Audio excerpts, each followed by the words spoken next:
Next goes Creed and Jazz. So that's the ceremonial steps. Unfortunately, in the ladies' pavilion, but it is open for what one round used to call grub. So plenty of food available in the ladies' pavilion. The Stoker Bar, which is under the new building, so basically behind the side screen that's been road, and the Douglas Bar are open, and there's a range of food concessions in the picnic area to the rear of the Douglas stand. Scorecards, they're available. They will cost you £1, and they are available near the picnic area to the rear of the Douglas stand.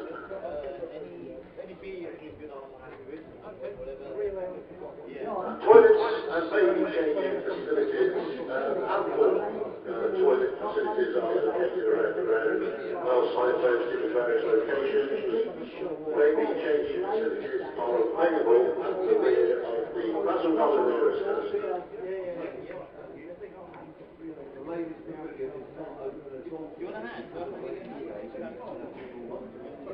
Correction, the ladies' pavilion is shut today.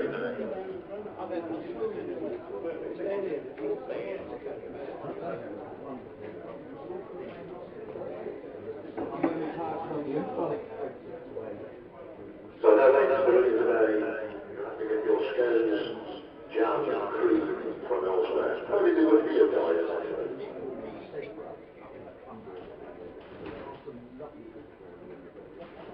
Toilet facilities, by the way, for those with disabilities are in the bottom of the view.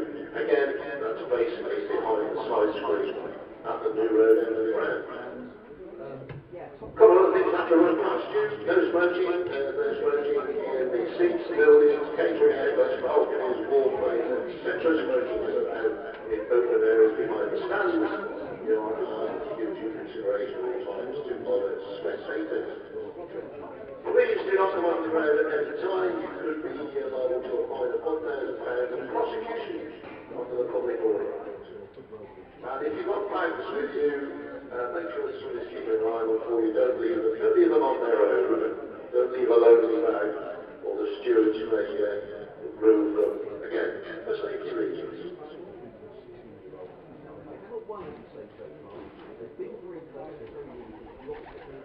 Tickets for the Royal Competition in Durham, which is on Tuesday next week, available via the official website. Later today I'll tell you about this Sunday. We're looking for a meeting room. The new road boxes are available on non-match days. Contact the club and I'll give you the details. Also, if you can't get to Worcestershire away games, they will of course be on the match centre on the club website with full commentary. And also, if you go on the BBC Sports app or the BBC Sports website, you can get full commentary there as well on a whole game every ball. You won't miss a club.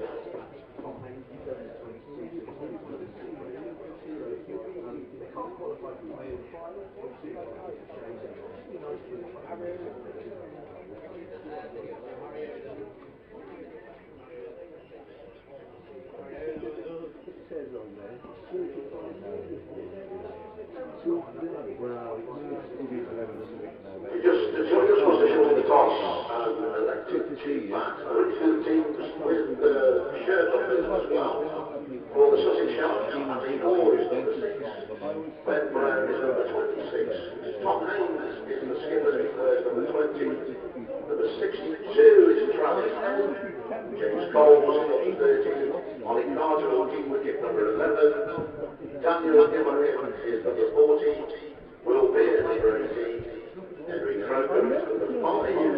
Archie Leonard is number 41. And Joe Sarrow is number 29. For the Worcestershire Rapids today, Jack Haynes number 17. Brad Oliver number 15. Tom Fell number 29. Jake Libby number 2. Ed Barnard wears number 30. Gareth Roderick number 9 keeping wickets. Number 77 is Jacques Banton. 23 Alex Skipper is Joe Leach. 33 Josh Baker. 31, Charlie Morris, and number 61 is Adam Finch. And after that, now the umpires, the scorers for this game are Susan Water and Graham Burnham. Starting on time at 11. And my wife decided on my behalf that I could come here. I promised to come next to someone. I was there and sitting myself somewhere alone. Right? Timu. Where is he? I'll have a wander around and see what's happening. She knows them good.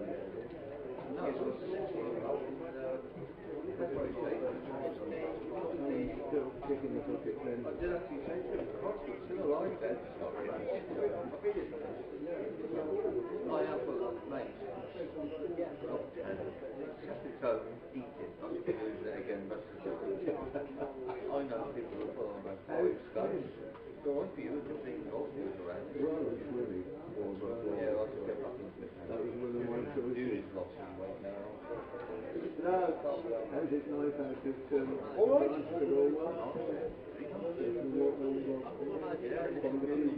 Well, yeah, I normally go and poke a few trees.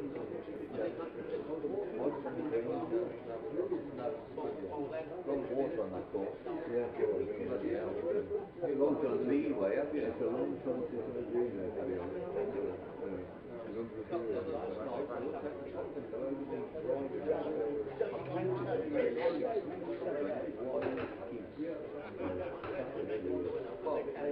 I reckon they're leading. Go off. You don't normally see them congregate like that. They don't get new back there.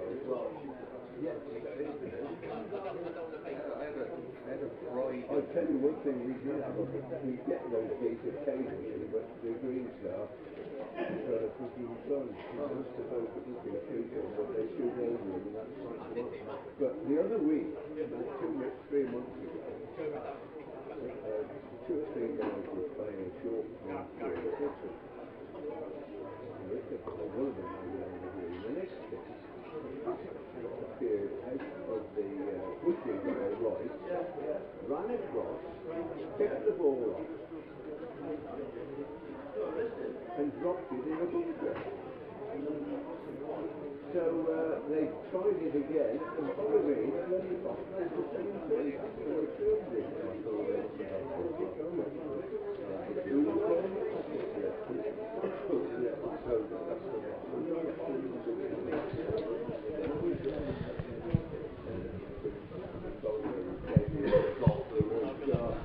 Very good morning to you and welcome to New Road in Worcester, where we'll be bringing you live commentary of the Royal London group game between the Worcestershire Rapids and Sussex, and delighted to tell you that we are starting on time here because in Worcester yesterday we had torrential rain yesterday evening and into the night, and arrived here this morning thinking that we would have a delayed start if we were to get any play at all, but we're starting on time, which is good news. And Worcestershire captain Joe Leach has won the toss and rather surprisingly I think elected to bat, although it's a used pitch that we are on today, so that could be behind his thinking there, but it looks to have a shade of tinge of green to it, but we'll see how it plays in a few minutes time when we get underway. My name is Chris Williams from BBC Hereford and Worcester, and with me is Adrian Harms from BBC Radio Sussex, all just waiting for the players to come out. And Adrian, it's a very young and inexperienced Sussex side.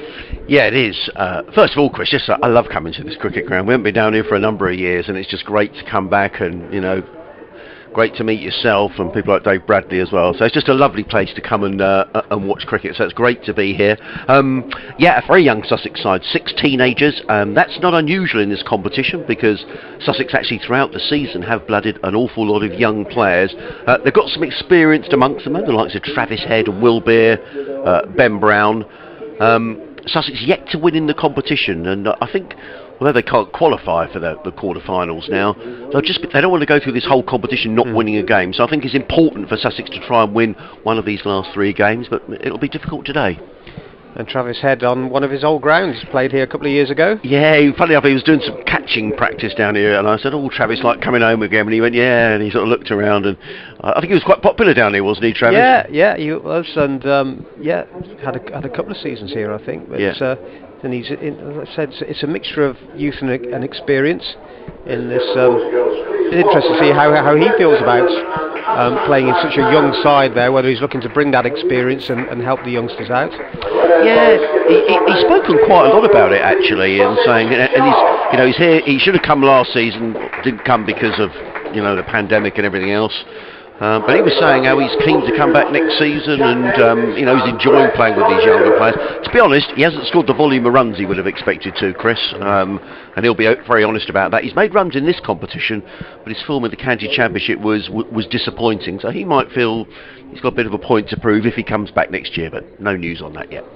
Well, Sussex players are out there with their black trousers and, what do you describe that as, pink or cerise? Yeah, I'm useless at colours. I mean, if my wife ever says to me, what's the colour, I've got no idea. So I think I called it salmon colour, but it's probably not salmon at all, really. And the two Worcestershire batsmen are out there, both sons of former Worcestershire players, with Jack Haynes, son of Gavin, and Brett D'Oliveira, son of Damien. And Jack Haynes, well, just the last couple of games he scored 14 and 15, but a big 100 he scored down at Essex, and it really is a promising batsman for the future, well, for the present as well as the future. And Worcestershire, after having won their first 3 games, lost the last 2, will be looking to get back to winning ways today if they have to make the way back into the top 3. They're 4th at the moment in the table. Sussex are 8th, with the Rapids having played 5, won 3, lost 2. Sussex yet to win after 5 games, with 2 no results. Yeah, we've had awful weather down on the south coast. I know it's not been good anywhere, but it's been particularly bad in Sussex. Well, it's Joe Sarrow who's going to open the bowling. Comes in and bowls to Jack Haynes, who's carefully forward and plays down the onside of the track. Cloudy morning here, the clouds scudding across the skies, but brilliant to start. The ground staff must have worked like Trojans, Chris, to get this ready. There's a lot of water came off the covers that they were pumping out, and I will be amazed if we get through the day without some kind of interruption at some point. Well, the whole way down this morning, pretty much, I went up the M40, then down the M5, and it was raining pretty much all the way, so I was amazed when I got here. In comes Sarrow as the cathedral clock strikes 11, comes in and bowls, and let go outside the off stump by Haynes through to Ollie Carter behind the stumps, and there is no run. Yeah, you were saying, I mean, Sussex haven't won in this. They perhaps should have beaten Gloucestershire. It was a super game down at Hove on Sunday. They lost by 4 runs. They had 1 wicket left in the bank, and there was a run out with an over to go, so they lost that game. And then lost up at Sebra School when, having made 270, they had Lancashire 115 for 7. Couldn't quite get over the line. So who knows whether today will be their day. 2 slips go down as Sarrow comes in and bowls, and Haynes plays that. Nice timing to mid-on, fielded by Tom Haynes. And again, there is no run. Yeah, these two, both batsmen, both been in good form. Both scored centuries down at Chelmsford. And just the top 3 qualifier, I must admit, when I saw the format of this competition, Chris, I thought, oh, well, quarterfinals will be the top 4, but of course it isn't. It's just the top 3 that go through. And it's very tight at the top of the table as in comes Sarrow over the wicket bowls, and Haynes gets his first runs, and a nice shot as well. That's beautifully played, beautiful timing. He's a tall man, and he just caressed that through point for 4 runs. That was a lovely shot. He goes to 4, and the first run's on the board for Worcestershire, who are 4 without loss. That was a super shot. Effortless, wasn't it? Right off the middle, the timing was there, and with no one out on that boundary, if it get past the, even after all the rain we've had, once it got past the infield, it was always going to go to the boundary. Beautiful shot, wasn't it? So 2 slips and a third man. Cover point, cover, mid-off, mid-on, mid-wicket, and a fine leg. As in comes Sarrow, that's down the leg side. And I better leave this with you. I think you have to do an update here, Chris. Updates for listeners to BBC Hereford and Worcester into the 11 o'clock news. Wide signal there. So moves on to 5. And the Rapids have won the toss and elected to bat, and they are 6 without loss in the first over. A lovely shot from Jack Haynes through the covers for 4, and we've also had a wide as well, which has been the first over being bowled by Joe Sarrow. Very inexperienced Sussex side with 6 teenagers in their starting lineup, and just coming to the end of the first over, and the Rapids are 6 without loss.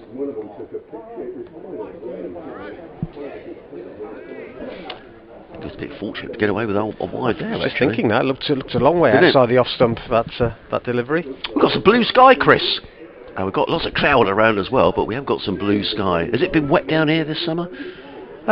We've had some really good weather, and been some rain. Other than yesterday, we had some rain the day before in the afternoon. But what's very evident to me, I was down here for the Kent game 2 weeks ago after this ball from. Yeah, in comes Sarrow, runs in and bowls, and Oliver edges that towards second slip. It's misfielded there by Alistair Orr, who's in at second slip. Wasn't a chance, it bounced well short of him, and a single to D'Oliveira, who's on his way at the end of the over. The Rapids are 7 without loss. Haynes on 4, D'Oliveira on 1.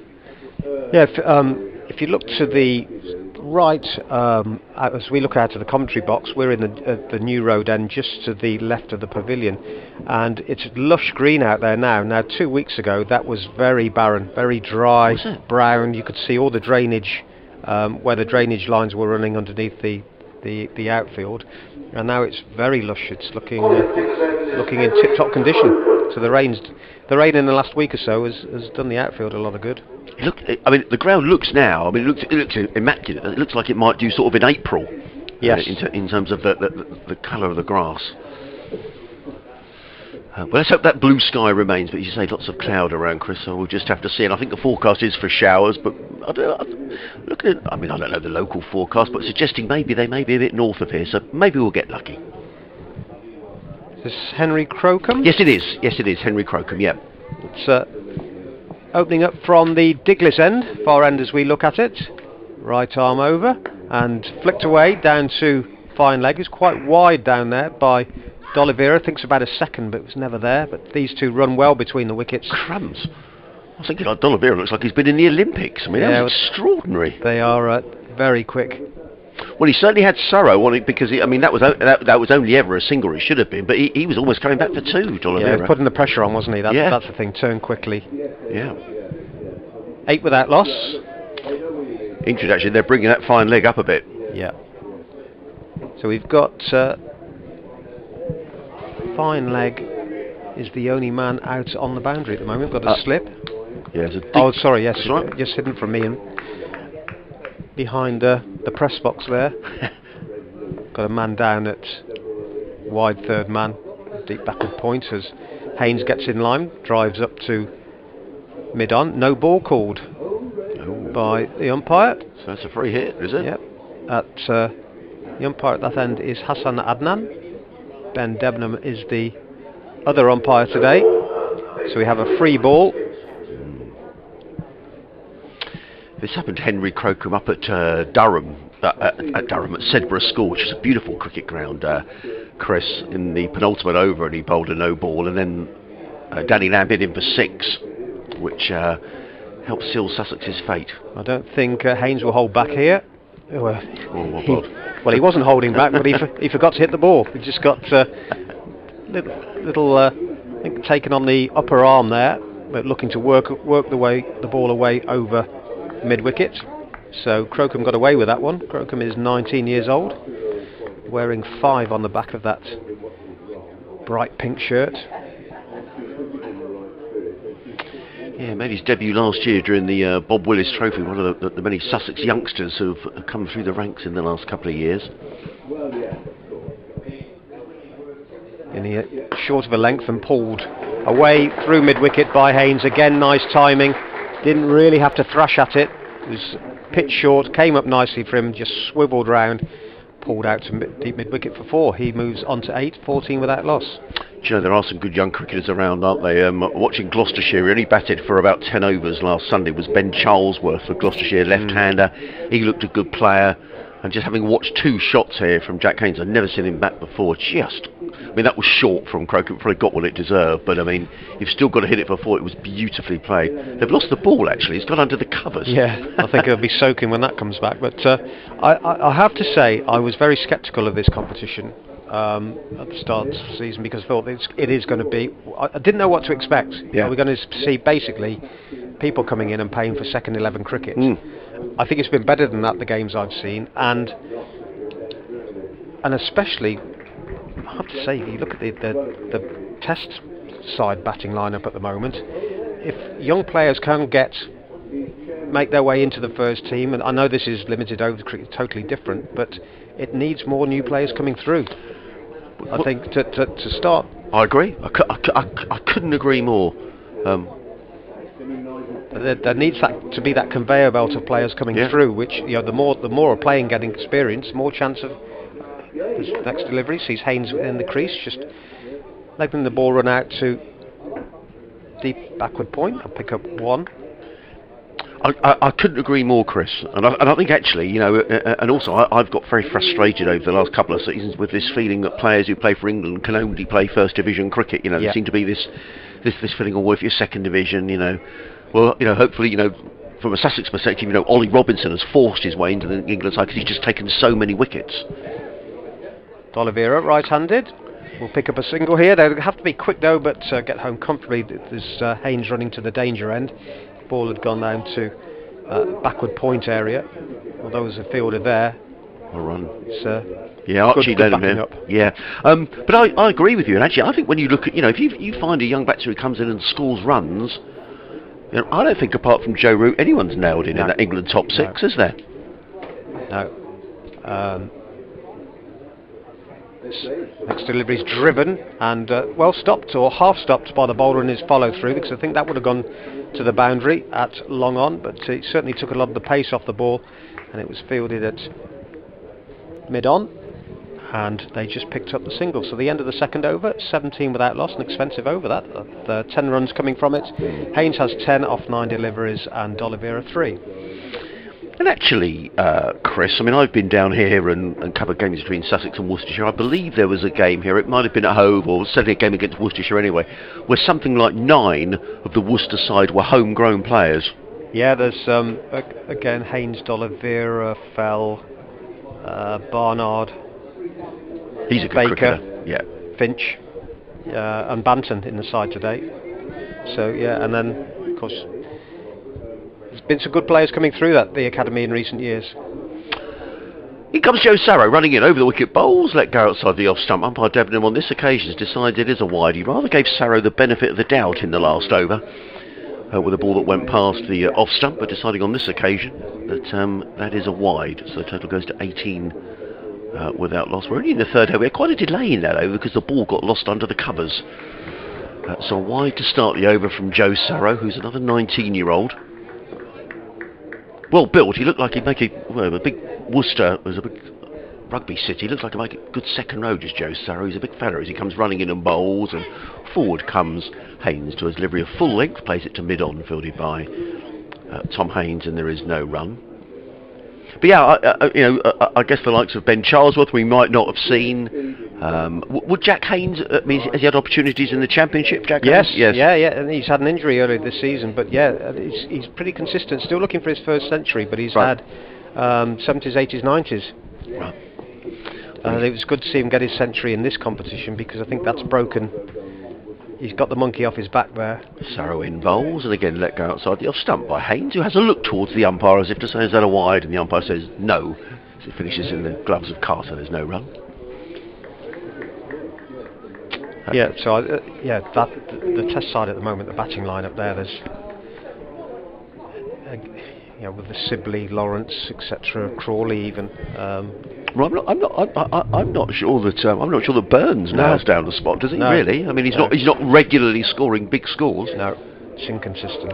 Sarrow on his way in bowls and driven, good delivery, right up in the block hole, driven by Haynes, back down the track. And you certainly get the impression they'll be given a working over in the Ashes.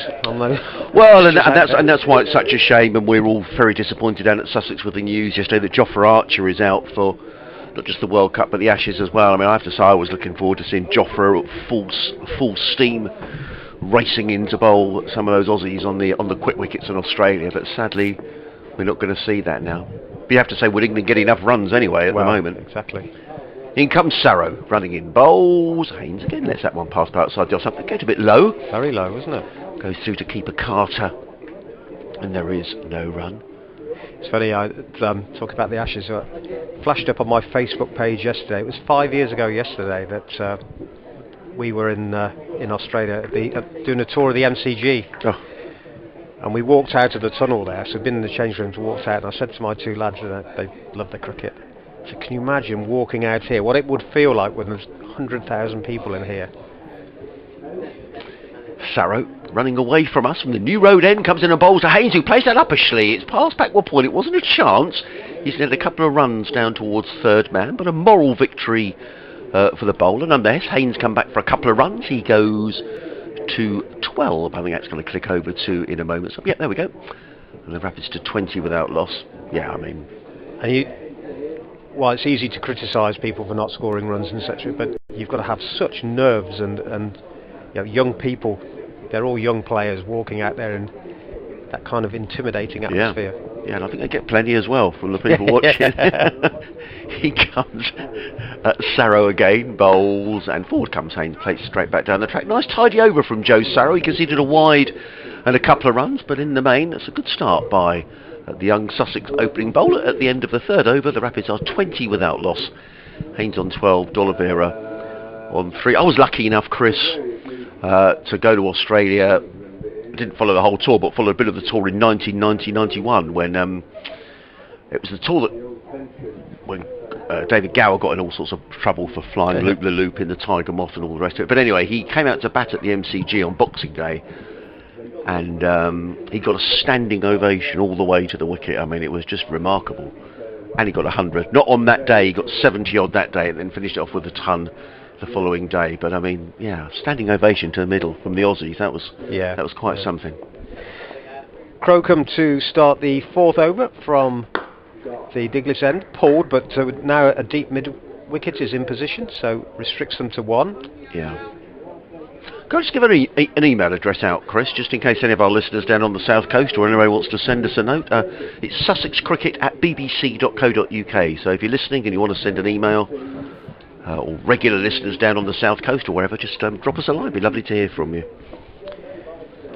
Haynes, tall, right-handed batsman on strike, drives, but straight to mid-on. Whereas a tumbling stop there. Yes, Tom Haynes down there. Haynes to Haynes, I guess. Yeah. And they're spelt the same as well. No, they're not. Sorry. Tom Haynes is with an I as opposed to a Y. Got a slip in, who's quite fine. Third man is up. Fine leg is up as well. Deep mid wicket, deep backward point, and it's the deep backward point that's called into action. This ball is run gently down there and fielded by James Coles in front of the Graham Hick Pavilion. 22 without loss.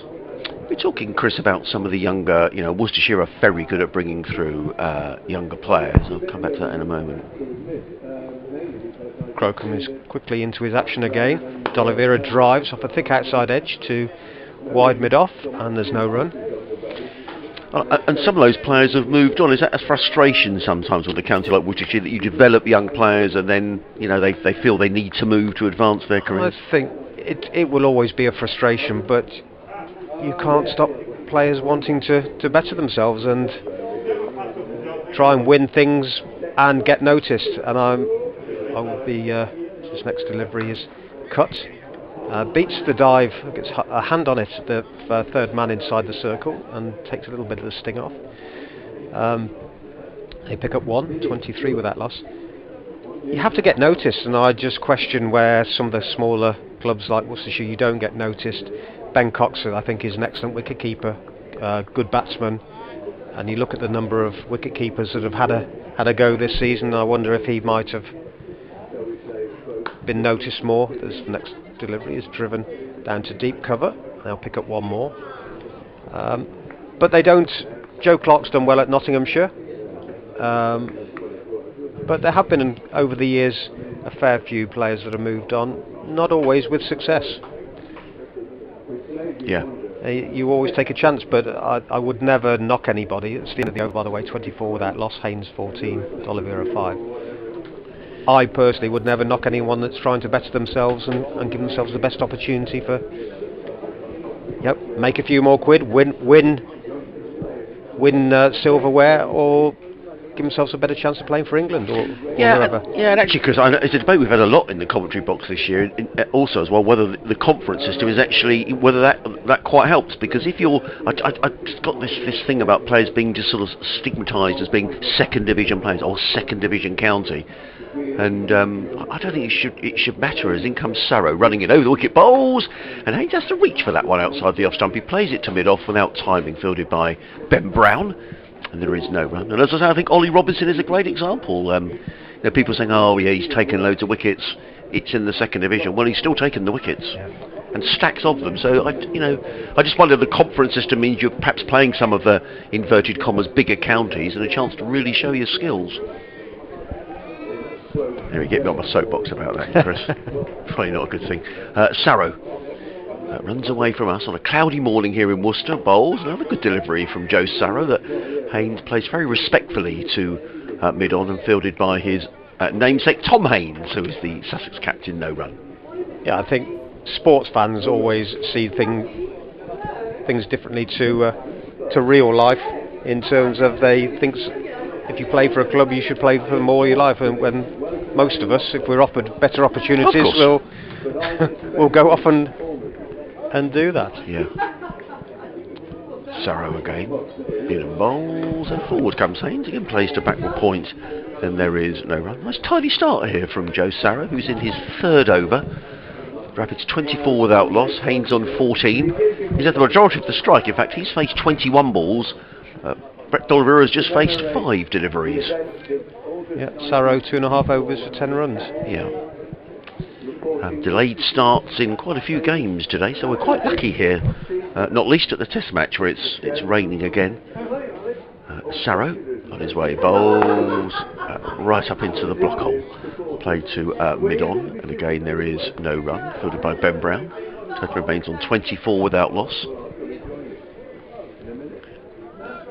When you're working a lot at a beautiful cricket ground, Chris, you probably don't even look at the cathedral, but every time I come down there I think it just looks magnificent, that cathedral. No, I always look at it. Right on the banks of the Severn, it's just fantastic. In fact, it's in my front room as well. Is it? Yeah. It's on the wall in the front room. What, with a picture of the cricket ground?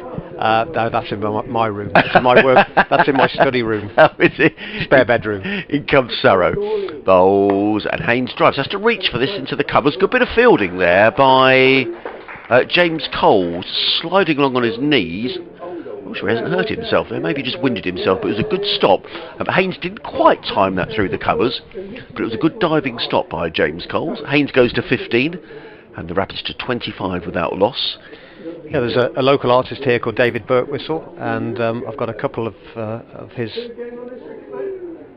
prints in my in the spare room there, looking across the ground from different directions, with the cathedral in the background. It's lovely. In comes Sarrow, bowls down the legs. Oh, that's a terrific stop by Carter. That could easily have gone away for 4 byes. It's signalled a wide. It was down the leg side. Sarrow's annoyed, I think not with umpire Debenham, but with himself. But it was a good diving stop, left-handed by Ollie Carter behind the stumps. Actually, looking around the country, I think we're the only game where they're playing at the minute, because delayed start Gloucestershire, Hampshire, delayed start Middlesex, Kent, play due to start in Birmingham, so not far from here, at 11:35, and raining, the game between Yorkshire and Nottinghamshire, and raining in the test match, so we've been very lucky. As in comes Sarrow, bowls, and has he nicked that behind? No, he hasn't. Full delivery, which D'Oliveira rather misses out on. The ball goes through to keeper Carter. There is no run. End of the over. The Worcestershire Rapids are 26 without loss, having won the toss. Jack Haynes is on 15. Brett D'Oliveira is on 5, and we've had 5 overs. Yep, it's. I think both sides will be reasonably happy at this stage that. Certainly the batsmen haven't got away, had 10 off the second over, and but they've been very tight other than that, with Crocombe 2 overs for 14 and Sarrow 3 overs for 12. It's Crocombe to continue from the Diggler's End. Just trying to make a change to the field. Third man going back, still the slip in. There's Archie Lenham coming down here too. It's just... yeah, Lennon coming down to third man. Well, as I said to you earlier on, looks like he should be doing a paper round. He may be 17, but he doesn't look 17. First ball of the over is clipped away off his toes by Haynes for 1.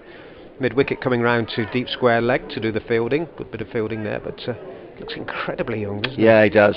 You'll enjoy watching him bowl, Chris. He bowls leg spin, gives it air, pushes it through. He's got a few tricks, and it's just been wonderful to see him. You know, they played him in the T20s as well. He played right through the competition. Has taken wickets. That delivery is driven through the covers off the back foot by D'Oliveira, and that's four. They brought man up into the ring and just picked his spot well there, D'Oliveira. Lovely shot. Not much wrong with that delivery, to be honest, Chris. No, that was a beautiful just shot. Waited for it, didn't it? Yeah. Didn't he? Yeah, this Lenham, he's would be about 9 stones soaking wet, I would imagine. There's not much of him. No. He can bat as well. Very nearly got Sussex over the line on Sunday against Gloucester. D'Oliveira, well, gave him the charge there, looking to work it over mid-wicket, but the head was in the air, the ball went past the outside edge and through to the wicket-keeper. Yeah, that was a curious shot, wasn't it? Yeah. Having hit a boundary, he was so he was down the wicket, having a right heave at that. What an experience, though, to play this level of cricket at that age. Very much. So, next delivery, played defensively from within the crease by D'Oliveira, out to point, and there's no run. Yeah, well, it's good to see the youngsters, and I say, look, he looks so young there, but the good thing is, one day he'll be our age and he'll have the pot belly and all the rest of it, so we were all there. Although weren't playing first class cricket. Yeah. No. Next delivery driven nicely by D'Oliveira out to deep mid-wicket. They're coming back for a second, and a good bit of fielding out there, but there was always going to be 2 there. Not the strongest arm, which is surprising actually, but he did slip over the fielder. Just trying to see who it is. It's Alistair Orr out there. Right. He slipped as he threw the ball in, and in the end they were home comfortably, thrown to the bowler's end. 33 without loss. Next ball driven up to mid-on. They're taking on the throw. He's gone. Has he gone? Yes, he's been given out, D'Oliveira. He took on the field once too often there. Direct hit from mid-on. And D'Oliveira has thrown his wicket away there. I know they were trying to put pressure onto the fielders, but that always looked risky from the moment he sets off. Direct hit, knocked the stump out of the ground, and the umpire had no hesitation. D'Oliveira has been run out for 11. It's 33 for 1. Well, I'll tell you what, Tom Haynes, that's about the 4th run out this season he's got. And when he got his first one, Chris, I asked him why he celebrated like he did. He said, because I get so much stick with my fielding from the other players. And that's the 3rd run out in this competition that he's made, where he's hit the stumps under pressure. And credit to the umpire there, who was around very, very quickly to adjudicate and make sure that was a run out. So a good cricket from Sussex. You say it was a risky single from D'Oliveira, who's very, very quick between the wickets. And a welcome breakthrough for Sussex, but a very good bit of fielding by Tom Haynes, really setting the example. So 33 for 1, and it is just trying to see which over. We're in the 5th over.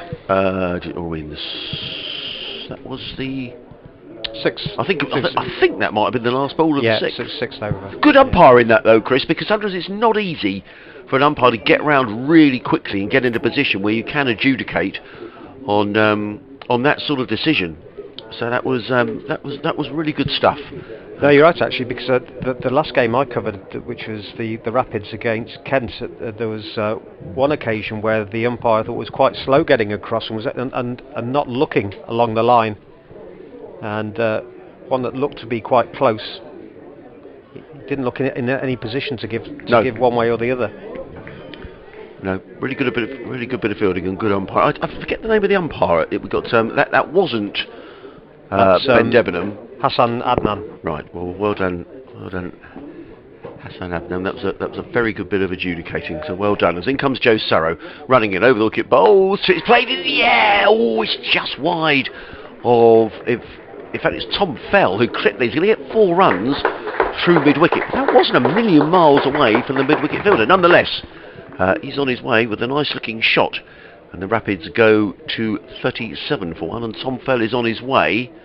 But it wasn't that far away from the mid-wicket fielder. Certainly didn't mean to play it that officially. Might have played a little bit early, I think. So there's all action here, and also got a bit more blue sky drifting across as well. I wonder if we're going to get lucky here today, Chris. We'll have the shorts on soon, looking at that. he says with 3 layers on. Yes. Yeah, I'll put a coat on this one. It's ridiculous, isn't it? August or whatever it is, the 6th. Walking around in a coat. As in comes Sarrow, bowls right up into the block hole. Clipped away by Fell. More runs here, at least a couple. Crocombe is around very quickly in front of the marquee. What is it? Is it a permanent marquee there, Chris? Yes, yeah. And a couple more runs to Tom Fell, who goes to 6th, a total of 39 for 1. Yeah, it is. Nice bit of sun out there now. Yeah. Shadows. So Fell 6 off 2. Yeah, good start from Tom Fell, as Sarrow on his way again. Bowls and Fell tucked in behind that, plays quietly to mid-wicket, fielded by Daniel Ibrahim. And there is no run. The total remains on 39 for 1, I'm sorry. Haynes on 16, Fell on 6. Interesting with Ibrahim that 16 years old, they had him in at slip and they've got him in a catching position at shortish mid-wicket there. Yeah. Now he looks older than 16, Daniel Ibrahim. Good pair of shoulders on him. Yeah, he has, yeah. And he'll probably bowl first change, I expect, unless Tom Haynes elects to go for a spinner. As in comes Sarrow, bowls. Better length delivery, and Fell just tucks in behind it, plays it quietly to mid-on, and there is no run. So it remains 39 for 1. Tom Fell, he's been around for a few years here at Worcester. Yeah, he's had a couple of 50s in the competition this year. Really needs to push on and consistently score and get the 3 figures. He can look very good. Yes. Also looks vulnerable outside off stump. Mind you, who doesn't? But especially. Sarrow is in bowls, and forward comes Fell, plays to mid-on, fielded by Tom Haynes, and there is no run. It's one of those players that you look at him and you just think he should be scoring more. But, been here a few years. Well, the Rapids, having won the toss and elected to bat, are 39 for 1, with Jack Haynes on 16 and Tom Fell on 6. The man out is Brett D'Oliveira. Looked quite good for his 11 runs, 1 boundary, but then was looking for the quick single all the time and took it once too often, and was brilliantly run out by Tom Haynes at mid-off, and he went with the score on 33. So we've just completed the 7th over of the innings, 7 of 50, and the Rapids have moved on to 40 for 1. It's an update for listeners to BBC Hereford and Worcester's normal programming. We'll be doing that every half an hour.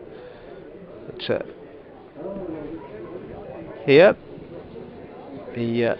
just looking to see if there's a change of bowling. The captain is across there, but no, waiting for Henry Crocombe to finally make his way out to that far end to bowl from the Digler's end. Yeah. Starts his run by a pile of sawdust. I'm getting very enthusiastic here, Chris. I think the clouds are getting high. Pretty famous last words. Well, I wouldn't get too enthusiastic. We had some blue sky and sun yesterday, and then we had the storm of all storms last night here. Crocombe starts a new over, and it's down the leg side, and untidy all round there because the wicket-keeper, Ollie Carter, parried the ball over the bar, so wide was signalled, and they actually took a bye as well. Yeah.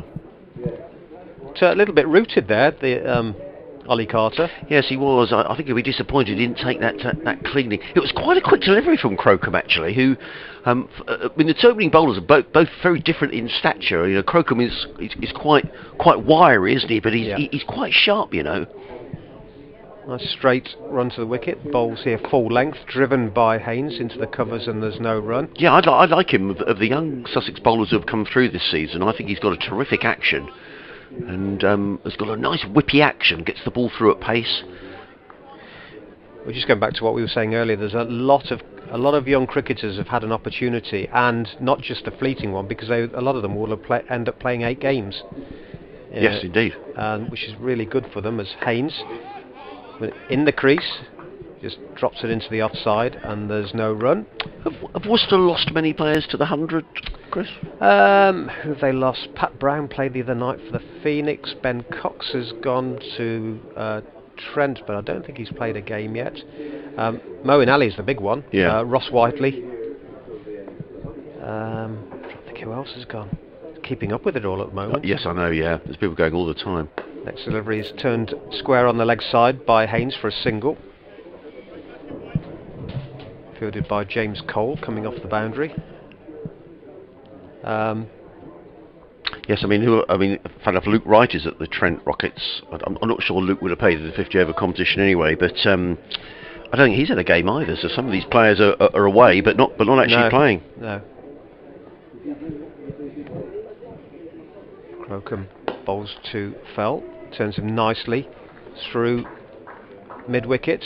A lot of ground for Coles to make up. Looks though it might be quite wet out there, because he was a little bit careful with his footing as he was running towards the ball. There was always going to be 2 there though, so he didn't cost the side any runs there. Nice placement by Fell, who's on to 9. Certainly the best part of the day we've had so far, with some blue sky. There is some cloud around, but the sun's shining. Tom Fell, tall, right-handed, goes back, plays defensively back up the pitch. No run there, fielded by Travis Head, coming in from the covers. We've got fine leg up, then deep mid-wicket, a wide-ish mid-on, mid-off, extra cover, backward point, and third man. This next delivery short of a length. They'll pick up a leg by. Fell was trying to work it away on the leg side, and leg by is indeed signalled. We're in the 8th over. In fact, we've just completed the 8th over. It's 45 for 1. Haynes 17 from 27 deliveries, and Fell 10 from 9. So 26. The 12th and 13th men come on for Sussex to take off jumpers and caps. So it must be getting warmer out there. Seeing our first change of bowling at the New Road end. It will be James Coles to come on.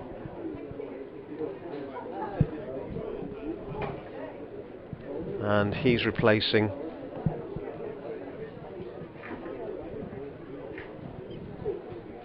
Joe Sarrow, who bowled 4 overs for 19. Crocombe has bowled 4 overs for 27. The one man out so far, Brett D'Oliveira, be disappointed with his 11. And Cole's left arm round. Bowls to Fell, who turns him onto the leg side, and there's no run. Fielded by Captain Tom Haynes, the man responsible for the run out of D'Oliveira. Excellent bit of work from him at mid-on. Next delivery is driven. I think of a single, but it's not there. Too much pace on that as it made its way to the fielder.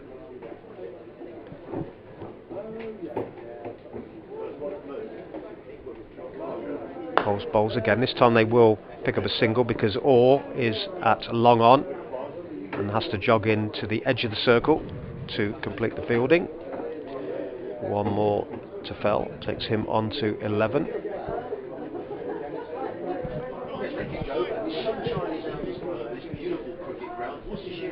Haynes just retaking his guard, looking out to the leg side where he can see a big gap over mid-wicket. Coles bowls and driven. Oh, and he's put the catch down. Went to him fast and low, round about shin high, but he shelled that one.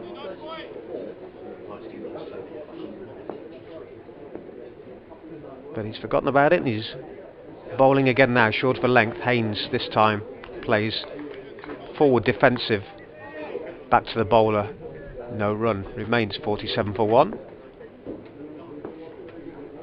Last ball, Cole's first over, and driven to extra cover by Haynes there. Again, a nice looking shot, but straight to the fielder, so a good tidy over by Coles there. 47 for 1, so just a single coming from his first over and the ninth of the innings. Haynes has 17 and Fell has 11. I saw. I was just giving an update there, Chris. Was that a drop or an opportunity? It's a sharp one, about shin high, caught and maybe bowled. ankle high, caught and bowled. Yeah. So it would go down as a chance. Yeah. And was that Tom Fell? I think it was Haynes. Yeah, it was Right. Haynes. Right. So that could be an issue. So Haynes, he was on 17.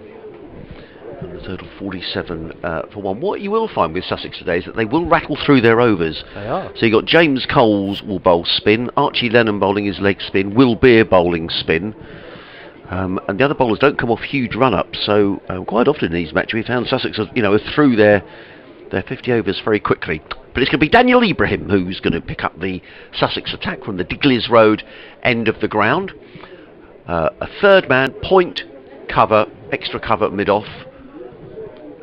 Mid-on, mid-wicket, short fine leg, as in comes Ibrahim and bowls. Good pace and played by Fell onto the onside, fielded by Crocombe, and there is no run. So the two fielders outside of the circle, a third man and a deep mid-wicket. As Ibrahim wanders back to his mark, he's got a pile of sawdust there, which I don't think he's needed so far. As Ibrahim turns and comes into bowl to the right-handed Fell. He's in bowls and Fell is forward, plays straight back down the track. Ibrahim fills off his own bowling and there is no run. A lot of arm action there, isn't there? With it's not much more than a jog to the wicket. Yeah. In his run up, but then it's a lot of arm. I think he bowls at a decent lick for a 16-year-old. Yeah, within himself, I would say there. Yes. That in the action, in his run to the wicket. He comes and bowls and driven. Nice, a super shot. That really is a lovely shot. Probably the shot of the morning, actually. Just slightly over pitch by Dan Ibrahim, and Tom Fell just drove it beautifully through extra cover for 4 runs. Lovely leading shot. He goes to 15. Worcestershire 50 up, 51 for 1. Yep, 50 in 9.3 overs. Yep. So good start from Worcestershire. Lovely looking shot by Tom Fell. That's Ibrahim on his way again, bowls, and I think that was a bit of an inside edge onto pad. There's certainly a noise, and there was a stifled appeal from Ollie Carter behind the stumps. Not really supported by Ibrahim, wasn't it? It was more of a sort of a look at the umpires, have to say, what do you think? And the umpires stayed firmly in his pocket. Quite a breezy day here at New Road. You can see the black side screen at the far end, the sheeting ruffling away in the wind. As in comes Ibrahim bowls, and Fell drives to mid-off, takes a single, fielded there by Ben Brown. And it's a single to Fell. He goes to 16, the total to 52 for 1. Unusual to see Ben Brown fielding. He's the club wicket keeper in the county championship. But he's fielding there at mid-off. As Ibrahim comes in for the final ball of his opening over, the final ball of the 10th over of the innings. He's in and bowls, and Haynes works that to cover, fielded there by James Coles, who shies at the stumps, misses, and I think the batsman was well in his ground anyway. So end of the over, end of the 10th over, and the end of the first power play. 52 for 1 are the Worcestershire Rapids, with Haynes on 17, Fell on 16. The man out, Brett D'Oliveira, who was really brilliantly run out by Tom Haynes, taking a chancy single to mid-on. Haynes threw down the stumps, and D'Oliveira was on his way. So 52 for 1, Haynes 17, Fell 16, and it's going to be James Coles who's going to carry on. So run rate of 5.2 after the first 10 overs. The last 2 games here at New Road in this competition, each innings, so 4 innings, each innings the teams have amassed over 300. But it's a used pitch from what we're led to believe today, and the fact that Joe Leach chose to bat. Was it? It's got some turn there then, because I thought there was an edge from Tom Feld there. The ball went through a fair old lick there from the slow left armour and taken by wicketkeeper. Got a slip in now. Nice bit of keeping actually, because he whipped off the bails as well. Yep. Driven this next delivery out to long off, and Fell will pick up one more. Yeah, so whether Joe Leach was thinking it might get a little bit tired later on, difficult to score on, because if there's rain around, you normally like to bat second, don't you? Yes, absolutely. Coles wearing 30, drags this one down a little bit, but no harm done. Driven into the covers, and there's no run. Straight to the fielder there, Ben Brown. Probably missed out because a yard either side, and he's going to pick up runs. Next delivery is on leg stump, tickled away to short fine leg, and they'll pick up one more. You blink and you miss an over with the way Coles is getting through it. He really does rattle through his overs. The wind's getting up a bit out there.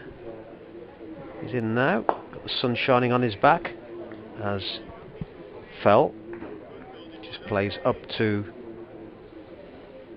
mid-on, and there's no run. Man coming round from mid-wicket to field, because they've got a long on who will come into the play now. Travis Head. They'll pick up one more, just jogs into the edge of the circle. And throwed it. He took Tom Haynes' head off. Yeah, but Tom Haynes, it's a good job he was watching them, because he wasn't. The ball went to, he threw to the far end, did Travis Head there, and it went straight over the head of Tom Haynes. But had he not ducked, it would have hit him smack on. End of the over, 55 for 1. So keeping it tidy, just 3 runs from that over from Coles. I've just had a note through from Mark Judges down in the Sussex office. Mark, good to hear from you this morning. The live stream is great. The commentary is going out. He's saying that the commentary isn't going out on the BBC Sports website. So we'll make some inquiries about that. But it's certainly going out on the live stream, which is good news. But it's going to be Daniel Ibrahim, who's going to come in from the Digleys Road end of the ground, running into bowl to the right-handed Tom Fell. He's in and bowls, and Fell drives into the offside, fielded there by James Coles, who slightly fumbles the ball, although it'd be a little unkind so it was that much of a fumble, because he's fielding there on an old wicket end, and the ball momentarily slipped out of his grasp, but he managed to retrieve it before the batsman could go through for a single,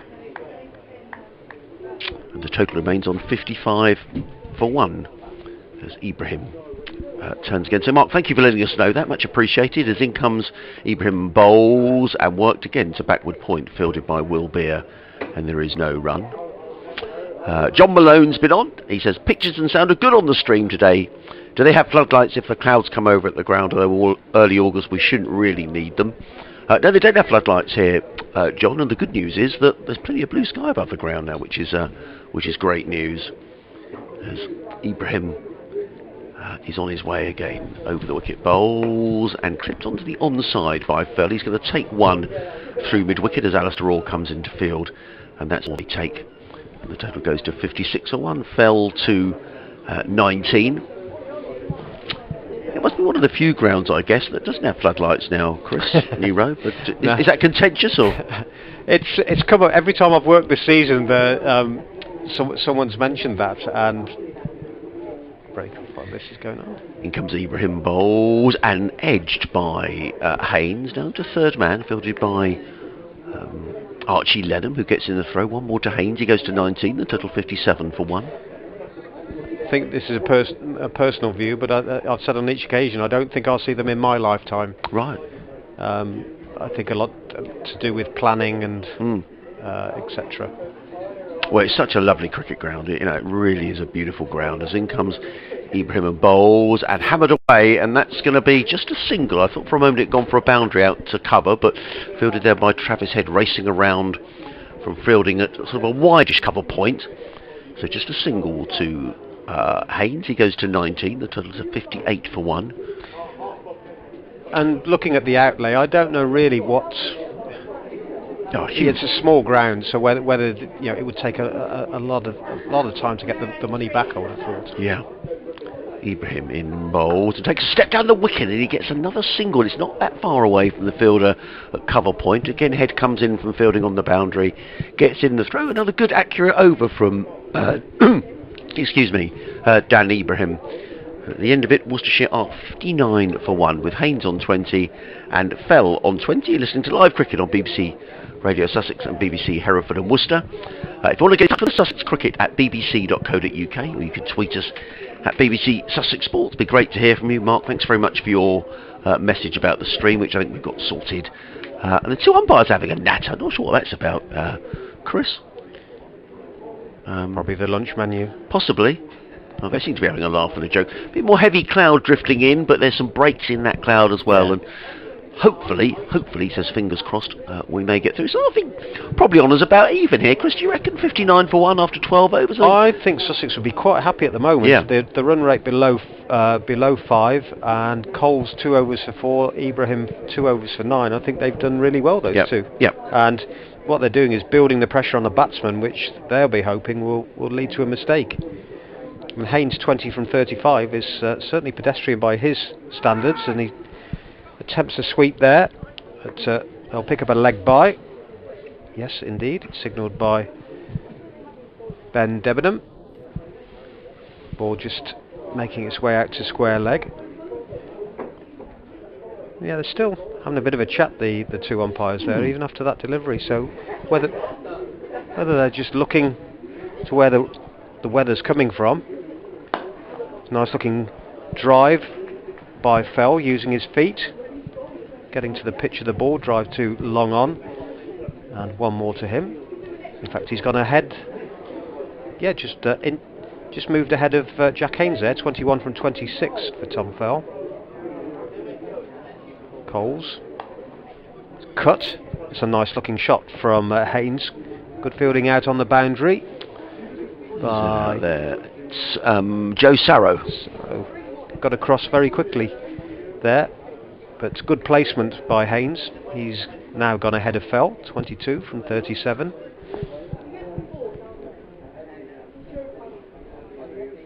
Actually, 3 paces to get into his action for Coles, and he's cut away by Haynes for a single down to the deep backward point region. 64 for 1.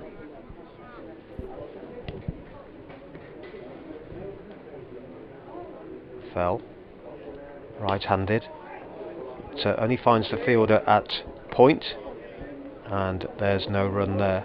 So 1 ball left in the 13th over.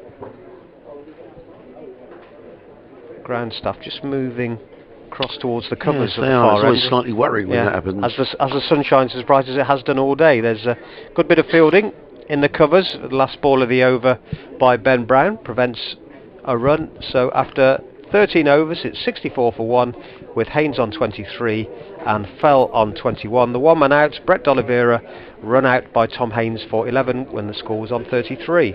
Yes, and I think you might have been right in terms of there is some darker cloud at all that Digley's end of the ground. There doesn't seem to be too much of a break in it, so the ground stuff are just poised by the covers. Maybe that was the reason for the little discussion between the umpires. Perversely, as Chris was saying, the sun is out. A New Road does look a picture. The cathedral looks fantastic at the moment. The sun is just shining on it.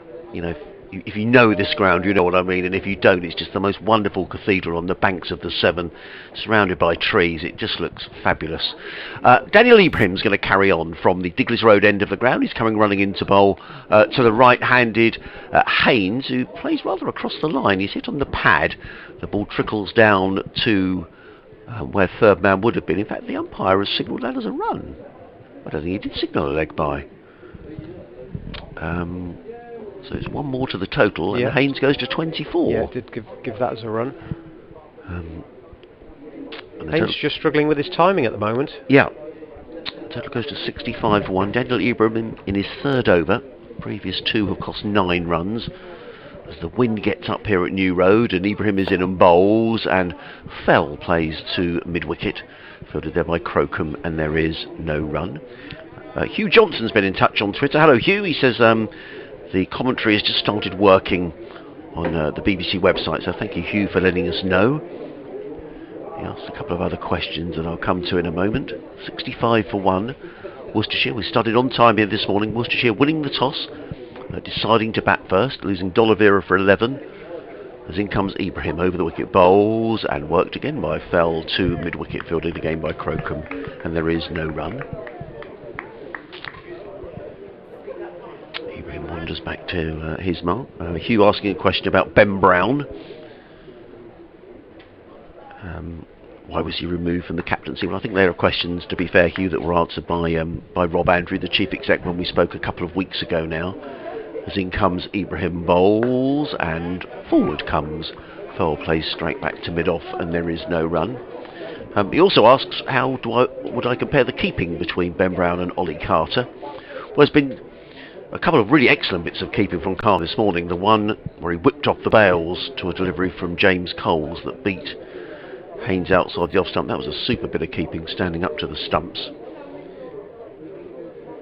Ibrahim again is in and bowls and takes a step down the wicket, does Fell, and drives back to Ibrahim. He fields well down to his left hand side and then shies at the stumps, misses, and Carter fields the ball. And then there was a slightly untidy bit of keeping a bit earlier on. Yes. There was one to his left hand side. Parried, didn't he? Yeah, where he parried it and he'd been disappointed. So we've seen two sides of Ollie Carter's keeping this morning, but he's waiting now for Ibrahim, who's in from the Digley's end, bowls, and pulled away by Fell, and that's going for possibly 6 runs. No, it's 4. It must have just bounced just inside the boundary. A little too short from Daniel Ibrahim. Up to then it had been a good over, but he'd been waiting for that, had Tom Fell. It was short and it was pulled away over mid-wicket for 4 runs. End of the over. The Rapids are 69 for 1. Fell on 25, Haynes on 24. Yeah, nice shot by Haynes. That sorry. We've had 14 overs. Sorry, Chris. Sorry. Nice shot. We didn't put too much into it. There was a big gap over there, and just had to find the spot and not overhit it. Just these youngsters. Thinking of Ibrahim there, 16. Yeah. I mean, I just admire them so much that you have that confidence. And I look back to when I was 16, you know, and I can't. Cole starts a new over and driven on the bounce, but to him he throws at the stumps at the striker's end, but doesn't hit. So I think it hit the pads of the wicketkeeper there.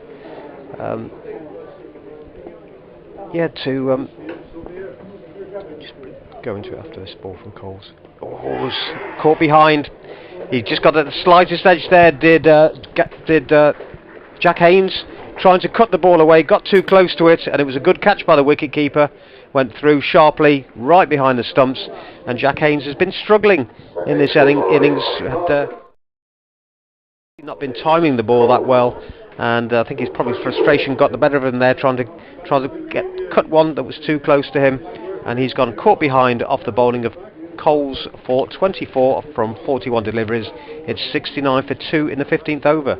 Well, you were asking Hugh about Ollie Carter's keeping, and it's never easy, you know, standing up. I often think that's the test of a wicketkeeper as to how good they are. And that was a good catch. I mean, he was looking, as Chris described, he was looking to cut that one away through the offside. And a good catch take. You know, it wasn't a brilliant catch, but it was a very competent piece of wicket keeping by Ollie Carter, and an important wicket for Sussex. And I think Chris is right. I think you could never tell until both sides have batted, of course, but I think Sussex will be pretty pleased with the way these opening 14 overs and 2 balls have gone. Certainly Jack Haynes has been in good form for Worcestershire throughout this competition. And Tom Haynes just juggling his bowlers around, and James Coles has done a good job here, keeping things relatively quiet. New man in is Jake Libby. Was he formerly of Nottinghamshire? Yes. It's been a really good signing. Not scored heavily in this competition, but certainly in the championship games. That partnership was 36 in 9 overs between Haynes and Fell. A lot of responsibility for Tom Fell now. Well, this partnership actually. I'll give you the rest of the batting lineup after this delivery from Coles. Right-handed batsman Libby gets in line, plays defensively, and there's no run. So Gareth Roderick, the wicket-keeper to come. Has really been struggling with the bat this season. Ed Barnard, Joe Leach, Josh Baker, Adam Finch, Charlie Morris and Jacques Banton. Banton will bat higher than 11 as the next delivery is cut to backward point, but straight to the fielder Will Beer, and there's no run. Good tidy stuff this by Coles. 1 for 8 so far. 1 for 9 now as Libby gets off the mark, driving off the back foot through the covers. Fielded by Joe Sarrow. The sun's disappeared now. Looks quite blustery out there, doesn't it? Looking at the trees out towards the cathedral. Yeah. Coles to complete the over, a successful one. Has Fell getting in line, driving back to the bowler, and there's no run. 70 for 2. Libby 1, Fell 25. 2 men out, being D'Oliveira for 11, Haynes for 24. D'Oliveira run out by Tom Haynes, and Jack Haynes caught Carter, bowled Coles. Yeah, 4 overs, 1 for 9 for James Coles, who's just 17 years of age. I have to say, having watched James Coles, particularly in this competition and when he made his debut last year as well, he looks a real competitor to me. Just the way that he plays his cricket, he's always at the batsman. He looks like he's got a little bit of what's the word I'm looking for, Chris? I don't mean aggression. I don't mean that word, but he looks like a real competitor to me. Yeah. He chases the ball when when it comes back to his own bowling. He looks like he's a fine cricketer in the making. In comes Ibrahim, comes in and bowls, and forward comes Libby and plays quietly straight back down the track. Ibrahim fields, there is no run. 3 overs for 14 for Dan Ibrahim. Live cricket here, BBC Radio Sussex, BBC Hereford and Worcester. Myself, Adrian Harms, alongside Chris Williams, on a day where the sun is now out at New Road, Worcester, and Ibrahim is on his way in and bowls, and Libby again up on his toes, just plays quietly straight back down the track. Ibrahim fields off his own bowling, and there is no run. You can see Will Beer warming up at backward point. We'll probably see some leg spin from Will Beer, clapping his hands. Actually, I think he's the oldest player in the Sussex side today, Will Beer. As Ibrahim is in again and bowls, and Libby just glides that nicely down to deep mid-wicket, almost a deep square leg actually, and Alistair Orr is fielding out there, gets in the throw on the bounce to Ollie Carter. There is no run as the cathedral clock chimes 12 o'clock. And Dan Ibrahim wanders back to his mark at the Digleys Road end of the ground. Worcestershire 71 for 2. In this, the 16th over, as Ibrahim is in over the wicket, bowls, and just in the air slightly from Fell. Nonetheless, it's safe enough, and again it's Ali Orr who fields right in front of the cathedral and gets in the throw to Ollie Carter. 1 more to the total, 72 for 2, Fell to 26.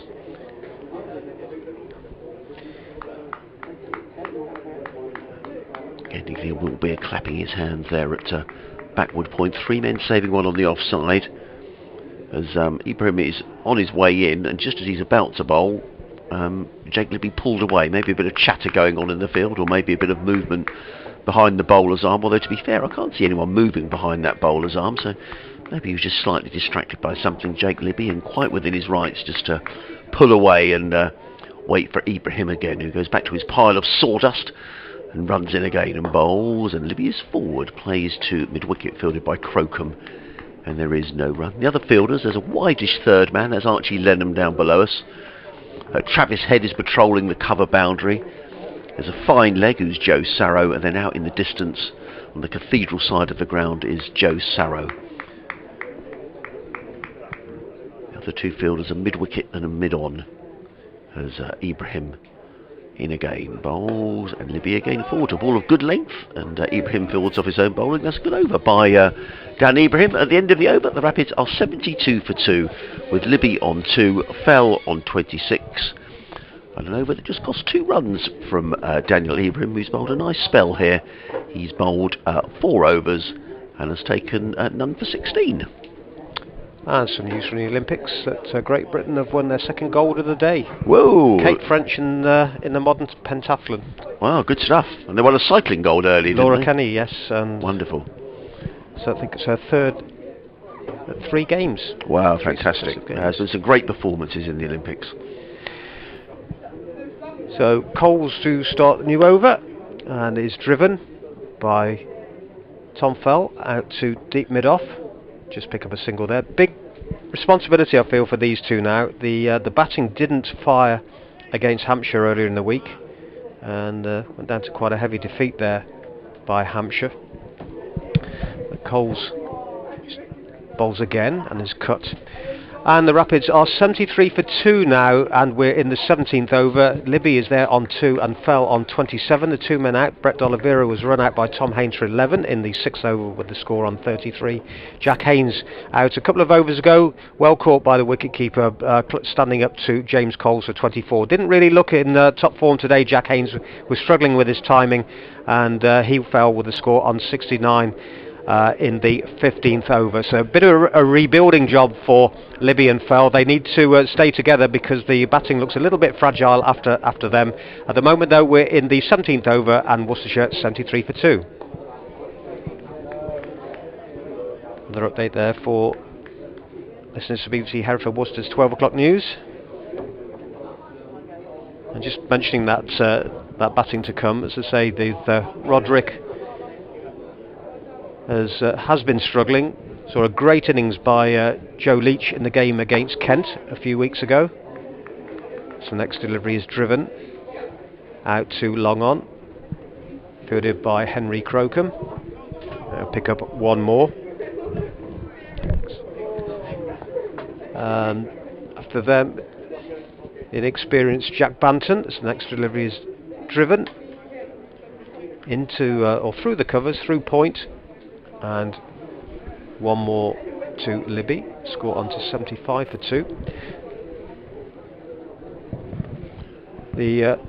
Still no play in the test match. India 132 for 4. Yeah, they were going to start, Chris, weren't they? But obviously a frustrating morning at Trent Bridge. At 17 overs completed, 76 for 2. Libby 4, Fell 28. Archie Lenham coming into the attack. The run rate is down to 4.5 now, so it has dropped quite significantly. Yeah, as you say, it's Archie time. I just love watching this young man bowl. I like to watch leg spinners and spinners sort of period, but he's full of enthusiasm. He doesn't seem to have any nerves at all. So let's see how he gets on here today. 76 for 2, as Chris was saying. Libby on 4, Fell on 28. Live cricket here on BBC Radio Sussex, BBC Hereford and Worcester. And he's going to bowl with a slip, is Archie Lenham. He's got a backward point, a cover, a long off, a sweeper on the cover boundary, a long on mid-wicket, a deep mid-wicket, and a short fine leg. He just wants his long off going a little wider, does Archie Lenham, and he's going to come in from the Diglis end of the ground. He's coming in to bowl to the right-handed Jake Libby, and Libby just plays this quietly through the covers, eludes Ben Brown, who's fielding there at extra cover. One more to the total, that goes to 77 for 2. Yes, play due to restart in the test match around about now, 5 past 12. They've had a couple of interruptions for the weather. Elsewhere, not much play around the country as in comes Lenham again. Over the wicket, bowls. Ooh, beats him outside the off stump, beats Tom Fowler, who was looking to chop that one down towards third man. But it's a dot ball. Fell remains on 28. And Lenham walks back to his mark and he's sort of tossing the ball in the air and spinning the ball to himself. And he's on his way again. 5 or 6 paces, in and bowls, and again looking to cut the ball down to third man is Fell rather. Beaten outside the off stump, taken by Carter. Another dot ball.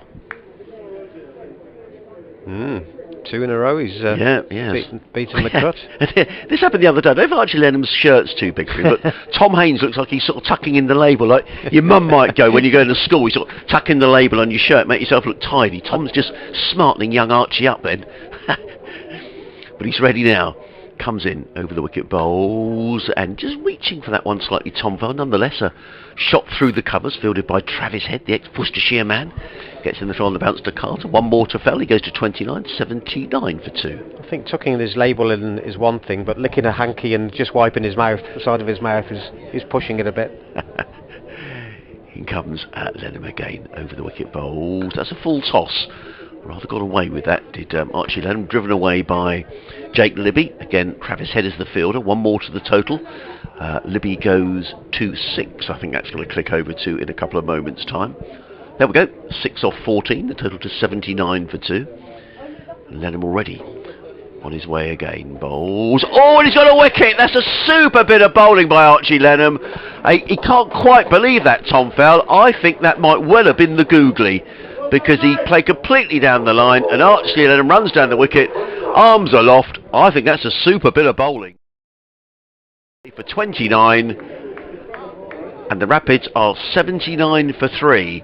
So the bowling changes work for Tom Haynes, and Tom Fell looked as if he didn't quite believe that had happened, but he's on his way for 29 or 41 deliveries. Excellent ball. He just didn't look comfortable, did he, Tom Fell, in that over? He couldn't. I didn't think he could pick him. No, I think you're right. Just the way that he played the shot, we only get one chance to look at it here, and our commentary position is sort of looking over third man to the right-hander, but I just wonder whether that was the googly, and Tom Fell has made his way. One of the advantages, actually, and interesting listening to Tom Smith, who was talking to BBC Radio Gloucester after the game on Sunday. He was saying a lot of these young Sussex players, people haven't seen them, they don't know who they are, or how they bowl, or how they bat, and that's quite an advantage at the moment, and I'm sure that Tom Fell has never faced Archie Lenham before, and Archie Lenham was taking his wicket. So 79 for 3. The new batsman coming in is Gareth Roderick, or I'm sure is coming in and saying to Jake Libby, what's he doing then? Yeah, he won't be facing him in this, because that was the last ball of the over. But Fell didn't look comfortable, and again, it's a nice little 29 by Tom Fell, but it's not enough. You lose the openers, and with the batting lineup as it is, actually need more than that. But he was beaten a couple of times before that in the over, and looked to me as though it turned a fair bit. Yeah. Totally bamboozled him. I think Dave Bradley, the stadium announcer, made a joke then, because people started laughing, but I didn't hear it. It was probably a good old Bradders joke, so we'll have to find out that was a bit later. But I think Sussex will be very pleased here. 18 overs gone, 79 for 3, and a bit of rebuilding for Worcester. Very much so. James Cole's 1 for 13 from his 5 overs so far, so just 2.6 an over, and bowling to Jake Libby, and the field has come in as well. There's a bit more attacking field now. 3 saving 1 on the offside, 2 on the leg side, as the ball is driven by Libby into the covers, and there's no run. Got extra cover mid off. Oh, so the ball takes off there from Coles. Didn't it? It's taken well above shoulder height by the wicketkeeper standing up. Good take, actually. It was just slightly to his right, outside the off stump. Its next delivery is, whereas the previous one got up, that one kept down and kept low, and it's looking very uncomfortable for the batsman at the moment, against spin at both ends. Tom Haynes just having a word with James Coles. I wonder if that was, do you want to have a slip in? Yeah, could well be. Bowls here, gives it a little bit of flight, and Libby drives out to Crocombe at long on.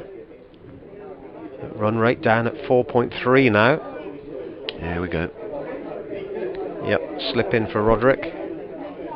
Right-handed batsman. Facing up to his first delivery. As I say, it's not been a good season for him, arriving from Gloucestershire. Worcestershire announced yesterday they've signed James Wade for next season, the Australian, as the next ball is played defensively. Matthew Wade, sorry, not James Wade. I'm thinking of darts. That's a good signing, actually. Yeah, and for the whole season. Right, okay. So that could be good. As this is dragged down a little bit by Coles, we got away with it, driven into the covers by Roderick, and there's no run. So another over ticks by, and a tight one at that. 80 for 3. Libby has 7. Roderick still looking for his first run after 2 deliveries. Yeah, good spell by James Coles. He's bowled his 6 overs, have just cost 14 runs. Here on BBC Radio Sussex, BBC Hereford and Worcester, myself Adrian Harms with Chris Williams. Started on time at 11 o'clock. Worcestershire winning the toss, selecting to bat first. I can see Will Beer is warming up down at the far end of the ground, so I wonder if there might be a change in bowling. We'll have to see, although I'm sure Tom Haynes is very tempted here to let James Coles carry on with this very good spell. Someone who is going to carry on is Archie Lenham. Just the 1 over, 1 for 3 for young Archie today. The wicket of Tom Fell in the previous over. He's now coming into bowl to Jake Libby. In he comes, bowls, and Libby's forward and gets a single. He didn't know where that had gone. He was looking to play it away on the onside, but instead it came off the outside edge and got to single to backward point, fielded by Crocombe. And there is no run. Libby goes to 9. I think that's going to click over to, is that right? In a couple of moments' time. Total. Oh no, Libby does go to 8. I'm sorry, 81 for 3. As Lennon waits at the end of his run. Gareth Roderick surveys the leg side field, where he'll see there is a deep mid wicket and a long on. As in comes Lennon, bowls, and Roderick is caught and bowled, and Archie Lennon picks up his 2nd wicket of the innings. He was rather stretching for that, was Gareth Roderick, and he just played it straight back to Archie Lennon, who hung on to the catch low down to his left hand side. You were saying, Chris, that he hasn't had a great season, Gareth Roderick, and that continues today. He's on his way for a duck. Toss here are 81 for 4 and a 2nd wicket for Archie Lenham. Yeah, that does sum up his season so far, Gareth Roderick. It's just not what he wanted coming to a new club, but well, what figures we've got for Lenham so far. 1.2 overs, 2 for 4. Well, I said we might enjoy watching him bowl, Archie Lenham. But I think it's a helpful wicket for him today. I think he's getting a bit of turn. I mean, certainly the one that bowled Tom Fell, certainly the feeling was that did definitely turn. So, the new man coming in is one of my favourite cricketers on the circuit, Ed Barnard. I think he's a terrific cricketer in all forms of the game. But he's coming in now. With Worcestershire, well, you never know until both sides are batted, and I'm loath to say it, but perhaps in a spot of trouble. 81 for 4 in the 20th. I think that's putting it very mildly. I think with the batting to come, as I said, Joe Leach was brilliant against Kent, where he really snatched victory for his side on that. Got 80 odd and saw them to within a few runs of the total there. But I have to say those innings don't come along very often, and I'll be amazed if we see another innings like that from him this season. So Barnard is going to have to play very circumspectly, but it's a real challenge against this young spinner.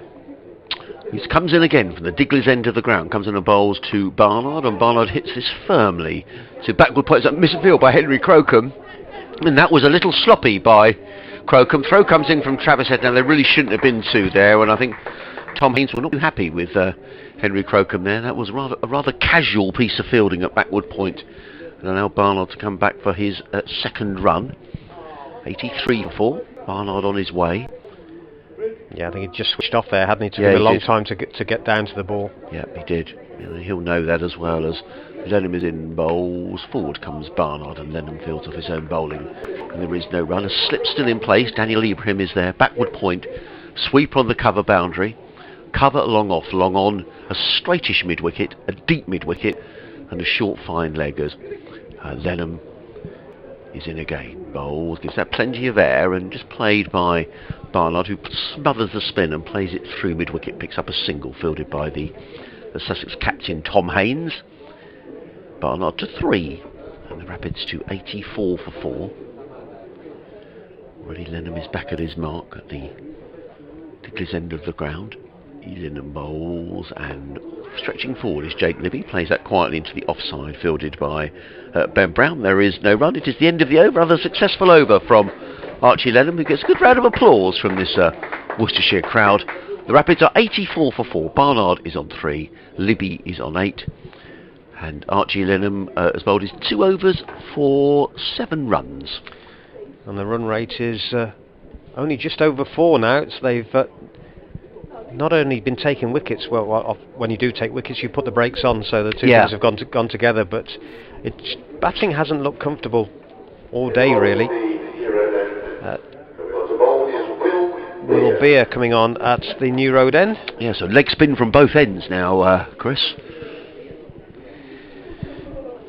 And it'll be Ed Barnard to take strike. Barnard shared in a record-breaking partnership with Joe Leach against Kent, and it was one of those innings you got Leach at one end blazing away 4s and 6s galore, and Barnard could hardly get it off the square, and it was a vital innings. He was there for, I think he got 42 not out in the end, but it was a horrible innings in terms of scratching around, and took him I think he was probably in the 30s before he struck a boundary. Not from one to try, and he just couldn't time the ball. Here though, times the first one, going back, drives into the cover but straight to the fielder, and there's no run. A good bit of fielding by Ben Brown there at short extra cover, who just clapped his hands to make sure that someone was backing up as he shied at the stumps.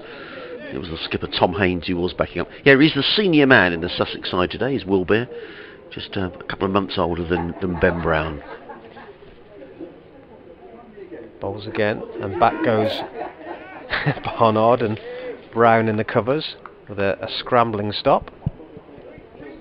Prevents a run, 84 for 4.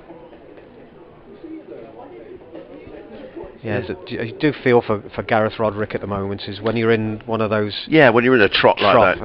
And you just you can't get out of it, and you want to impress. And you just can't buy a run. Be a little skip to the wicket, back goes Barnard, drives through the covers, and they will pick up 1 run. So slow going at the moment, quite quiet around the ground, a decent scattering of spectators in today. I was thinking that. It probably looks more than it would do normally because the spectators can't sit in the pavilion. It's all closed off for COVID reasons. So therefore the members are scattered around the ground.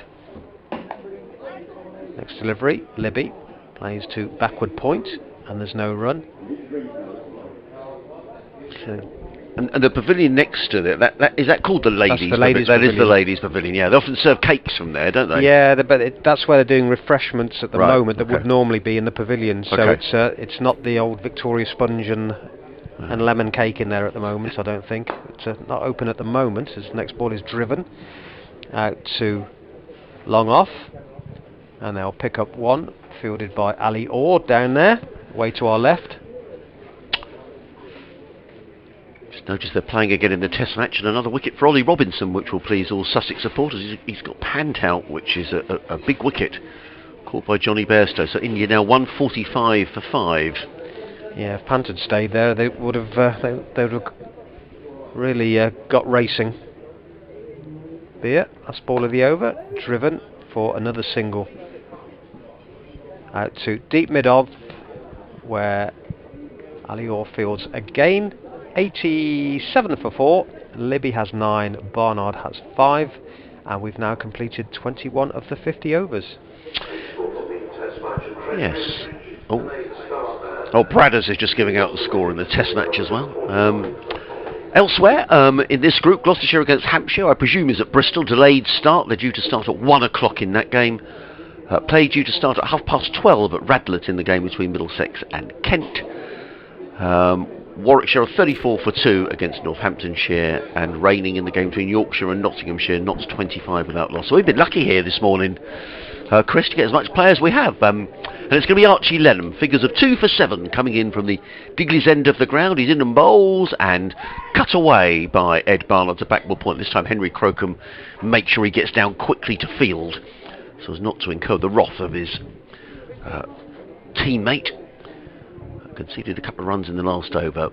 with a misfield, but not on this occasion. Another dot ball, 87 for 4. We've had 21 overs. As in comes Lenham again, bowls, and Barnard now works this one wide of Crocombe at point. He's going to pick up a couple of runs as Travis Head has to come running round the boundary to field. Cuts it off. Just hit a foothold there as it went through to the wicket keeper and bounced over his head. Good backing up, but really rifled the throw in, and it took off as it hit the foothold at wicket keeper's end.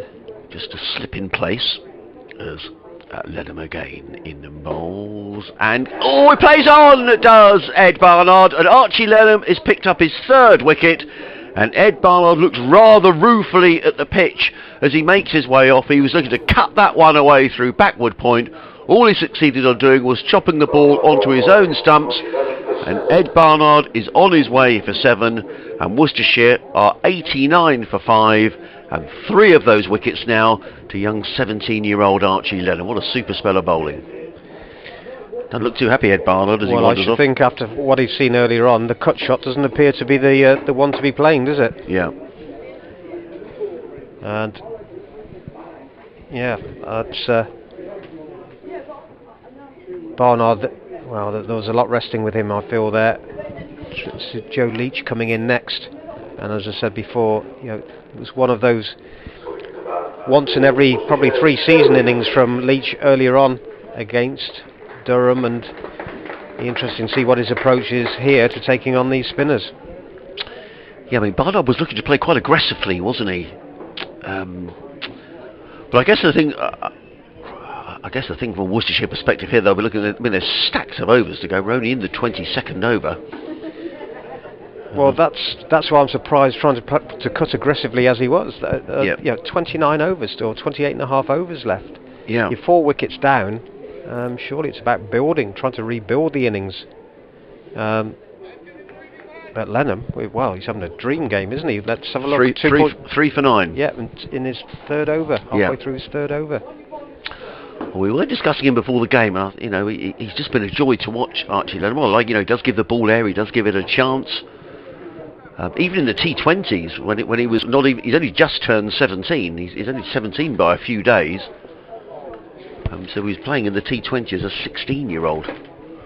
Now he's just adjusting his field slightly. He wants Henry Crocombe to go a little wider at long off. But he's coming into the Worcestershire skipper, Joe Leach. Worcestershire 89 for 5, as in he comes that short, and Leach plays that to short. Finally, they've taken a single, and he's going to move on here as a throw comes in from Joe Sarrow. Well, that was the last thing Worcestershire would have wanted there, was a run out. But it was played by Leach to short fine leg. Sarrow got in the throw, but in the end Leach was fairly comfortably home at the non-striker's end. Lenham twirls the ball from hand to hand and comes into bowl to Jake Libby. He's in and bowls, and Libby forces this one to backward point, fielded by a tumbling Wilbeer. And again, there is no run. Total to 90 for 5. Jake Libby's plays 23 balls for his 9 runs, but important for Worcestershire now that he stays and plays a big innings for the Rapids. As in he comes, full toss from Archie Lenham. That happens sometimes, doesn't it, when you're a leg spinner? Drilled down the ground by Libby, who picks up a comfortable sink, fielded way down in the distance by Ben Brown. End of Archie Lenham's over, who just rehearses his bowling action. And then Worcestershire Rapids are 91 for 5 at the end of the over. An over which brought the demise of Ed Barnard, a 3rd wicket for Archie Lenham. And Libby is on 10 and Leach is on 1. If you want to contact us on email, please do so. sussexcricket@bbc.co.uk. And Archie Lenham is getting some more running repairs to his shirt, Chris. The 12th man is now out giving some repairs to Archie Lenham, who takes his cap and runs down to the boundary at the far end of the ground to get to his fielding position, where he might get a nice round of applause. Probably people thinking, who is this lad? Well, he's been outstanding. And as he makes his way down there, they're probably thinking exactly the same as I did this morning, is, how young and fresh-faced he looks. Yep. And I did wonder if they got the mascot with them when they were limbering up. He's probably the youngest-looking player that I can remember seeing in a List A game. Will be to continue, but he's been bowling like a veteran, hasn't he? Yep, and he has done right through the T20 campaign and this. Beer in bright sunshine now. It's turned onto the leg side by Libby for 1. They'll think of a second. wasn't there. Good chasing by Tom Haynes, restricts them to 1. Of course, what we don't know is, you know, it's the old adage, isn't it, Chris? You never know until both sides are battered. It might well be that Sussex are looking at this pitch thinking there is a bit of help here for the spinners, and, you know, Tom Haynes chased that ball like his life depended on it, and, you know, who knows, 150, 160 might be I don't know. We've got to get there first, haven't we? Yep. That's the thing from Worcestershire point of view, is it's looking a real struggle out there. Just change in the field. There's a slip coming in, I think, for Joe Leach. Ibrahim. Very fine, hidden from my view by the wicket-keeper. Yeah. So Leach plays nicely off the front foot onto the offside. Beard does the fielding himself. Oh, Luke Dunning's been in touch, who's one of the Sussex backroom staff. Hi, Luke. Thanks for getting in touch. I'll read what he says about Archie Lenham's repairs to his shirt in a minute. Beer wearing 18. Little skip to the wicket, turned onto the leg side by Leach, no run. Luke says, Tom Haynes sorted out the back of Archie Lenham's shirt he was putting back in the GPS unit, which had fallen out. What this does is allow the sports science and medicine team track the physical workloads of the players whilst they train and play. So there we are. Brilliant. Thanks, Luke, for telling us that. That's wonderful. Sun goes behind the cloud as Beer bowls. Nice bit of air with that one. Driven defensively by Leach into the offside and no run. Just goes to show, Chris, how the game has changed, doesn't it? With GPS units in your, you know, to see how much you're running. And I know they do it a lot for footballers, don't they? I didn't realise they did it for cricketers quite as much. Leach goes back, turns it onto the leg side. Got hurried a little bit by that one. Yeah, kept low as well, didn't it? Just had to drop down on it and turn it onto the leg side.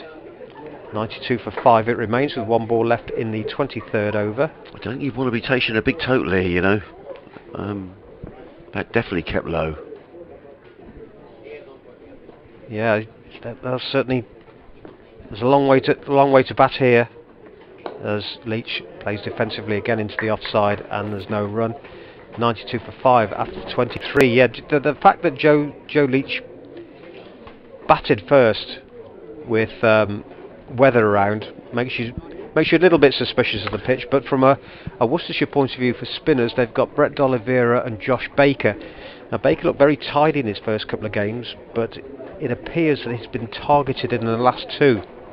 So what his confidence will be like today will be interesting to see. Another young player coming through the academy, but certainly there's been no problems with the young Sussex spinners.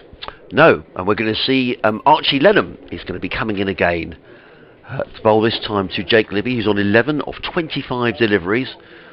The important thing for Worcestershire is that Jake Libby stays there. But in comes Lenham, bowls, and Libby just plays that very respectfully on the side, and there is no run. And Lenham's so enthusiastic, he races across and fields the ball before it can get to Tom Haynes' skipper. 200 might be a good score. I think 200 would be a really good score. No, I do, I agree with you. Sun back out again, lots of blue sky, hooray, as in comes Lenham over the wicket bowls, gives that plenty of air, driven by Libby straight back to Lenham, who dives down to his left-hand side and field, and there is no run. Well, that said, it looks a long way off, doesn't it? The way yeah, it does. The way batting looks at the moment. Yeah. Lenham tosses the ball from hand to hand, and all the Sussex spinners have bowled well. James Cole's bowled well, picked up 1 wicket. Here comes Lenham again, bowls and cut away by Libby, who again, having played the shot, the backward point looked rather suspiciously at the pitch. Fielded at backward point by Will Beer, and again there is no run. Lenham ambling back to his mark.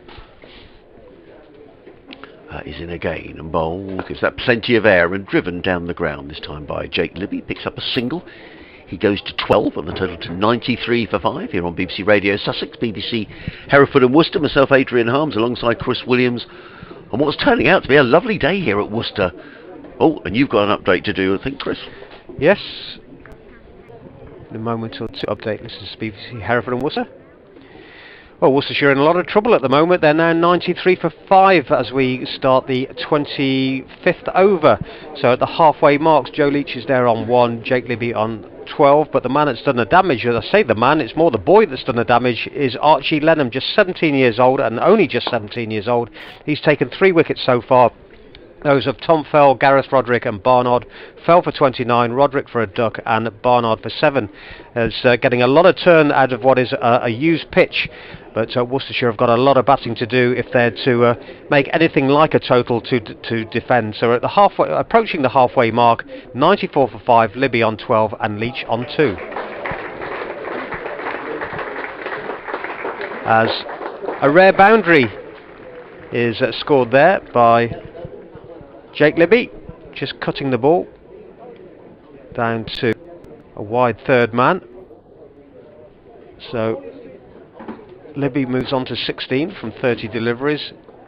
Leach has 2, 98 for 5.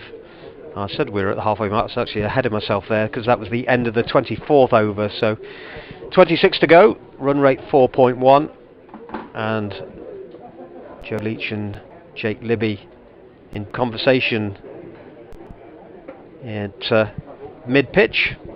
Just looked for the scoreboard. It's in the Test match. It's 155 for 5 India now, replying to England's 183. So trailing by 28. And the bowling figures: Joe Sarrow 4 overs for 19, Henry Crocombe 4 overs for 27, James Cole 6 overs 1 for 14. Daniel Ibrahim 4 overs for 16 as Will Beer starts a new over. Archie Lenham 4 overs 3 for 17, and Will Beer, this is his 3rd over, about to start. He's bowled 2 for 4 as Leach picks up a run off the back foot, driving out to deep point where it's fielded by Joe Sarrow. 99 for 5. The first 50 came up in the 10th over. We're now in the 25th as the sun shines again. Got a man in at short mid off for Libby, who plays defensively into the offside. Fielder there is Ben Brown at he's about a couple of yards in front of the stumps, quite straight. So looking for that upper shot from Libby. Skip to the wicket from Beer here, and driven into the covers by Libby. He'll pick up one more, brings up the 100 in the 25th over. So slow going at the moment, but an important partnership between Captain Joe Leach and Libby. Right-handed Leach stands tall, waits, turns the ball onto the leg side from within the crease. Not much foot movement there. Fielded by Tom Haynes, the Sussex skipper, in that bright pink shirt. Slip in for Joe Leach still. This time nice forward defensive into the offside, and Beer just veers away in his follow through to do the fielding himself. Already we're at the last ball of the over, so they really are getting through their overs with spin at both ends. Run rate is exactly 4. There's a nice looking shot from Leach, but straight back to the bowler, who parries it away to his left, and it was Brown that completed the fielding. So the end of the over, at the halfway point, the Rapids are 100 for 5 with Libby on 17, Leach on 3, the 5 men out, Oliveira for 11, Haynes for 24, Fell top scoring so far with 29, Roderick for 0 and Barnard for 7. The wickets falling at 33, 69, 79, 81 and 89. And it will be the very impressive Archie Lenham to continue, 3 for 17 from his 4 overs. He's got Ibrahim at slip, fine leg and 3rd man up, deep mid wicket, mid on, extra cover and deep cover. Libby plays defensively, back to the bowler and there's no run. Also there's a long on with James Coles out in the distance in front of the D'Oliveira stand. Let him just compose himself at the end of his run up. Skip to the wicket. He's turned fine Down the leg side, and this will go all the way for 4 with fine leg up. Just a little tickle down there by Jake Libby. And he's into the 20s now, 21 from 34 balls. 104 for 5. So just a little bit loose there from Lenham down the leg side, and Libby just had to tickle it with fine leg up. Joe Sarrow it is at fine leg. Next delivery is driven nicely out, too long on, and Libby picks up one more. 22, 105 for 5.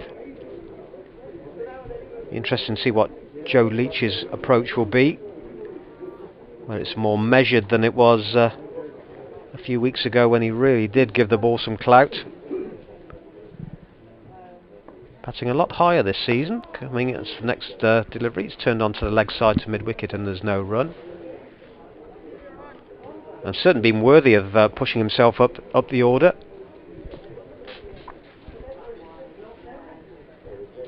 Just a little pause as we wait for Lenham to bowl again. Fires this one through a little bit, and they think of a single there, but a good tumbling stop at point. Let's see who that was there. Is that all? It's Will Beer. Will Beer. I think is it Will Beer? Yes, just hobbling away there. Yeah, I think he might have just dropped on the ball there, just holding his knee. Yeah. Lenham in, and Leach is forward defensive. Just on the walk a little bit there, turning it to wide mid on, and there's no run. End of the over, 105 for 5. 26 overs completed now. Libby has 22. Leach has 3. And for Lenham, just give you his figures. He's bowled 5 overs and he's taken 3 for 22. Yeah, and we're going to get more leg spin. Will Beer is going to carry on from this new road end of the ground. So 26 overs gone. We started dead on time at 11 o'clock. So Sussex do rattle through with the spinners bowling a lot of overs. Already James Coles has bowled 6. Archie Lenham has bowled 5. And it's going to be Will Beer who's going to carry on from this, the new road end, coming into bowl to the right-handed Jake Libby. 22 off 35 deliveries. As in comes Beer. Right arm over the wicket bowls, and Libby just works this into the covers, fielded by Dan Ibrahim, and there is no run. Will Beer in his 4th over, figures of 3 overs, 0 for 6 at the moment. Spinners keeping it nice and tight. See Ben Brown is in really close there at short extra cover. As Tom Hayes just keeping the pressure on here. Beer over the wicket bowls, and Libby again just plays this to Ibrahim coming in from the covers to field, and again there is no run. Tight cricket, bit of blue sky above the ground, some heavier cloud, but also some sort of cotton wool type cloud as well, which is always encouraging to see. Not when we first arrived, it was just, you know, dark cloud right as far as the distance you could see, but there's quite a breeze now here at Worcester. Is hopefully carrying any horrible stuff away, as in comes Beer and clipped away to backward point. A tumbling save there by James Coles, but not until the batsmen have come back for 2. In fact, Coles is annoyed with himself. He gets in the throw. 2 more to the total. Libby goes to 24. The total to 107 for 5. And Will Beer wanders back to his mark. And prepares to bowl to the right-handed Jake Libby. He's on 24, Worcestershire 107 for 5. If you're just joining us, as Beer is in again, bowls, and Libby flicks that one down towards fine leg. I wonder if that came off a bit of pad. We'll have to wait and see for the umpire's signal. And umpire Debenham indeed does turn around and signal. That's a leg by. So Libby remains on 24, but the total goes up by 1 to 108 for 5. I think that's going to click over to in a couple of moments' time. Yep, there we go, 108 for 5. And the yellow figures on the scoreboard. Beer tosses the ball from hand to hand. The 27th over. As Beer in again and bowls and driven firmly by Leach to mid-on. He wants a quick single and he takes it. Crocombe gets in the throw, misses the stumps, as well backed up by Carter, the wicket-keeper. 1 more to the Worcestershire skipper, who goes to 4 and the total to 109 for 5. Just looking at the scoreboard, Chris, the cut-off time for this innings is 2:30. Well, it's not going to take that long, is it? We've only got another, 23 overs after this one. That's not going to take nearly 2 hours to bowl. Racing through them at the moment. Yeah, they are. Will Beer again. Comes in and bowls, and Libby clips that one nicely through square leg. They've taken one. They might think about two here, but head is quickly in from the deep mid-wicket or deep square leg boundary to field. It is the end of the over. Another tidy over from Will Beer, which Worcestershire are 110 for 5. Jake Libby is on 25. Joe Leach, the skipper, is on 4. That's the end of another Will Beer over, who's bowled 4 overs and has taken no wicket for 10. And if you just joined us, listening to live cricket on BBC Radio Sussex, BBC Hereford and Worcester, myself, Adrian Harms, alongside Chris Williams, in a game where Worcestershire won the toss, elected to bat first, and have lost 5 wickets this morning. Haynes for 34, D'Oliveira for 11, Fell for 29, Roderick without scoring, and Barnard for 8. 3 of those wickets to Archie Lennon, 1 to James Coles, and the other a run out by the skipper Tom Haynes. And Lenham to continue from the Diglis end. Bowling to Libby with a slip in. Libby goes back and cuts for a single. Down to deep point. Where it's fielded by... is that the 12th man, Harrison Ward? Yes, Harrison Ward, who I think is on for Travis Head. I think. The blonde hair down there and wearing his shades. Leach with 4 from 15, and Leach has played down at New Road for a lot of years now, and he will know what a decent score is going to be on this pitch. And the fact that he's just picking up the singles at the moment, and that's a rebuilding job anyway, so the next delivery is played defensively into the offside and there's no run. He will have a target in mind of what he thinks is defendable. Yeah, absolutely. And if that takes 23 overs to crawl to it, then that's what he'll do. Yep. Lenham's in his 6th over now. Leach will pick up a single, and comfortable one, just dropping it into the offside. Yeah, I think you're right. And actually, from a Sussex perspective, you know, with younger players, they're learning all the time. I'm sure Tom Haynes is out there because they thought they'd won the game up at Sedbergh School, I'm pretty sure, a few weeks ago. I'll talk about that in a moment. Lenham to Libby. Libby cuts down with third man up, and the ball might just beat into the boundary. No, it's a good chase there by Will Beer, and will restrict them to 2. Yeah, there's a good bit of... Oh, it was an overthrow, so I'll come through for a third, thrown to the bowler's end. That was a bit untidy. Did well, Beer, chasing the ball down, but then a poor throw in. Yeah. Allows a bonus run there. You're right. I mean, well described, Chris. I mean, it was a brilliant bit of fielding by Will Beer, chasing back. I thought it had gone for 4 runs, but the throw was wide. Maybe Sussex should have had, you know, someone else up by the stumps there just to collect the ball. Nonetheless, good running in the end by Worcestershire, picking up 3. 115 for 5. Leach now on strike. Cuts at fielded in the circle by Beer at third man, but good calling from Libby, backing up from him. They pick up one more. We've got something of a rarity on the ground today. Sunshine. No, well that's a bit rare, but no. Go on. People in hospitality all out watching the cricket in 3 rows of seats. Lovely. In the marquee, as the next ball is driven. Oh, well fielded. Just comfortably by Libby for a single. Beer, good bit of fielding by him. Probably makes up for that poor throw earlier in the over, and couldn't prevent them taking 1. But 1 is all they did. Get 117 for 5 with Libby on 30 now. Top scoring in the innings so far. Leach on 6. Yeah, so that game up at Sedbergh School, Chris, Sussex made 270, and they had Lancashire 115 for 7. And I must admit, I was commentating on the game thinking, oh, Sussex are home and hosed here. But you never know in county cricket, do you? You know, Danny Lamb came in with Tom Bailey, and they just picked up the 1s and 2s and kept Lancashire in the hunt. And when they got to the last 10 overs, then they had a real blast, and it was a super game of cricket that Sussex were on the wrong end of. And I know Tom Haynes, I spoke to Tom after the game, the Sussex captain, he was bitterly disappointed. But sometimes you have to go through those defeats, don't you, to learn a little bit. And I'm sure Tom will be out there now thinking, well, I know they're 117 for 5, but we need to really keep the pressure on here. And as I think you've rightly identified, Joe Leach will know what's a good score here. And, just the way the wicket... I mean, don't get me wrong, it's not a bad wicket at all, is it? But there seems to be a bit of help for the spinners. And maybe a couple of 100 here might be a good total. Yep. Well, there'll certainly be something to bowl at, won't it? Yes, indeed. The two umpires and chatting there with Will Beer. What's that about? Yeah, yeah, he certainly wants something brought out. There was a chat to the umpires. I'm not quite sure what that was about. Tom Haynes is now looking in the direction of the Sussex dressing room. If you'd like to send us an email, sussexcricket@bbc.co.uk, you can tweet us at BBC Sussex Sports. So a slight delay in play here. I'm not really sure why.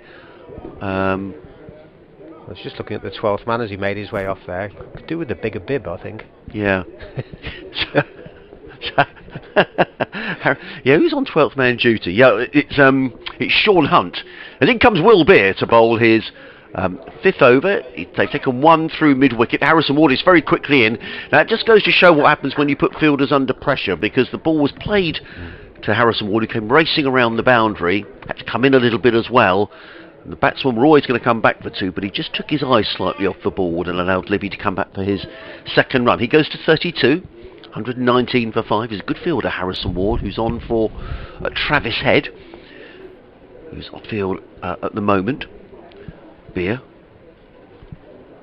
4 overs for 10 before this over is in and bowls. A nice floated leg break, which Libby eases down the ground to Crocombe, who fields at mid-on, but not before the batsmen have crossed for another single. Libby goes to 33. 120 for 5. You said Jake Libby's been a good signing for Nottinghamshire, and he's doing a good job for his side here. He's just keeping the scoreboard ticking over, picking up the ones as Worcestershire like to try to set a decent total here. Beer in again bowls, and Leach plays with a very straight bat to extra cover, eludes Ben Brown, who's annoyed with himself, and he slaps the ground, Ben Brown, in annoyance, because he allows Leach to go through for a single. Leach goes to 7. Worcestershire to 121 for 5. Yeah, Libby's he's pleasing on the eye. He's not spectacular, but he's been a really good. They've been after an opening batsman for some time for Championship cricket. He's really settled in well. Played for the counties against India a couple of weeks ago. Yes. A match in which Jack Carson, who's actually in the 14 today, the Sussex off-spinner, played. Jack not playing today, as Beer in again bowls and played slightly in the air, but it was by no means a chance. Straight to Haynes at mid-wicket by Libby, and there is no run. Jake Libby just using his feet. Beer turns and just looks at his field and decides to leave it as it is.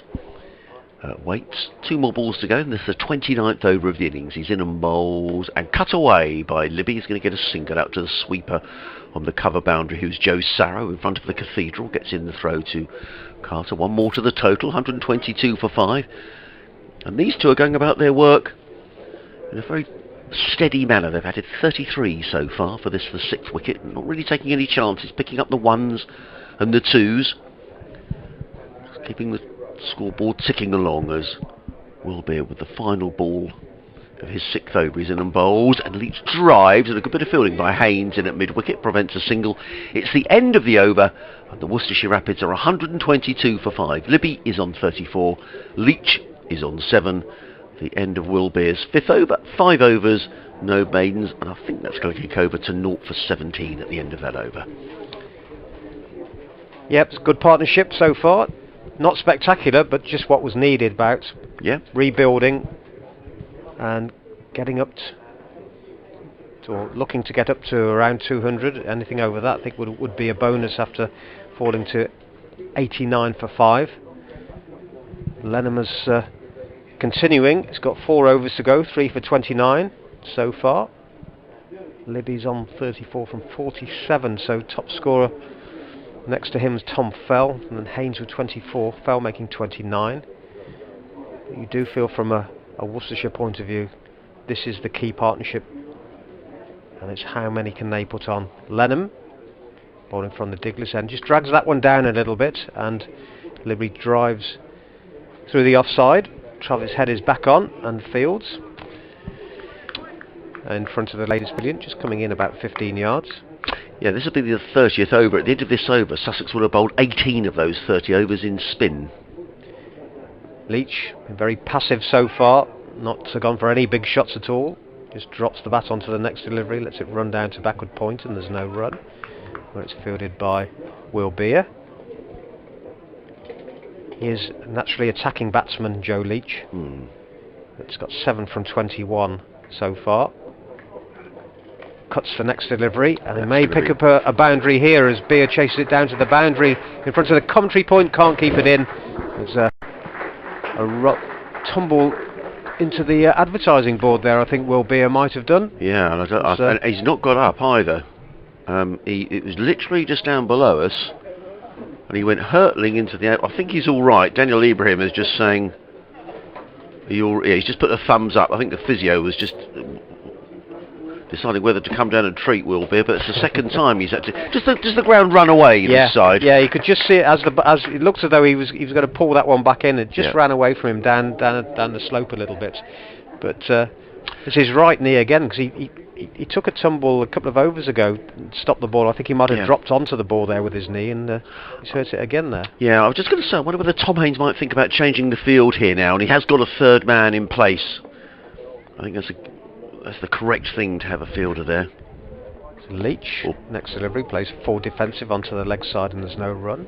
Sorry, Chris, they always like a short third man, because with Lennon bowling leg spin, he can just get milked through that offside. Yeah.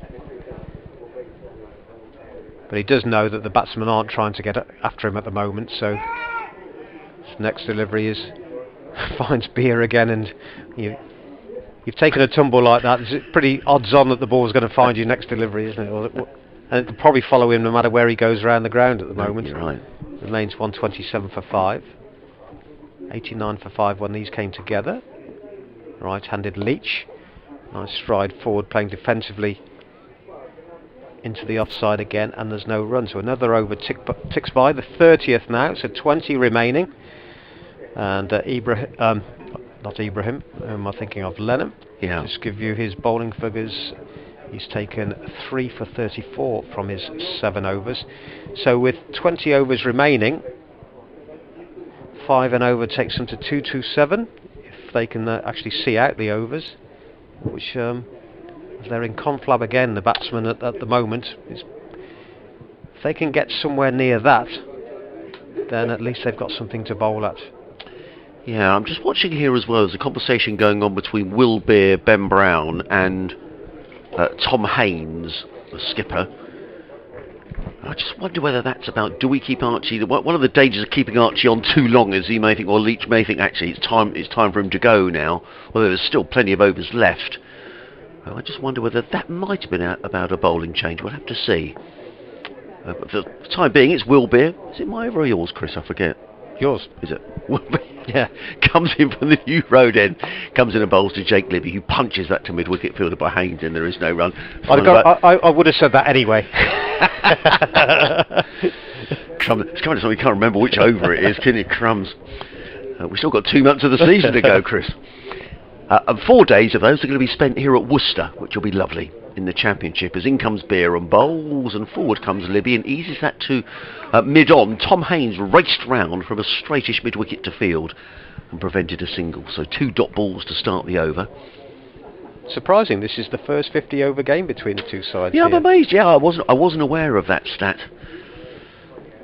There's Beer in again and bowls, and this time we will pick up a single. Will Jake Libby just plays that through mid-wicket. Travis Head emerges from in front of the ladies' pavilion and gets in the throw to Ollie Carter. 1 more to the total. Libby to 36. Rapids to 128 for 5. I mean, Jake Libby's job here is, I guess, is to be here with 50 overs gone, and if he's got 60-70 to his name, he'd have done a good job. I think if they bat through the 50 overs, that would be an achievement from where they were. Yeah, 5 down in the 22nd over. Well, at Worcestershire, in comes Beer in bright sunshine, bowls, and Leach is forward. He's hit on the pad. I think that might have been a little high. And also got a good stride in, did Joe Leach. Yeah, I think the concern is after this there is Banton, Baker, Finch, and Morris to come. So there's not a lot there. And we should say that is Tom Banton of Somerset's brother. Is that right? Yes. Yeah. Younger brother.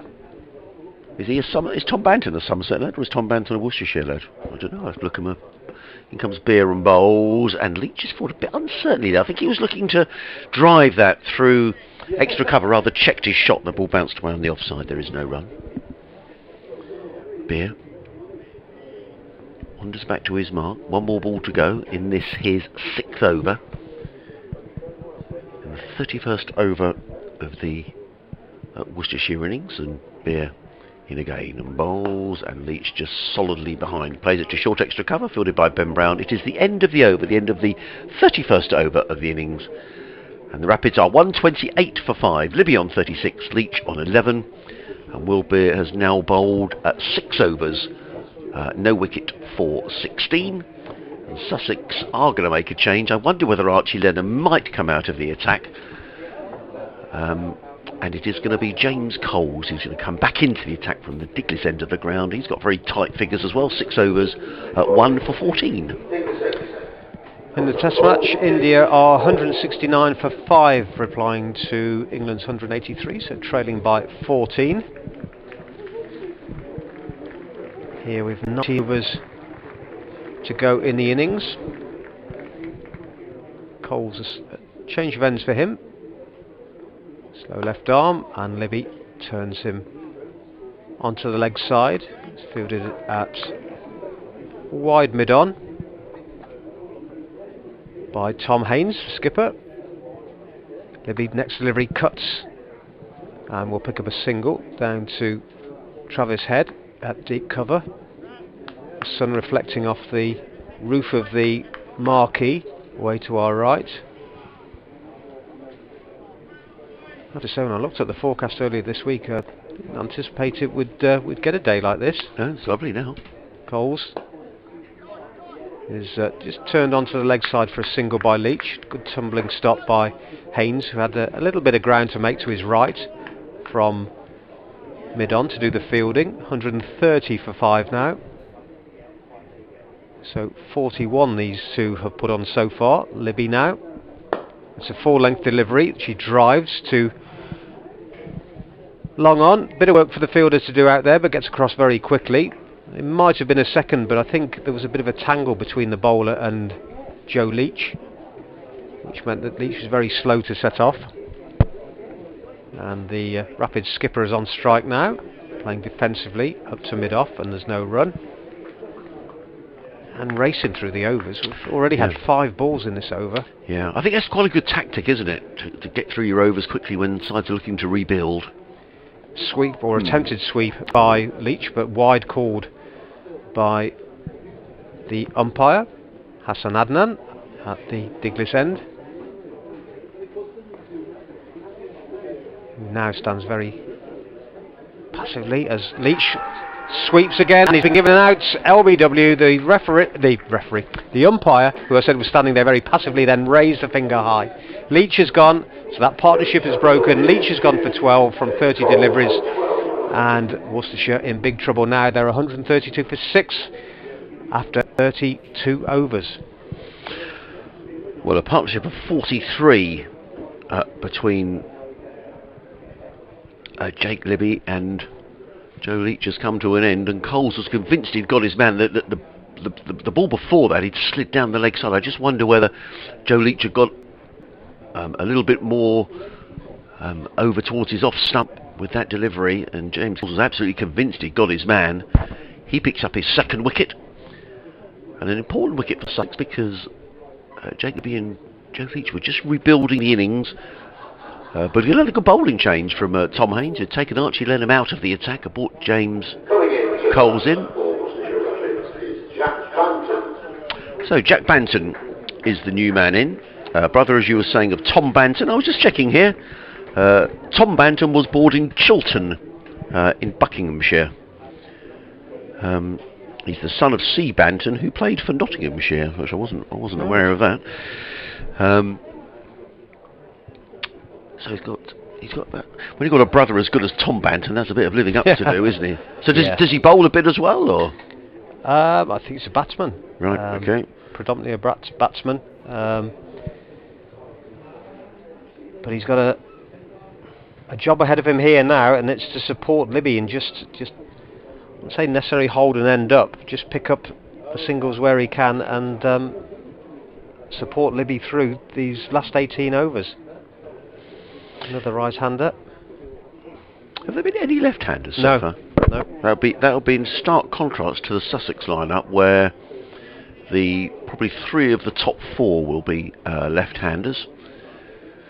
Tom Haynes, Alistair Orr, Travis Head, all left-handed batsmen. In comes Will Beer. Start a new over, comes in and bowls, and played by Libby down to long on, picks up a single, does Jake Libby, who's played very straight and very correctly throughout this innings. He goes to 39, and Worcestershire to 133 for 6 as the sun is out in all its glory now. New Road looking a picture, and sort of sweaters being pulled off and people sitting in short sleeve shirts, which we haven't seen an awful lot this summer, certainly not down on the south coast. And Libby just actually comes down and has a word with Banton, and I'm sure he's saying, you've just got to play sensibly here. Pick up the 1s and the 2s. There's still another 17 overs to go after this. As Beer is on his way, bowls and driven to backward point by Banton. A little streaky off the outside edge, but nonetheless safe enough, fielded by James Coles at backward point. Beer in his 7th over.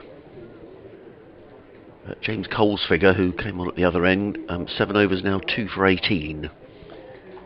As Beer in again and bowls. Playing to the onside. I'll break off because Chris has got an update to do. Yeah, Banton, a lot resting on his shoulders to support Libby here.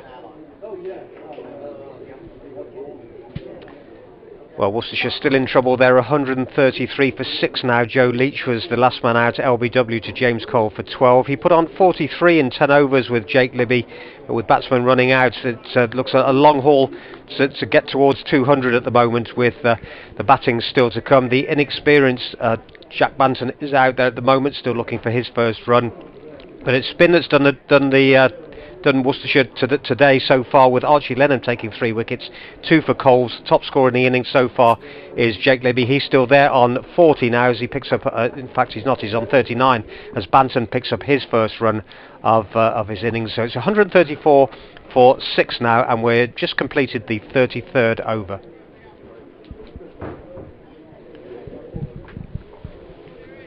Got ahead of myself. It says I thought that was the last ball of the over. There's one ball left in this over from Will Beer.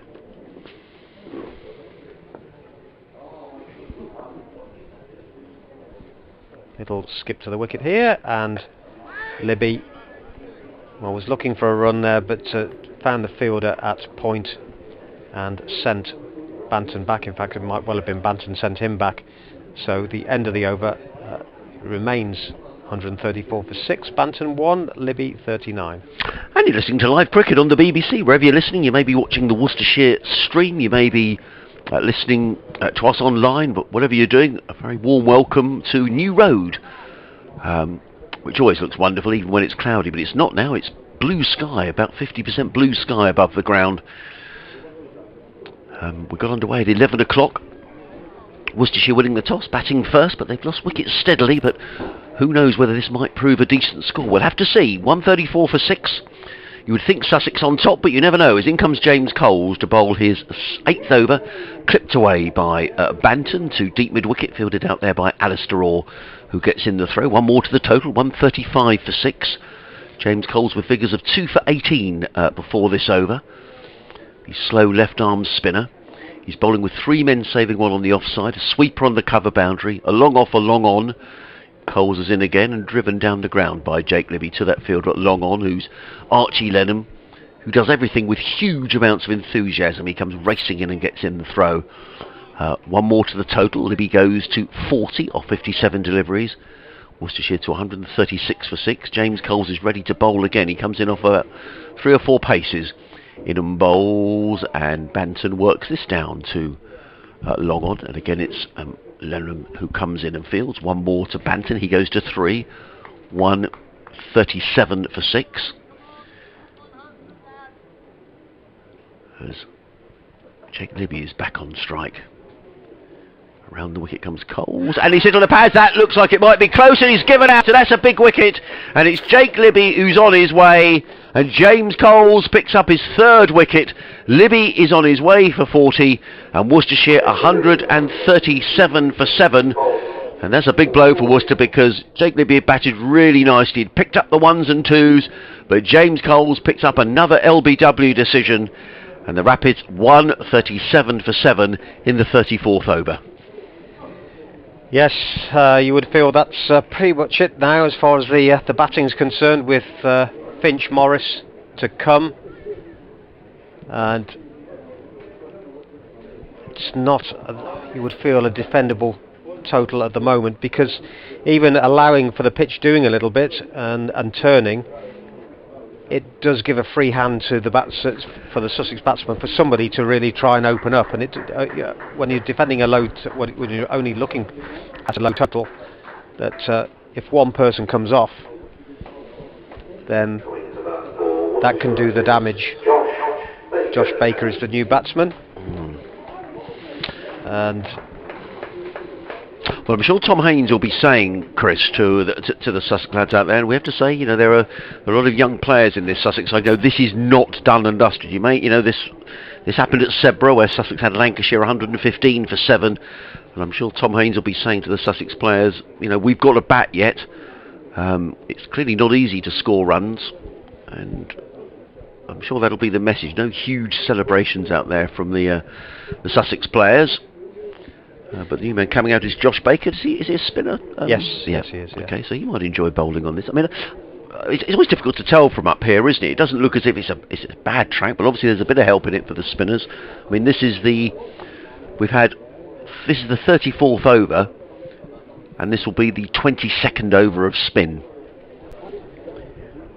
So the spinners are starting to run out now for Sussex. Possibly Travis Head could bowl a few overs of spin if they decide to go down that route. But James Coles now figures of 3 for 21 in his 8th over, and he's coming in to bowl to the new batsman, who is Josh Baker. Tall man. And Coles is in, bowls. Oh, he's beaten outside the off stump. Playing a miss from Baker through to Carter. Went through quickly, didn't it? Yeah, he did push that through, did James Coles, who's already back to his mark. Already on his way. Bowl. Baker is forward and plays to mid-wicket, fielded by Tom Haynes, and there is no runs. At the end of James Coles is over. 8 overs. 3 for 21 for James Coles. End of the 34th over of the innings, and Worcestershire 137 for 7, with Baker yet to score and Banton on 3. It's always interesting, isn't it, when you've got an interest in one side. So I would look at it from a Worcestershire point of view and say 137 is nowhere near enough. You would look at it from a Sussex point of view and say, well, yeah, my football team could be 4-0 up, and I'm still looking at the clock thinking, well, they might come back and score. Yeah, the opposition might come back and score 5. Yeah, no, yeah, absolutely. It's Beer with quite an attacking field in now for Jacques Banton, and why wouldn't you? Yeah. Just look at see how many. It's got 2 men out as first ball is made defensively back to the bowler. We've got a deep square leg and a deep cover. Other than that, everyone else is in the circle. How often do you see that in the 35th over? Yeah. So just put the squeeze on and stop them picking up the singles, which will build the pressure. Banton will pick one up though with a good bit of placement. They've got a backward point, and he's just played it 2 point. So a little bit of a work for James Coles to do, moving around to field that. Banton is on 4. Yeah, I mean, it's I've little doubt that the Worcestershire message is here: make sure you bat your overs, even if you go 2 and over. Just make sure you use those overs up and get as many as you can. You don't want to collapse in a pile with sort of 14 overs left or something. Baker's first delivery from Beer will pick up a single, just pushing into the offside. I think that's looking a tall order to see it through to 200. Well, to see it through 15.5 overs where they are now. Yeah, yeah. I think after this, they probably have to make a decision with the batsman to come. Do they start to try and get after it a little bit? Just because pushing it around isn't isn't really getting them anywhere at the moment, unless they think 175 gives them a chance, maybe. Beer. Gets Banton going back into the crease and onto his stumps. Needed to get Banton onto ball there, but he did, and no harm done, no run. Banton 4 from 9. Good opportunity for him though, if you're a youngster coming in. Absolutely. Show character, show some technique, and help your side through. Beer gives this a little bit of air, nice bit of float there. Banton turns square on the leg side. Travis Head coming in from the boundary to field. Restricts them to 140 for 7. And who knows, you get to 175, take a few early wickets. Well, it certainly puts jitters in the other dressing room, doesn't it, if that happens? Yeah. Yep, Sussex will know this is not done and dusted. Baker, another right-hander. It's a nice looking drive there, but well fielded in the covers. That's Ben Brown. Ben Brown, yep. Yeah. And another over ticks by. 15 remaining now, 35 bowled. Banton has 5, Baker 1, and it's 140 for 7. So just a quick run through the other scores. India won 78 for 5 in the Test match, trailing England by 5 runs now. A couple of wickets in the innings there for Ollie Robinson, which will please all Sussex supporters. Elsewhere, at Bristol, Hampshire 11 without loss in a game which started late because of rain. That game in this group, and also in this group at Radlett, Kent 7 without loss against Middlesex. That game also reduced by rain. As in comes James Coles to bowl from the Digley's end, bowls and right up in the block hole, squeezed down to third man, and they're going to come through for a single. That's well run. A single to Banton, and Baker very quick to pick up that single. James Coles is in his he is in his 9th over. I can see Archie Lennon warming up at the far end as well. As in comes Coles. That's a full toss, clipped away by Baker. They're going to get 1. They might think about 2, but Alistair Orr is very quickly in from the deep mid-wicket boundary, prevents anything more than a single. So Baker goes to 2. I think that's going to clear over 2. Yes, there we are. 142 for 7. 3 men saving 1 on the offside, 2 on the leg. Sweeper on the cover boundary, long off, long on, and a deep mid-wicket. As in comes Coles and bowls, and again Banton just works it through mid-wicket and picks up another single. Does Jacques Banton. He goes to 7. I think that's going to... Yep, there we are, 7. 143 for 7.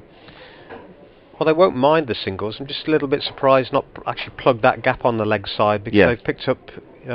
3 singles there, yeah. In comes Coles, bowls, and forward this time comes Baker, placed very correctly with his head right over the ball to mid-off, fielded, or short extra cover, fielded by Ben Brown, and there is no run. They're not looking to score boundaries, so the ones are all they're looking for. Coles, in again, bowls, and forward again is Baker, very correctly placed back to James Coles. Again, there is no run. 1 more ball remaining in this, the 36th over, then 14 overs remaining in the innings. Coles again bowls, and Baker drives, and again fielded tidily by Ben Brown. A tumbling stop in an old wicket end at the far end of the ground.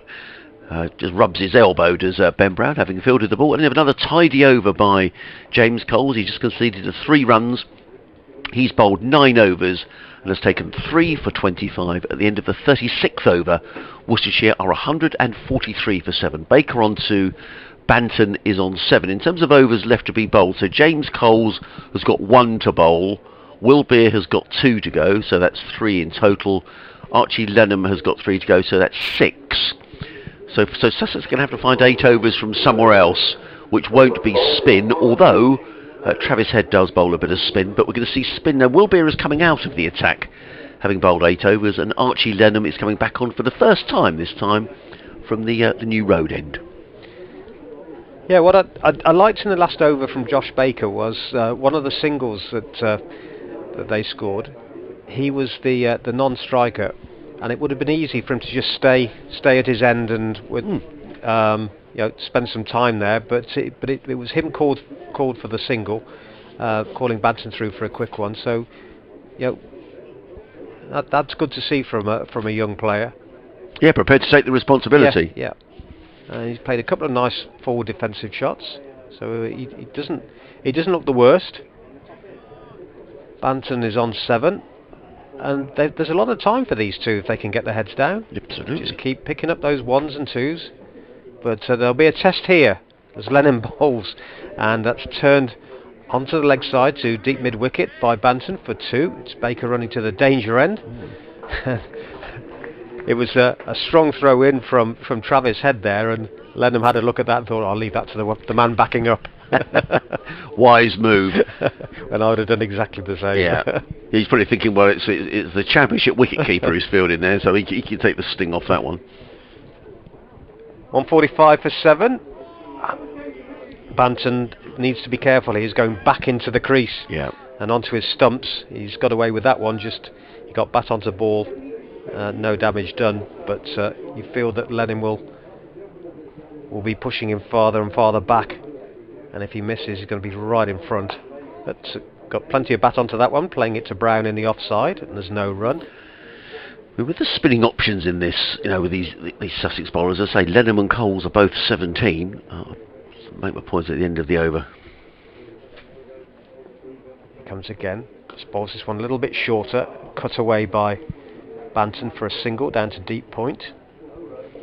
The other young spin bowler on the Sussex books is Jack Carson, who's an off-spinner. He's taken 36 wickets, I think, in the Championship this season. He's only 20, so Sussex could have days when they might be bowling well in excess of 96 overs a day in the Championship. That'd be lovely to see as well. A bit blustery again at the moment, as this is given some air by Lennon and fielded again by Brown in the offside.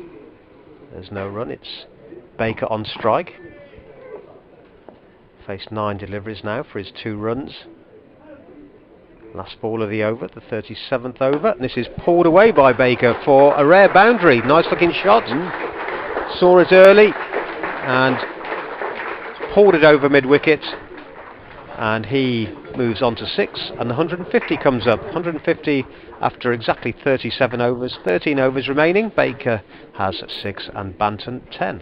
Good shot, wasn't it? There's room on that leg side, and just hitting against the spin, but that doesn't matter. There's plenty of room to play that shot. So it wasn't a slog by any manner of means. Last 50 came in 12 overs. Well, 13 overs left in the innings. James Coles is going to bowl the next over for Sussex from the Digley's end. This will be his final over. Figures of 3 for 24 at the moment. He's in and bowls. Played in the air by Banton. A lofted off drive to the fielder at long off, who's Henry Crocombe. 1 more to the total.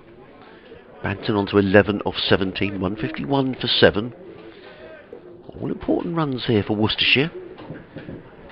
Coles around the wicket in bright sunshine bowls. That kept low.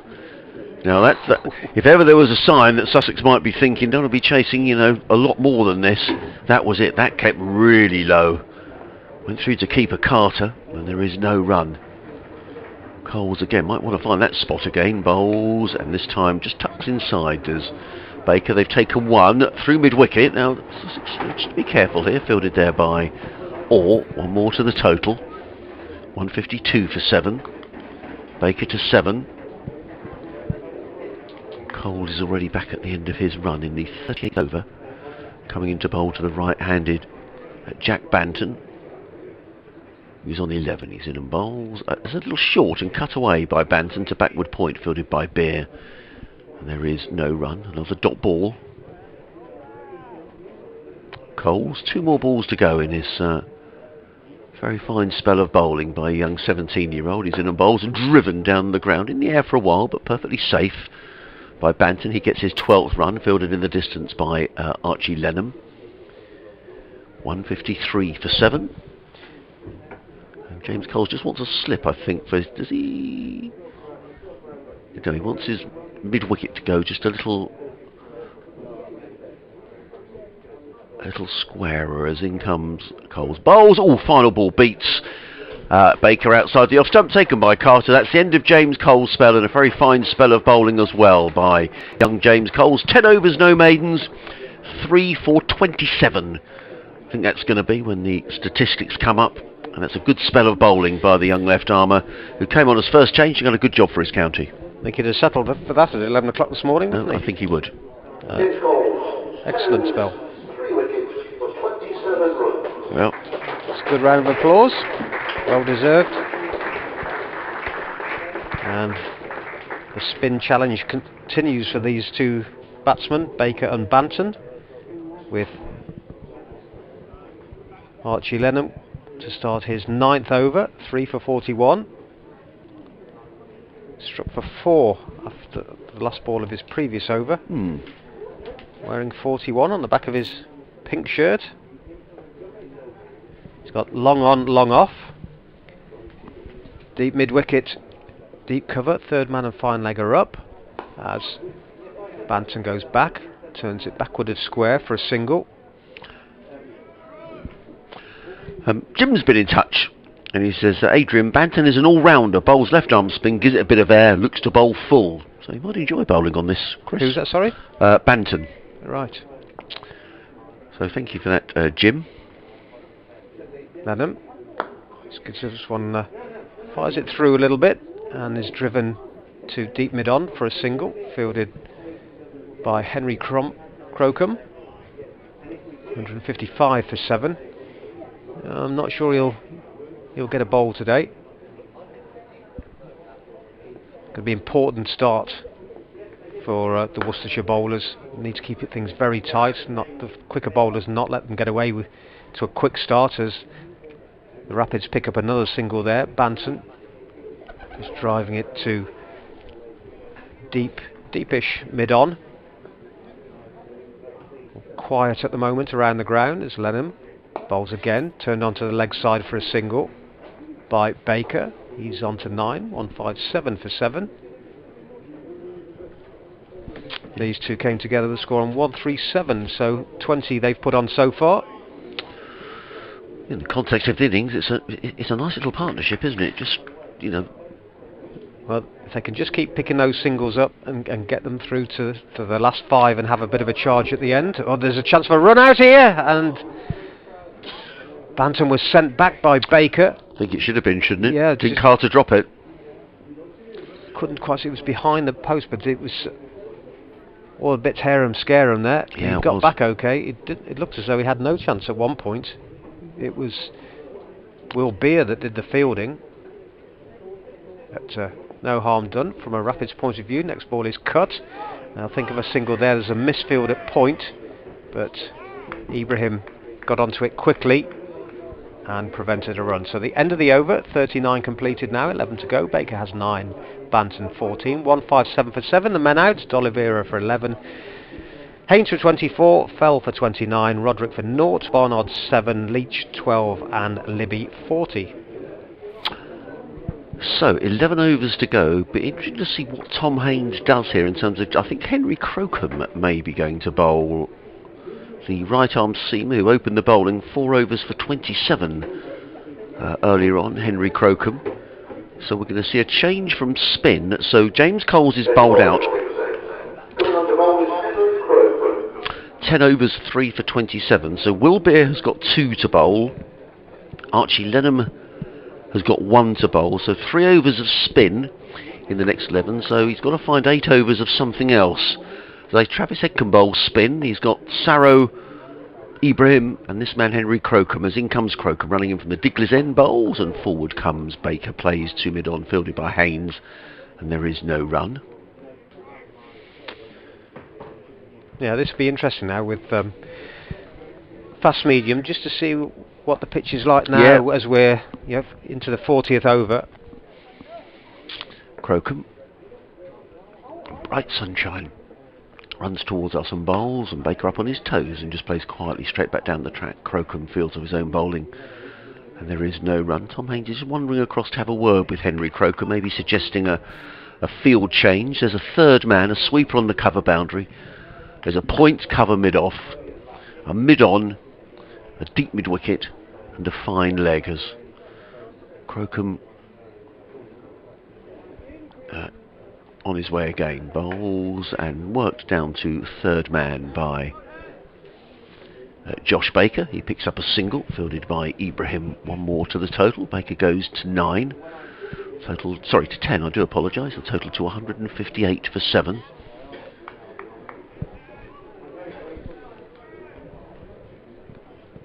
And Crocombe starts on his run and realises the batsman isn't ready. And he's on his way. This time to bowl to Banton. He's in and bowls, and Banton works this through square leg. There could be a couple of runs here. They've suddenly taken 1. They're thinking about 2. Oh, there could be a run out here. The throw comes in, or he just gets back. Well, miscommunication between the two batsmen. A bit of yes knowing. If the throw gone to the bowler's end, Baker may have been in trouble. Ball watching, weren't they? Yeah, they were. Yeah, there was that, and that's the second time there's nearly been a run out. Nonetheless, a couple more to Banton. He goes to 16. A total to 160 for 7. And Crocombe, 2 more balls to go in this, the 40th over. He's in and bowls, and he's going to get more runs here. His man could get 4 runs. It's clipped away down towards fine leg. No, fielded down on the boundary by Joe Sarrell on this occasion. They just elect for the 1. And Banton goes to 17. The total to 161 for 7.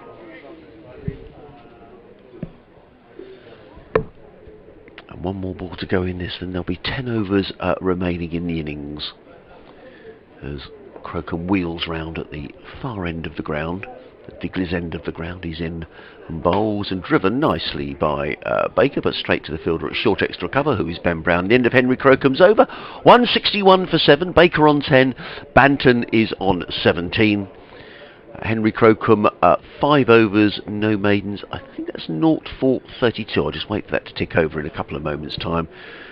So 10 overs to go, 3 of which can be spin from the 3 bowlers who've bowled so far. I just wonder whether Travis Head may get a bowl if they're looking to bowl more spin, but either way it's going to be Archie Lenham who's going to bowl the final over of his spell. Figures of 9 overs, and he's taken 3 for 45. The last play of the innings, last 10 overs, 5 fielders outside this circle. You can probably hear in the background Dave Bradley just saying, last power play, maximum 5 fielders out on the boundary. Yeah. So last 10, what can these two do? Banton is on 17 now. He has strike as Lenham starts his final over from the New Road end, and Banton has enough time there to go back and turn the ball square on the leg side to Travis Head for another run. And it just shows you, after the high scoring games down here, it can be just as intriguing watching a side trying to grind out a defendable total.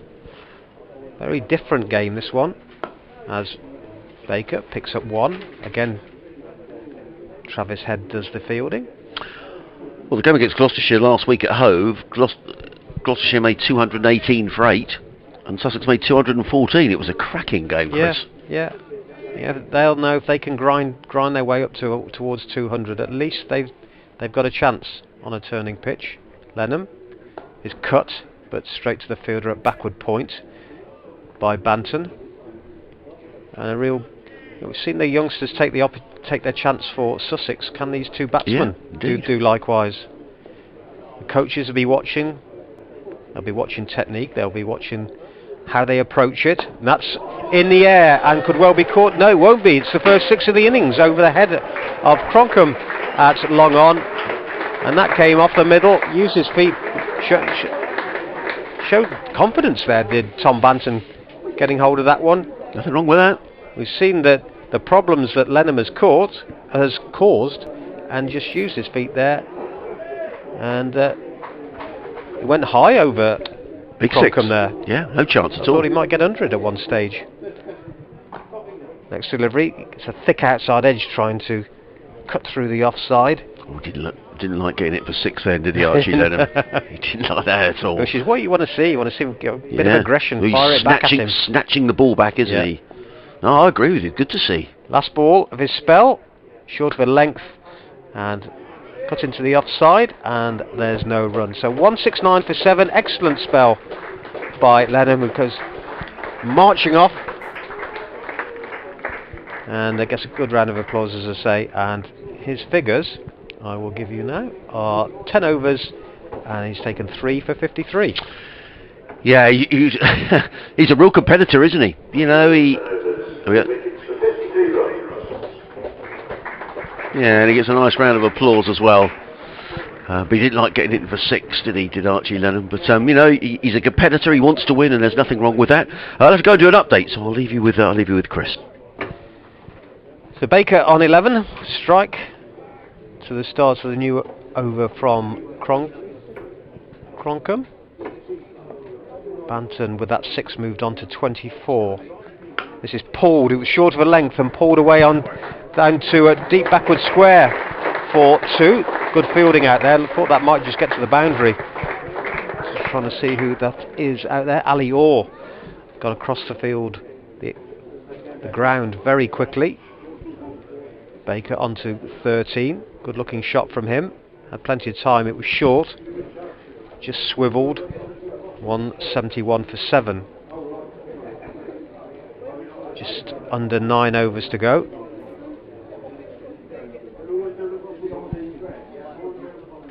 Look, they're wiping the ball. I think it might have hit a damp patch out there as it made its way out towards the boundary. 137 for 7 when these two came together. Moved it on to 171 for 7. All right-handed batsman so far in this innings, as Baker went for a big drive outside the off stump, and it's a slower delivery from Cronkham, and it ended up looking a very awkward shot, but no harm done. He's still there in the test match. India starting to push ahead now. They're 191 for 5, so they lead by 8. Bit of a recovery by Worcestershire here. They're now 171 for 7. These two batsmen came together at 137 for 7. Josh Baker is on 13. And Jacques Banton is on 24. They've played a nice couple of shots in the last couple of overs, these two. A nice 6 from Banton over long on. But they need to stay together for the remaining 8.5 overs if they're to get a total that they can defend here. It's a difficult pitch. There's a lot of turn. 6 wickets so far have been taken by the spinners, but they just need to kind of stay together, these two batsmen, make their way towards 200, possibly 220. At the moment they're 172 for 7 with Baker on 14 and Banton on 24.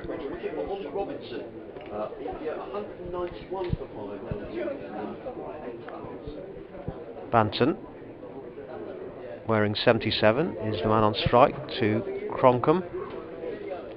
Running towards us from the Diglis end, turns this nicely backward a square down to fine leg for another single, fielded there by Joe Sarrow. 173 for 7. Well, lunch must have been served in the marquee now, because everyone's inside sitting down, or one lone lady is sitting outside. Cronkham bowls full length delivery, well kept out by Baker, driving into the offside, and there's no run. So 173 for 7 at the end of the 42nd over, 8 remaining. The batsmen so far: D'Oliveira 11, Haynes 24, Fell 29, Roderick 0, Barnard 7, Leach 12, Libby 40. And the bowling: Sarrow 4 overs for 19, Crocombe 6 overs for 35, Coles 3 for 27 in 10, Ibrahim 4 overs for 16, Lenham 3 for 53 in 10, and Beer 8 overs for 21. Yeah, a bit of a debate going on up there between Tom Haynes and Will Beer, who's now going to come into bowl, I think, his final 2 overs. 8 overs, 0 for 21 for Will Beer. Good little partnership this, though. Chris, it's now 36 between these two. And we were talking about, 200 might not be a bad total on a pitch that seems to be giving some assistance to the spinners, and it's just provoking a little bit of thought. We'll be having a natter to Ben Brown, who's the former county championship skipper, so he's just getting a bit of advice here. I mean, we'll be the senior member of this Sussex side. So what have we got? 8 overs to go. Beer can bowl 2 of them. But these two are certainly giving Worcestershire at least something to bowl at. As a further delay will be just making sure he's got his field absolutely right. He's coming into bowl to Jacques Banton, who's on 25 of 31 deliveries, as in comes Beer and bowls, and Banton just plays firmly to mid-wicket, fielded there by Haynes, and there is no run. Yeah, if they see the overs out, they'll be somewhere around 210 at this rate. And at 137 for 7, they'd have settled for that, as in comes Beer and bowls, and Banton is forward and plays that past Haynes at mid-wicket, who can't stop the ball. It's a single. He parries the ball on to Henry Crocombe, who comes running in from long on to field, just down below us. One more to the total, 174 for 7. Banton to 26 off 33 deliveries. Beer wanders back to his mark. 3 men saving 1 on the offside, just 1 on the leg side. The other 5 skilled fielders scattered around the boundary. It's a deep mid-wicket, a long on, long off sweeper on the cover boundary, as in comes Beer and bowls, and up on his toes is Banton. Baker plays quietly to backward point. There is no run. So just to confirm, there's 5 fielders on the boundary. There's a deep backward square, deep mid-wicket, long on, long off, and a sweeper on the cover boundary. Then 3 men saving 1 on the offside, 1 on the leg, as Beer back to his mark. The sun has momentarily disappeared, but behind some heavyish looking cloud, as Beer is in again, bowls, and Baker is beaten outside the off stump, taken by Carter, and there is no run. Don't worry when I say heavy cloud, because behind it there's some lighter cloud and some blue sky as well, and quite a breeze as well blowing from whatever direction that's coming from, but it's keeping the clouds rolling across the ground, and at the moment no sign of imminent rain, which is good news.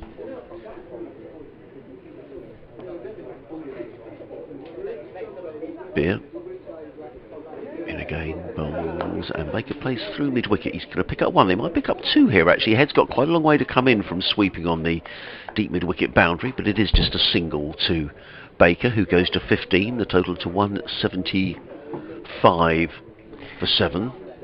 One thing I would say, since these two have been together, I don't get the impression that Sussex have... They got them down, they haven't put the foot on the head and stamped on them. It's not really aggressive out there at the moment. Yeah, I mean that was an easy single, wasn't it? Just clipped through mid-wicket. Look how the fielders are. Beer in again, bowls, and beaten outside the off stump is Banton, taken by Carter. End of the over, 175 for 7. Banton 26, Baker on 15. 43 overs gone, so 7 overs remaining. Will Beer has now bowled his 9th over. 9 overs. 0 for 23, I think that's going to click over to in a minute. So 1 more over a spin from him, and that'll be the end of the spin options. Then we'll be into the seamers, I think, to finish things off. I think it's a point well made, Chris, and certainly, I reflect back on the game at Sedbergh when Sussex did have Lanks on the rope on 115 for 7, and they just might want to be thinking, as we've said, 200 maybe nowhere near enough. Who knows? But it just might be a very good score on this deck. New over starts down the leg side, but might have just brushed the pad there as Crocombe bowls from the Diglis end. The umpire quite happy with the direction of that. I think as they've come together, 2 inexperienced batsmen, you would expect to see them in their ear, chipping away at them and quite sprinting around, restricting them. As this next delivery is just dropped onto the leg side by Baker, they'll pick up a comfortable single. So that inevitably you've got fielders out on the boundary now. But early on, you tend to see them. I always describe them on a ground like New Road. They're like ants. They're kind of racing around in there. Even if you're not actually fielding the ball, it looks energetic. Yes, perhaps a bit of that energy is just missing at the moment. Next delivery. And could well be caught now, just trying to scoop the ball over the wicketkeeper. It's Banton there. He's got away with it. A lot of ground for Ollie Carter to make up. Went very early into the shot. Perhaps a little too early. He's picked up a single. On to 27 now. That would have been a hell of a catch if he'd have caught that, wouldn't it? Not sure if the breeze might have just taken it a little bit. Yeah, you look at Daniel Ibrahim is now down below, so you'll talk about him earlier. He's a well-built lad, isn't he? He is. 16. He is. Wouldn't want to be giving him breakfast every day. Next to the outside off stump, and a waft is the best way to describe that by Baker. Yes, he's 17, I think on the 9th of August, so that'll be sometime next week. Let's have a little look here. Yeah, 9th of August. What's today? 6th, so when's that? Monday, I think. 177 for 7. Baker on 16. And it's in the air. It's going to clear, will it? No, it won't clear. It just held up in the wind there. It was a good catch out at deepish extra cover there. I thought it was going to clear him. And it just held up, and it was Tom Haynes that took the catch there. So the partnership is broken, but Baker's gone for 16. It's now in the 44th over. Goes to Chris, which in the context of the innings is the biggest partnership of the innings, I think. 43 we had between Leach and Libby. Yeah, so not quite. So the second highest partnership, which perhaps will give Sussex some encouragement here, because they'll think, well, you know, if you bat sensibly on this wicket, you know, it doesn't hold too many tremors. But we shall see. But a nice effort by Baker. First wicket for Crocombe. Yeah. And 16 as I said for Baker. 177 for 8. Charlie Morris is the new batsman. There's actually 40 between those two, was it? Yes, it was. 40. Yeah. Yeah, so partnership of 40, as you say. The other partnership between Libby and Leach was worth 43. So Jacques Banton having a word there with Charlie Morris. What do you make that's all about? Yeah, let's just make sure we get through these overs. There's only 6 overs to go after this one. I think Dave Bradley's making more jokes in the PA box. Well, the batsman crossed, so Banton will be on strike.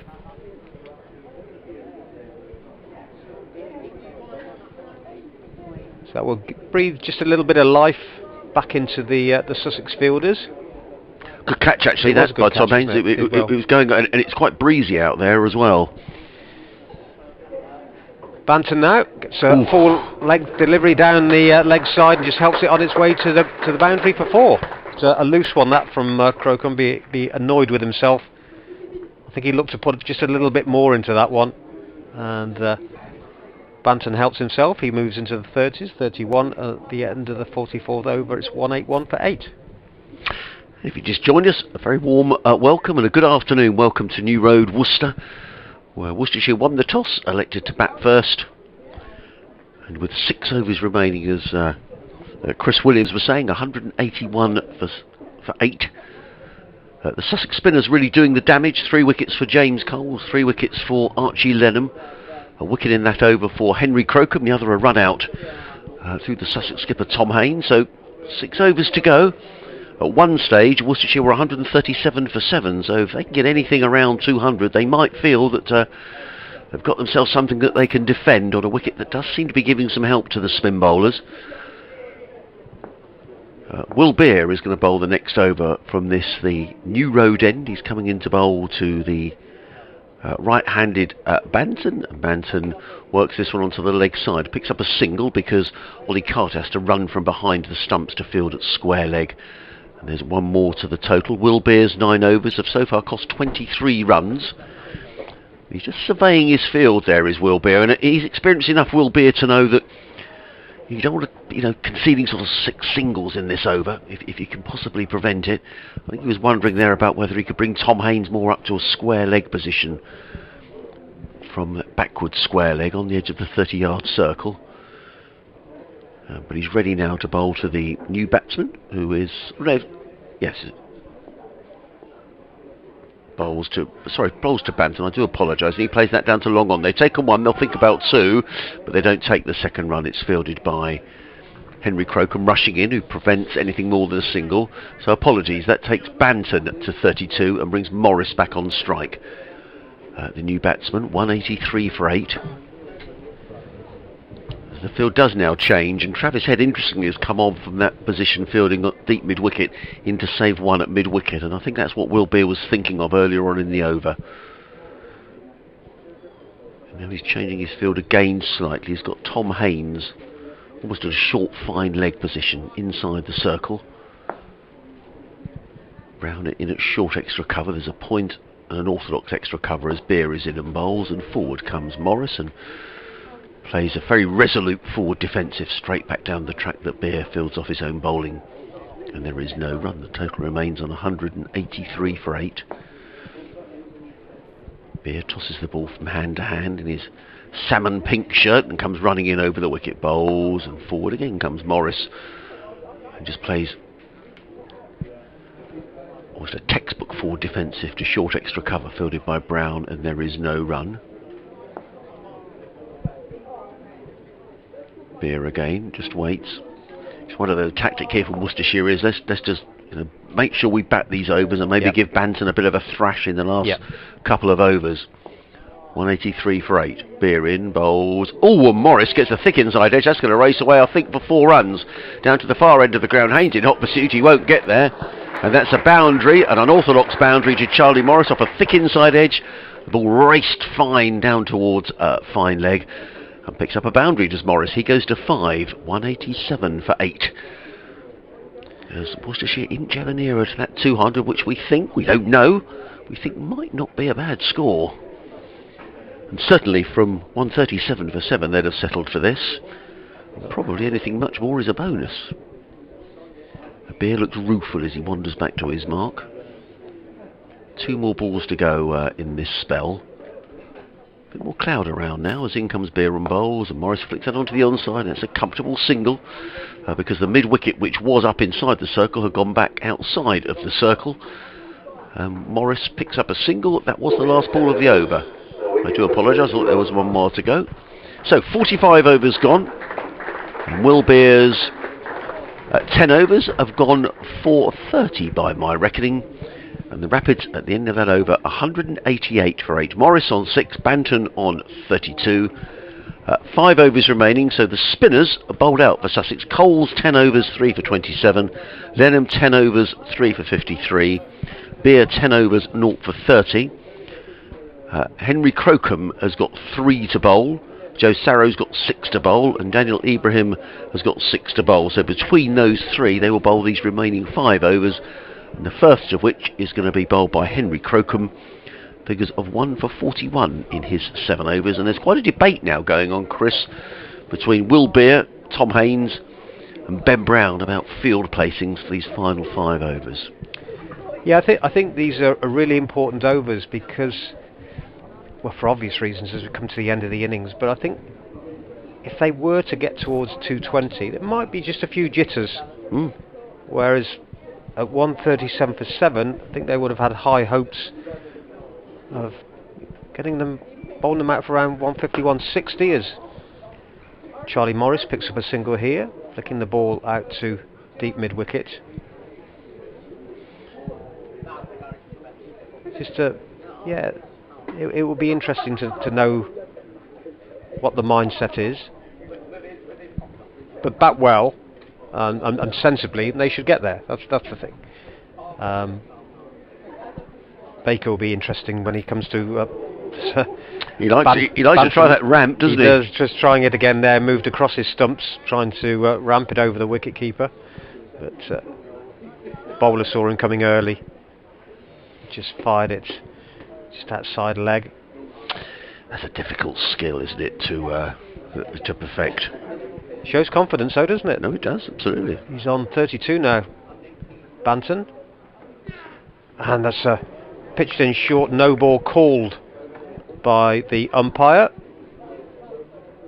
for halfway down, and went sailing over the batsman's head. So no free ball with that one, I don't think, is it?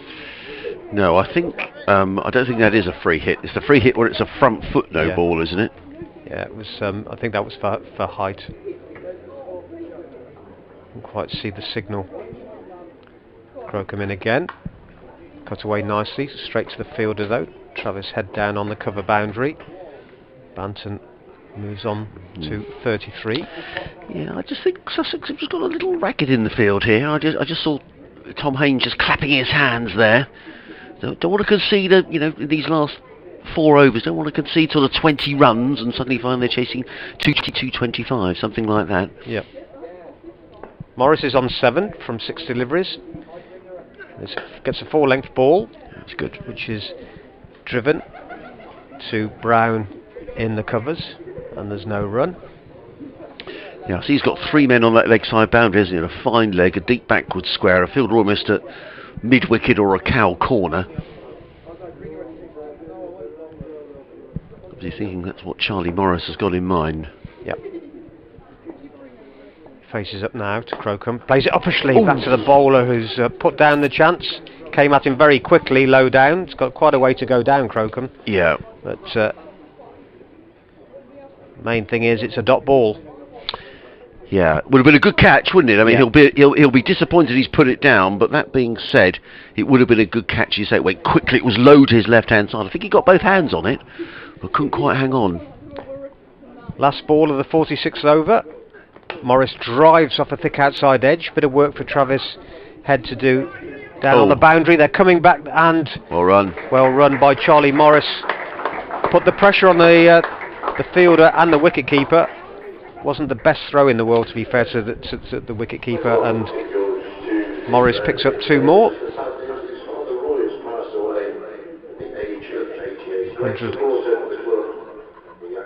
194 for 8.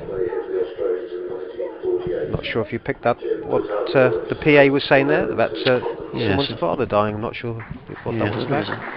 But must be cricket related. Gets a good round of applause from around the ground. Yeah. So I think Bradders might have said it was an ex-Worcestershire player. We'll just...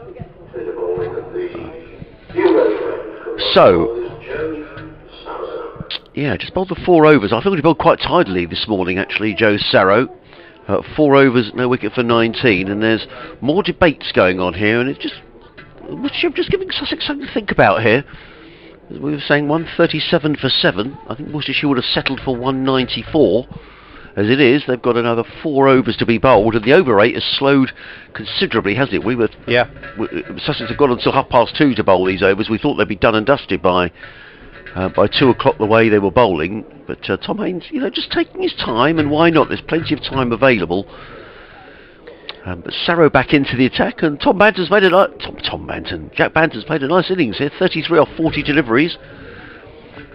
Be interesting to see what his approach is now, whether he perhaps just picks up the 1s and 2s for another couple of overs and then has a dib in the last couple, or whether he decides now is the time, because only 2 wickets left.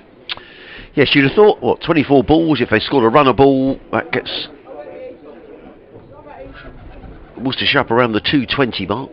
I suspect he may give it another couple of overs before he has a dip. We'll have to wait and see. Anyway, Sarro is running in from the new road end of the ground. Bowls, and it's a big thick edge. It's going to be caught by keeper Carter, and Banton is on his way, and a bowling change works for Tom Haynes. He was looking to pull that one away onto the leg side. He looks rather annoyed at the wicket, does Banton, as he wanders off. He got a big thick edge. The ball ballooned up into the air. It looked for a moment as if Sarro going for the same ball, but in the end Carter rightly called for the ball, and he took the catch, which is a comfortable catch. Banton is on his way for 33. Good innings though by Jacques Banton, which is acknowledged by the Worcestershire crowd, and the Rapids are 194 for 9, and a wicket for Joe Sarro. You'd have to say good bowling change from Tom Haynes. That being said, he was looking to pull the ball away. Looks like he didn't quite time it, and that perhaps shows it's not the easiest wicket to score runs on, Chris. No, good innings. I was impressed by that from Banton. I thought he held it together well.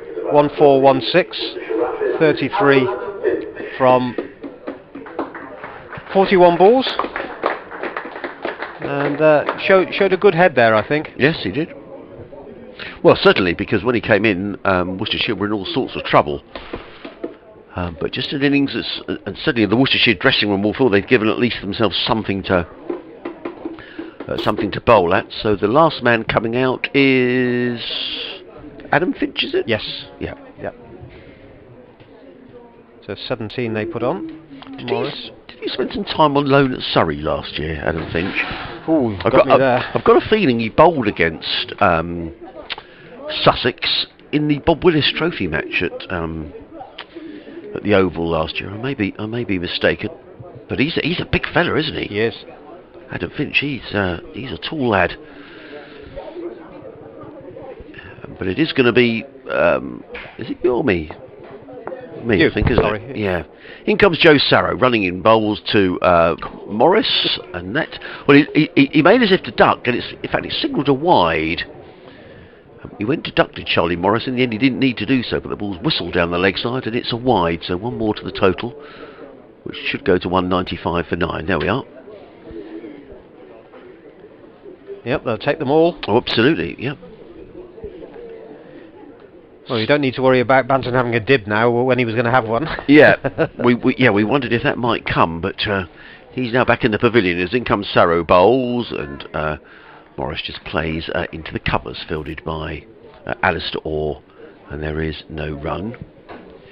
Adam Finch, it doesn't say about whether he went on loan, but I feel fairly certain he went on loan to Surrey last season. Either way, he's at the non-striker's end. 195 for 9. Sarrow in his 5th over.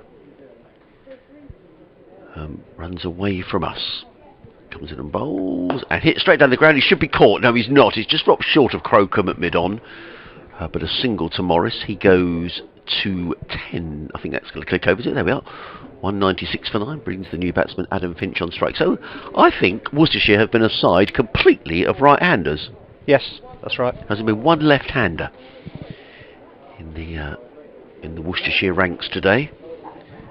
As the new batsman Finch takes strike and Sarrow runs away from us. Number 29 on the back of his shirt. He's in and bowls. Well, a lovely looking shot by Finch. One of the shots of the morning, driven through extra cover. The ball's going to beat Tom Haynes to the boundary, brings the 200 up, and that was a shot of an opening batsman, not a number 11 batsman, over pitch by Sarrow, and driven beautifully by Finch through extra cover for 4 runs. 200 for 9. Lovely shot. Was. Lovely shot. Foot right to the pitch of the ball and just belted the thrall through extra cover for 4 runs. Only 13 fours in the innings so far. 13 fours, 1 6. That was probably one of the picks of them, to be honest. It was. Started to look like rain might not be far away. Yes, it's got quite gloomy, hasn't it? As in comes Sarrow and bowls, and Finch cuts that one to backward point, fielded there by Ben Brown. There is no run. One more ball left in this, the 47th over. Worcestershire 200 for 9, having won the toss. Decided to bat at one stage, 137 for 7, but the tail has wagged for Worcestershire. 3 wickets for James Coles, 3 wickets for Archie Lenham, a wicket apiece for Sarrow and Crocombe, and a run out to how the wickets have fallen. As Joe Sarrow, right arm over the wicket, runs in past umpire Debenham. It's short, and Finch plays that onto the onside. They're looking for 2 here. They might well get 2 as well. That's a good bit of batting by Adam Finch, because he noticed the fielders were back on the boundary. He nudged the ball into the leg side, and you might have heard on our effects microphone, as soon as he played that shot, he was saying, "Come on, it's 2." And in the end, it was a comfortable 2. 202 for 9. Morris on 10, Finch on 6. And an announcement over the PA system of more golds for Great Britain in the Olympics. And I think, do you know what? I think Adam Finch, in taking those runs, might have injured himself. Yes, just looking at, I think he's got in the thigh. Is he pulled a thigh muscle or something? Yeah. I think he has. He raced back for the second run, and he's now stretching out his left thigh. And Adam Finch is struggling. Oh dear. That's not good news for Worcestershire. He would have been one of the key bowlers. Yeah, I think he's... well, he's probably pulled a muscle or something. He's not called for any treatment, but the way he was... Yeah, he's really hobbling. I don't think there'll be any quick singles here, as Morris will pick up a single, and Finch has got to get to the danger end as the ball comes in, but gets there comfortably. Oh, he looks at a bit of discomfort, doesn't he, Adam Finch? Yeah, he's looking towards the dressing room now. No one's come out already. Yeah. But I don't think he's going to be bowling, that's for sure. Nor do I. He's looking towards the dressing room. I wonder whether he might have a runner. Oh dear, that's a blow for Worcestershire, who could well be a bowler down here. He's a big unit, isn't he? Yes, he is. 203 for 9. Morris 11. He's 6'4". Yep. According to the official data. He might give this a swing. He does indeed. At will only pick up one, pulling to deep backward square. Good looking shot. Well, he ran the single. He ran the single fairly fast, so you never know. It may be a little bit of a tweak of a muscle, but he is sort of walking gingerly around at that far end, Chris. Very. So, Morris on 11. On strike. Crocombe runs towards us, and in the air and safe, and 4 runs. Too long on from Charlie Morris. And suddenly it looks a different game, doesn't it, with the quicker bowlers on? Yeah, it does. Again, useful, 208 for 9. And useful runs from the tail, as you said, I think, in the last over. They've been wagging with... Yes. Looking at 33 for Banton, 16 for Baker. Morris is now on to 15. Just a few umbrellas going up around the ground. I can see in front of the scoreboard there's some people tucked under an umbrella. Yeah. And another umbrella up at the far end. I think it's only spitting with rain, but I saw a gentleman just reach for his coat just down below us. Finch is really struggling. He is, isn't he? He just went down between deliveries there. Yeah, he can hardly move. This is Morris. Well, I say that, but he's still able to pick up the single. In fact, he'll pick up 2 because of the misfield by Archie Lenham down there. Yeah, I just think Sussex have just got... their field has just been a little sloppy in the last 10 overs. Tommy just clapping his hands at mid-off. I mean, the pressure on, you know, these are vital runs. Yep, 14 balls still left. 210 for 9. Morris on to 17. On the one hand, Finch looks like he can hardly move, but then he does run between the wickets okay. Oh, that's a slower delivery by Crocombe, and Morris was bamboozled by that. Thought about driving outside off stump, but in the end was going to play the shot too early. Yeah. I wonder if he might look to pick up a single here, because he's 17 off 15 balls. He's been a lovely little knock by Charlie Morris. And there are plenty of singles on the leg side available. 1 ball left in the over. Played uppishly, but safe. And a take on the arm of Brown, was that? Yes, it was. Who, if he'd have hit the stumps... I think if he'd hit, he was gone. It would have certainly been on his way back, but the gamble's paid off on that instance, because unlike D'Oliveira earlier on, Charlie Morris has got away with it at the end of the over. It's 211 for 9, 2 overs remaining. So 12 balls left to try and nudge up towards 220, perhaps 225. Approaching the end of the Worcestershire innings now. They're 211 for 9 with Charlie Morris on 18 and Adam Finch on 7. Worrying for Worcestershire is that Finch looks to be injured. It looks as though he pulled a thigh muscle a couple of overs ago, going for a quick second run.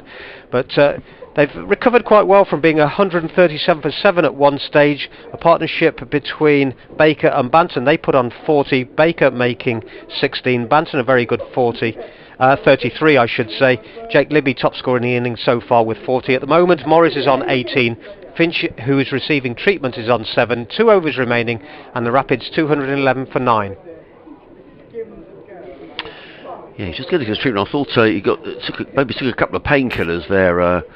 Adam Finch. He's getting some treatment almost to his back, but he's having a drink of water. He's determined to stay out there. Is Adam Finch? He looks to be moving okay now, Chris.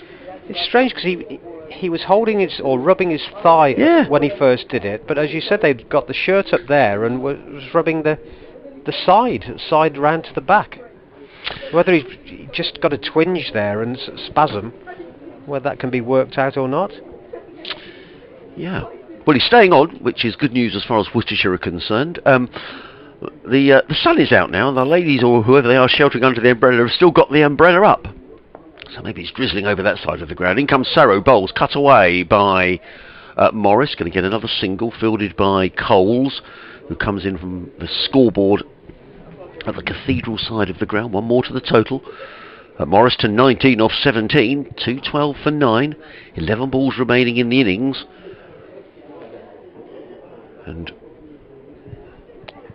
well, have Worcestershire got enough to defend? We'll have to see. But Sarrow bright sunshine now across New Road. He's in over the wicket bowl. Slower delivery, cut away by Finch down towards third man. They've taken one. I don't think they'll come back for the second because that's Ibrahim all the way out there, gets in the throw. One more to Finch. He goes to 8. These two coming together when it was 192 for 8. So 8 plus 13. A nice little standard 21 here between this last wicket pair. Of course, if Sussex canter home with 2 wickets down, we'll say, well, it was, you know, it was a poor Worcestershire batting performance, but you never know. Sarrow over the wicket. He's in and bowls, and Morris clatters that one away through the covers. Nice looking shot by Morris. He goes to 20 of 18 deliveries, 213 for 9. And Worcestershire just continued to pick up the 1s and the 2s. Well, that's why I think the power play will be so interesting when Sussex comes to bat, with the pace bowlers on. Yep. As if they don't make a breakthrough then. Or if Sussex get away, it's a lot for the spinners to pull back. Sarrow runs away from us, in and bowls, and Finch cuts this one away through backward point. It could be a couple of runs. No, it's just the one. Well fielded out there by Coles, who was very quickly round and got in a good throw as well to Carter. Prevented more than a single. Finch to 9. Worcestershire to 215 for 9 here on BBC Radio Sussex, BBC Hereford and Worcester. Myself, Adrian Harms, alongside Chris Williams. Worcestershire winning the toss, deciding to bat. We got underway at 11 o'clock. Great work by the groundsman after heavy overnight rain as Sarrow is in short down the leg side, and I suspect that's going to be signalled a wide by umpire Debenham. And indeed it is. I agree with you to an extent, Chris. I think Sussex have just gone a little flat in the field in the last half an hour. 216 for 9. Tom Haynes just wanders across and has a word to his opening bowler, Sarrow. As Morris waits. He's on 20.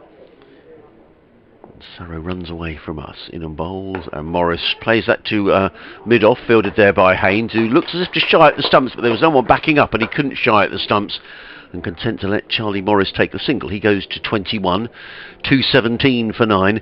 Sussex, as I was saying earlier, had a couple of games in the competition, the first one up at Lancashire, and then on Sunday against Gloucestershire, games that they might feel rather, well, the Gloucestershire game they'd lost and then very nearly won.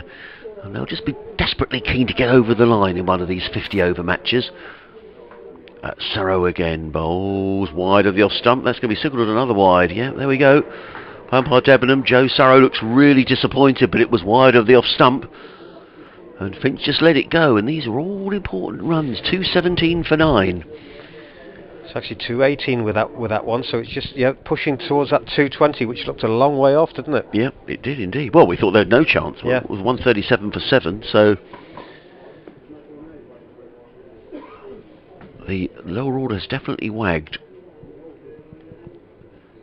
In comes Sarrow again, bowls and hammered down to mid-on. Just going to get a single fielded there by Crocombe, who prevents anything more than 1 run. That's the end of Joe Sarrow's work for the day. Is there one more ball to come? No, that is the end of the over. So, 219 for 9. Worcestershire, with Morris on 21. Finch is on 10. Joe Sarrow's figures, 6 overs, 1 for 34. And the final over is going to be bowled by Henry Crocombe from the Diggler's end of the ground. 9 overs, 1 for 56 at the moment for Henry Crocombe. He's been going at just over 6 and over. I think we might well see these two swinging the willow a bit here. So this partnership is worth 19 plus 6, 25 for the last wicket. Yeah, really useful runs. They're going to have to bowl well at the start, as I said, because it does look different, a different pitch with the quicker bowlers on. It does. Yeah. So Crocombe started the last over, turned onto the leg side for 1. They'll think about a second there, as it's Morris running to the danger end. Good running from him.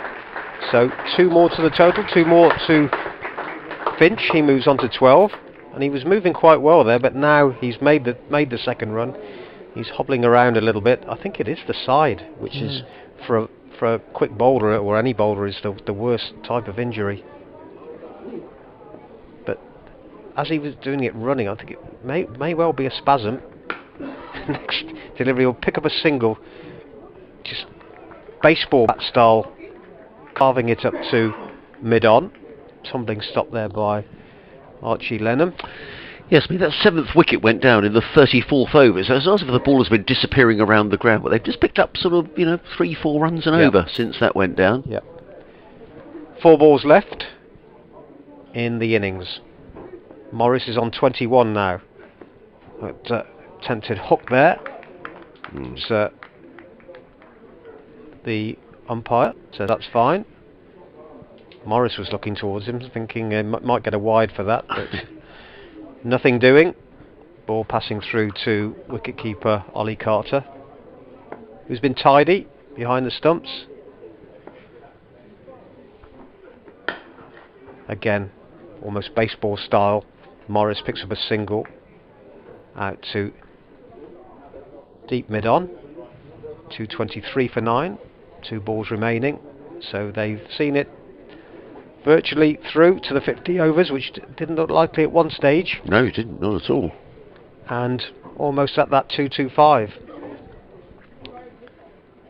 Crocombe, where's that gone? Driven through wide mid-off by Finch. Not sure he was looking to play it there, but it was all along the ground and hits with some venom, and it raced away, so they're beyond 225 now. 227 for 9 with 1 ball remaining, and Finch on to 17, and this partnership is worth 33. As you say, it's looked a different game when the seamers have bowled on this pitch. Yeah. The spinners have caused all the problems. That would be the concern, I think, for the home side. So last ball of the innings. They've seen it through to 50 overs. Crocombe to Finch. That's high in the air, and may well go all the way. Just looking for it. I've lost it completely now. Dig went for 6. Yeah, over long off. So that's the way to end the innings. 10 off the last 2 balls. Finch, injured or not, finishes on 23. Morris on 22. And somehow the Rapids have made it to 233 for 9. Well, and the last, at one stage, 137 for 7, so those last sort of couple of wickets have added 96, and that really didn't look likely at all, Chris. Adam Finch finishing on 23 not out, and Charlie Morris on 22, so the tail really has wagged, and that last wicket partnership were 8 plus 33, 41, which could be 41 very important runs. Well, and Charlie Morris was put down when the score was 192 for 8. Was Morris put down? Yes, he was. Yeah, 39 I think they put on in 3 overs. Wow. So that was excellent stand by those two. It'd be interesting to see. Finch jogged off there, presumably to get some treatment. But as we say, 137 for 7 in the 34th, up to 233 for 9.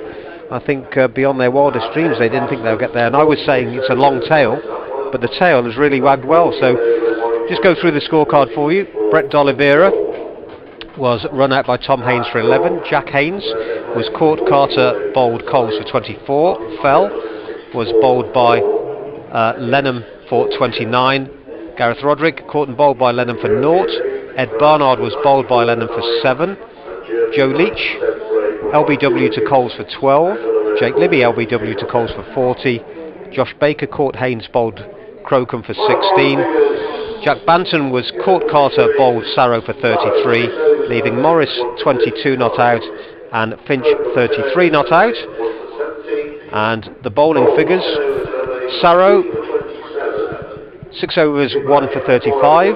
Crocombe 10 overs no maidens 1 for 70 in the end. James Coles 10 overs.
7 for 7.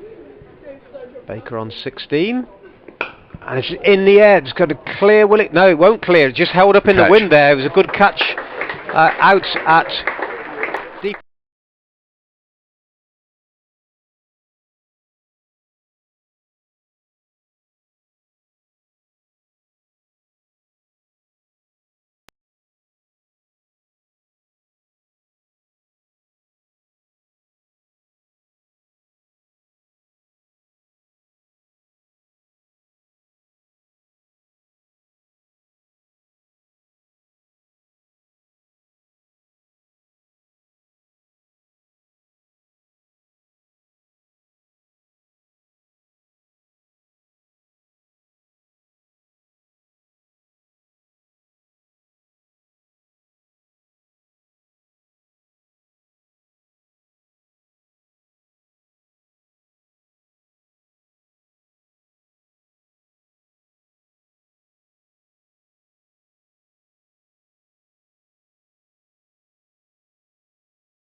We're between innings at the moment. Worcestershire did really well in the end to get to 233 for 9 from their 50 overs. The tail wagged really well at the end, with Banton making 33, Charlie Morris not out 22, and Adam Finch 23. That after they were 137 for 7 in the 34th over. Top scorer in the innings was Jake Libby with 40, but it looked as though they'd fall well short of a decent total. The pitch is turning, so 233 may be enough to defend, but one thing they'll be worried about is Adam Finch looked to be struggling with an injury at the end of the innings.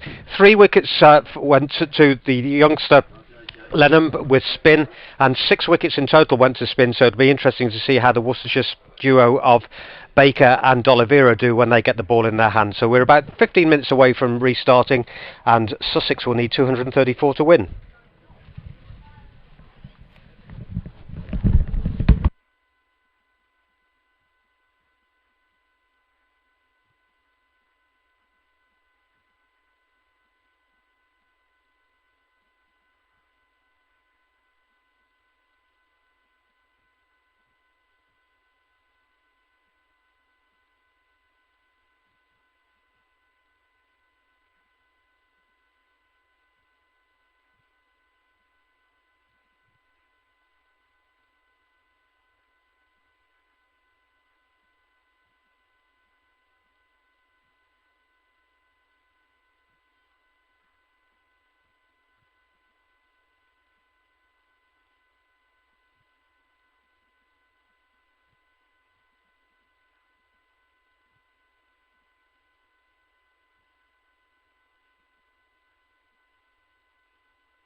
the Worcestershire Rapids.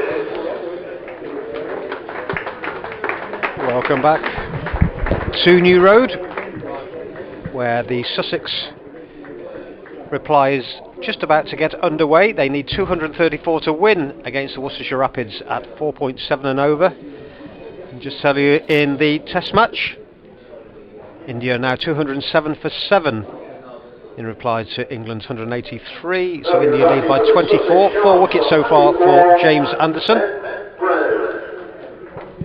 The 2 opening batsmen are on their way. Worcestershire players in a huddle on the outfield at the moment. So, interestingly poised, this one. Worcestershire looked in a lot of trouble at 137 for 7, but they made it through to 233 for 9, thanks to 33 from Banton, 23 not out from Adam Finch and 22 not out from Charlie Morris. My name's Chris Williams from BBC Hereford and Worcester. With me is Adrian Harms from BBC Radio Sussex, and it is looking as though Worcestershire will be a bowler down, because Adam Finch injured himself while he was batting. I'm just looking to see if he's out there at the moment. I can't see him, so a bit of thinking for Joe Leach to do, how he makes up for those 10 overs that Finch would have bowled. Tom Banton can bowl some spin, and spin could be the key here, but the first 10 overs we'll have a good idea of how this game is going to go, because spin seems to have been the real problem for the batsmen in the Worcestershire innings, whereas the seamers seem to bat very comfortably against. So Orr and Brown are the opening batsmen. It's Orr on strike and Charlie Morris to bowl from the New Road end. Good line and length first up. And Adrian, you would feel these 10 overs will go a long way to identify where this game's going to go. No, I agree. I think it's looked like a different wicket when the seamers are bowled on it to when the spinners are bowled. The spinners have caused all sorts of problems. So Sussex will be just keen, I think, to get off to a decent start here in the power play. You know, they'd always fancy chasing, 200 plus to win a game. Ali Orr, left-hander.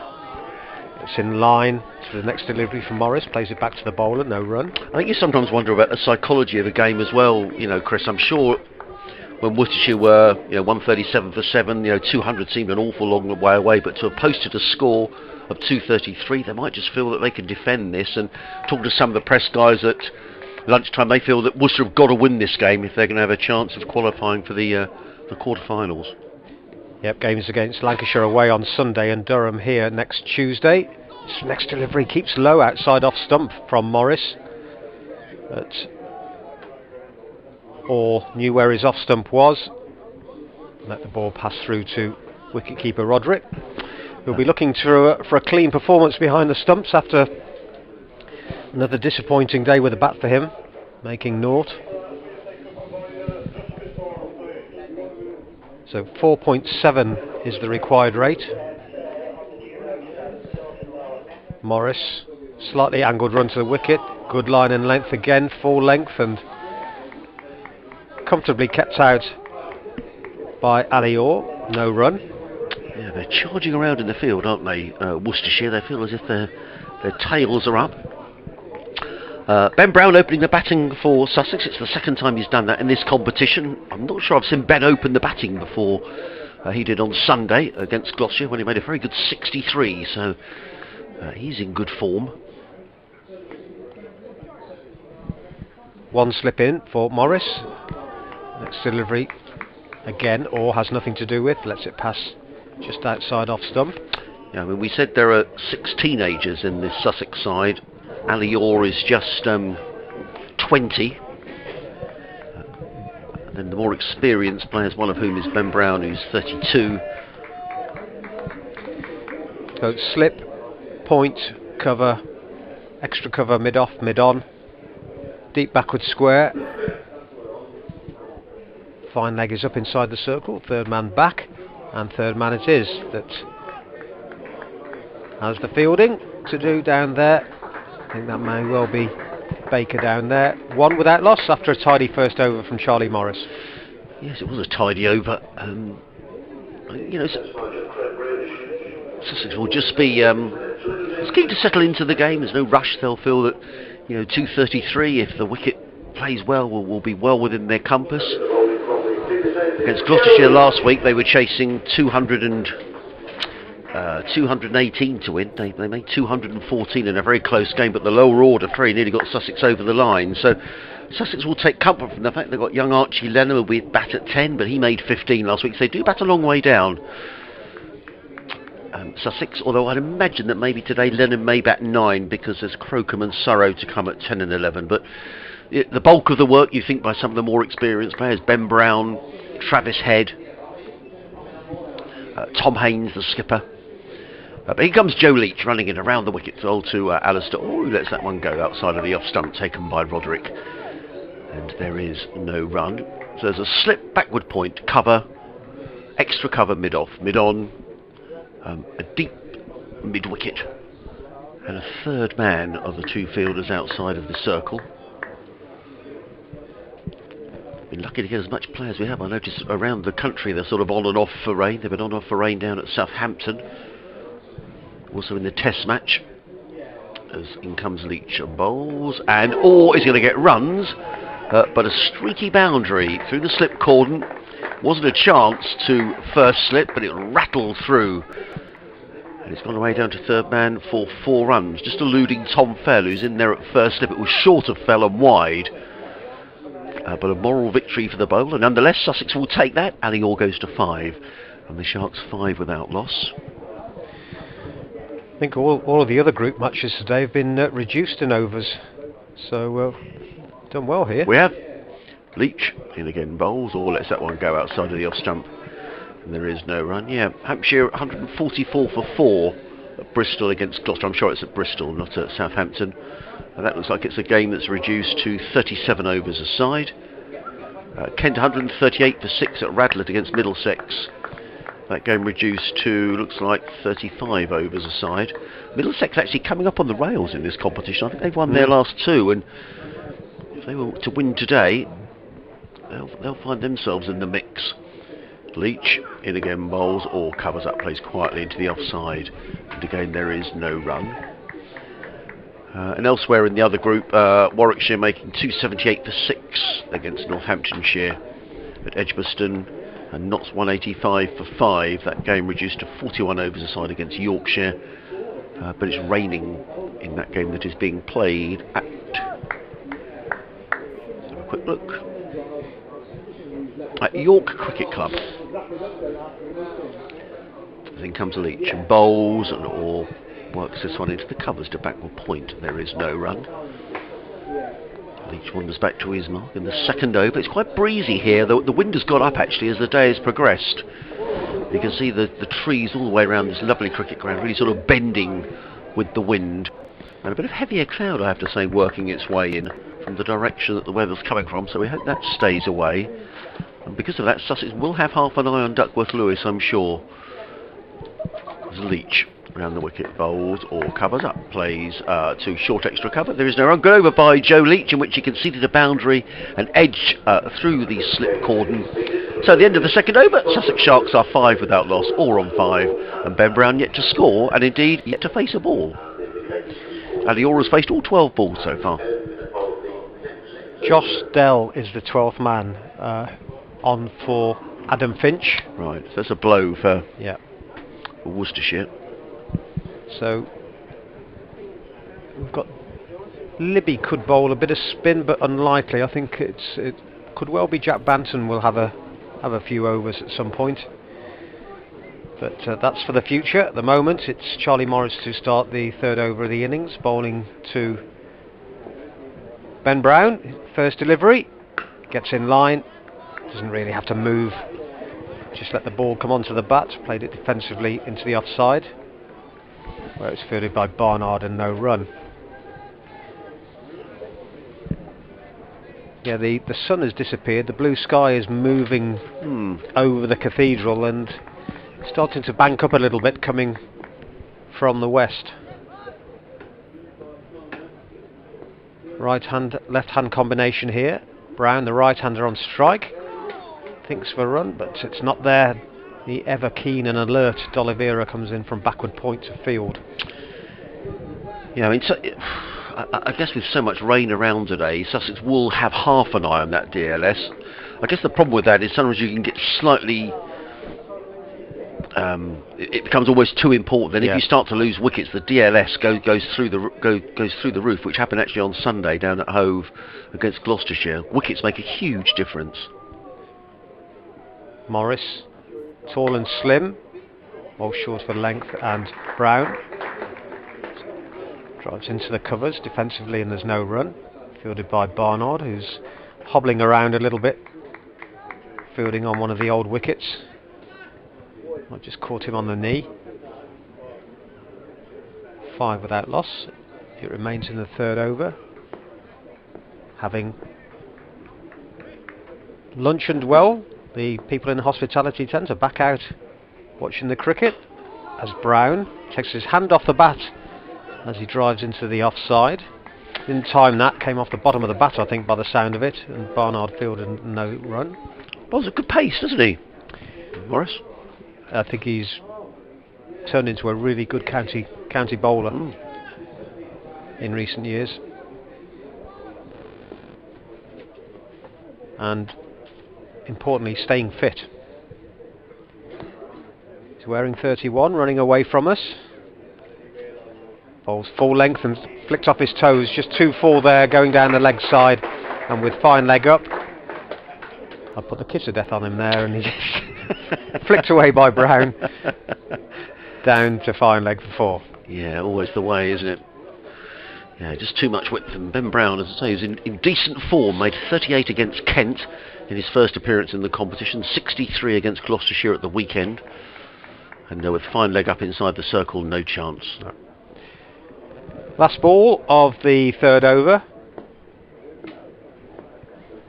Brown off the mark with that boundary. He's beaten outside the off stump. A little bit of away movement possibly there. He was playing down the wrong line, and taken by Roderick. End of the over, 3 gone, 9 without loss, with Orr on 5 and Brown on 4.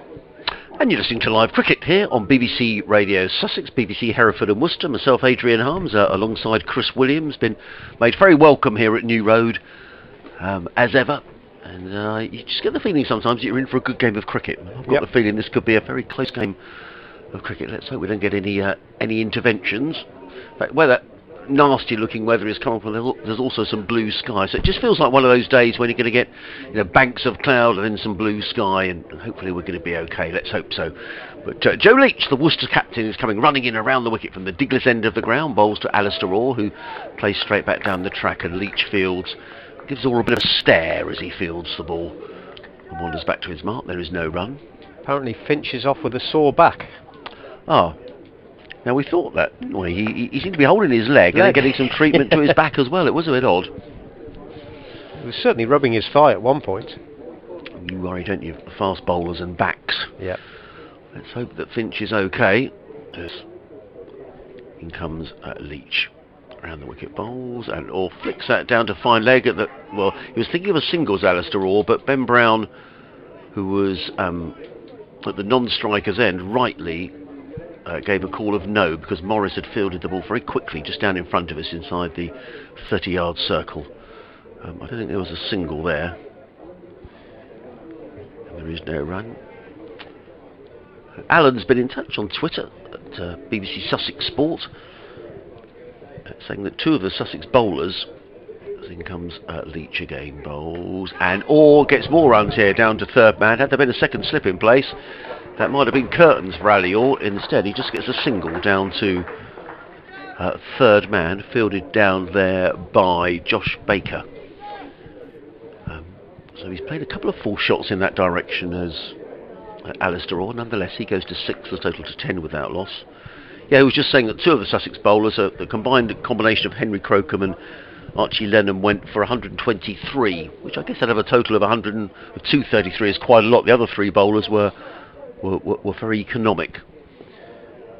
Leach In again and bowls. And Brown, oh, he's going to get runs. He's going to get 4 runs. But the ball was in the air momentarily. It was a little bit too wide from Joe Leach. And Ben Brown hit the ball through the covers, but he didn't quite time it. And the ball was in the air. Could have easily gone to a fieldsman, but it was well placed, whether deliberately or otherwise, by Ben Brown. It raced away for 4 runs through the covers. So Brown to 8 with a couple of boundaries, and the Sharks 14 without loss. The cry was catch it. Yep. I think going back to Lennon, 53 off his 10 overs, I don't think he's a bad... No, I think he bowled well. Bad run.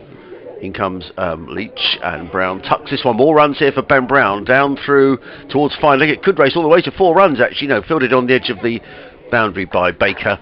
And Brown comes back for the 3rd run. So good running by Alistair Orr and Ben Brown. Ben Brown goes to 11, the total to 17 without loss.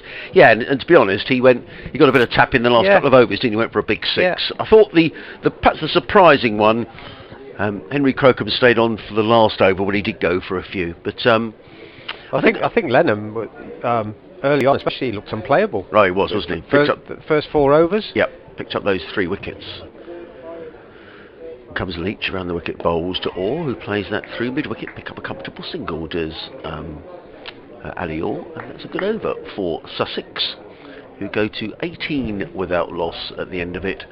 Orr on 7, Brown is on 11, and after 4 overs, Sussex are 18 without loss, needing to score 4.7 and over. They're currently going along, needing to score 4.7 over. They're currently going along at 4.5 and over. I think also 10 overs under this kind of pressure is a lot for a young player as well. Yeah, I agree. And actually, in a 50-over game, you know, if you're going for 50 in your 10 overs, that means the opposition are getting 250, and you think, well, we could chase those down. But he did bowl well, Archie Lennon. Yeah. And you have to remember, he's only 17. Yeah. Morris, new over, bowling to Orr, gets in line, plays defensively, back up the pitch. Barnard comes into field and there's no run. Got some more emails, and one from Freddie, who says, Freddie here, excellent from the Sussex bowlers and good to see the youngsters shining. Is this away at Worcestershire? Yes, it is, Freddie. We're at New Road today. He says, thank you very much for the commentary. It's a pleasure to be here as well. Looking a little bit darker at the moment, with a big cloud over the ground, but looking bright out to where the weather's coming from as Morris bowls, full length, driven to Leach at mid-off, and there's no run, not timed by Ali Orr there. I'm indebted to Mark Judges down at the Sussex office. Hi Mark, thanks for getting in touch again. We were talking about Adam Finch, and I was saying I thought he played for Surrey against Sussex in the Bob Willis Trophy last season. Well, he did. He bowled 18 overs and took 0 for 53 in the Sussex first innings. Well, he won't be bowling today, as this next delivery is cut away for a boundary backward of square. Baker was down there on the boundary but couldn't get across, and raced away for 4 that one. So 4 more to the total, 22 without loss. Takes Orr on to 11. In fact, both batsmen on to 11 now. Yeah, it was wide, wasn't it? And I think Ali Orr just determined not to get tied down here and take advantage of the power play with only 2 fielders outside of the 30-yard circle. Waits again, falls short of a length, but he runs down to Baker at 3rd man. Will pick up a single. 23 without loss. The Rapids 50. First 50 came up in the 10th over, so they never really got away, and then the shackles went on after that. The second 50 came up in the 25th. Still got the slip in for Brown as Morris starts his run at the edge of the circle into his stride, bowls full length, driven nicely. That's a nice shot from Brown. Leach is chasing it down towards the boundary, will keep it in, and they'll come through for just the 2. Good bit of work by the Worcestershire captain there. Nice shot, just over pitched from Charlie Morris. So it's a good looking shot and a good opening partnership so far between these two, looking comfortable. Nice ground for sliding on, isn't it? It's sort of soft enough that you can slide along, which Joe Leach did. He's at mid-off now, Leach, as the next delivery is turned square on the leg side by Orr. He'll pick up a single. And that's the end of the over. The 5th over, 26 without loss. Brown has 14 and Orr has 12. So thank you for all your messages. Sussex Cricket at bbc.co.uk. A couple more came in. Clive says he wonders whether Sussex rather let Worcester get away from 137 for 7 to the score that they eventually made, which was 233. He says, I hope our batting holds up. So thank you for getting in touch. Good to hear from you. Martin says, hi Adrian, am I right in thinking that 8 of this 11 are from Sussex? Will be interesting to see this team in a few years. Loads of promise, says Martin. Well, I was looking through the Sussex side. Well, clearly, in terms of those who aren't from Sussex, as Joe Leach is going to carry on from the Diggler's Road end. Driven into the covers and there's no run. Sussex are 26 without loss at the start of the 6th over. Brown has 14 and Orr has 12. 234 is the target at 4.7 overs, and that was a recovery from the Rapids after being 137 for 7 at one stage. They finished on 233 for 9 thanks to the tail wagging, with Banton making 33, Charlie Morris 22 not out and Adam Finch 23 not out. Unfortunately, Finch injured his back while batting, and he doesn't look as though he's going to be bowling for the rest of the game. So at the moment, Sussex batting, we're in the 6th over. They need 234 to win. They're 26 without loss. Ben Brown plays that one straight back down the track. There is no run. I think the 3 Sussex players who aren't born in Sussex, and you might need to correct me here, Martin, or indeed they might want to correct me back in the office, but clearly Travis Head wasn't born in Sussex, the Australian. James Coles is from Oxfordshire, so he wouldn't have been born in Sussex. As in comes Leach over the wicket, bowls to Brown, who drives firmly through the covers. More runs here for Ben Brown, who was certainly born in the county. Gets a couple of runs out towards extra cover, does Ben Brown. He goes to 16 and Sussex to 28 without loss. And the other player who wasn't born in Sussex, I think, is Daniel Ibrahim, who was actually born in Burnley but moved to Sussex at a very young age. So I think we can almost count Daniel Ibrahim as lived in Sussex most of his life. So I think as far as I'm aware, the others were all born in Sussex. In comes Leach over the wicket, bowls, and Brown plays that with soft hands into the offside, fielded at extra cover, and there is no run. Ollie Robinson's taken a 3rd wicket. Let's see. 8 wickets down now. The India 238 for 8, lead by 55. So well done, Ollie. Yes, so James Coles was actually born in Aylesbury, in Buckinghamshire. Travis Head, born in Adelaide. The skipper of South Australia is in comes Leach. Bowls and Brown drives first. That's a super shot by Ben Brown. That was classic. Slightly over pitched by Joe Leach, and Ben Brown just leant back and just belted the ball through extra cover for 4 runs. Lovely looking shot by Brown, who goes to 20 off 15 deliveries. And the Sharks off to a decent reply here. They're 32 without loss. To give you an idea of Duckworth Lewis, which we hope doesn't come into play, but it's always a guide regardless, to be honest. Duckworth Lewis is 13 at the minute, so the Sharks off to a good start, and I just wonder whether it'll be too long before Joe Leach maybe turns to his spinners, because it has looked a different game when the spinners have been in action in this pitch, or on this pitch I should say. But nonetheless, Brown and Orr getting Sussex off to a decent start here. As Leach is on his way. Bowls, and Brown just works that one to backward point. There is no run, fielded by D'Oliveira. It is the end of the over, the end of the 6th over of this Sussex reply. And Sussex are 32 without loss. Orr on 12, Brown on 20. Sussex needing another 202 to win at a required run rate of 4.6 and over. And Worcestershire were also 32 after 6 overs, so neck and neck at the moment. Yes, it will be interesting to see when the spinners come on, if they get as much turn as the Sussex bowlers did. It's looking at the pitch that it looks as though it's lightened up from when we started. It was quite a muddy colour. Yep, it was. I don't think that will have improve batting any, but it does look noticeably lighter. But given that Joe Leach chose to bat first, I would imagine he thinks that as it's a used pitch, batting should become a little bit more difficult, or harder to score anyway. Morris starts a new over, short of a length, and is run away to, well, in fact, good bit of fielding there by Brett D'Oliveira at backward point. It looked as though it would get down towards the boundary and with some work for third man to do, but D'Oliveira restricted them to 1 at backward point. Because he has to change from one side to the other now that got the right-hander on strike. Often see D'Oliveira that position at backward point. Shirt outside his trousers.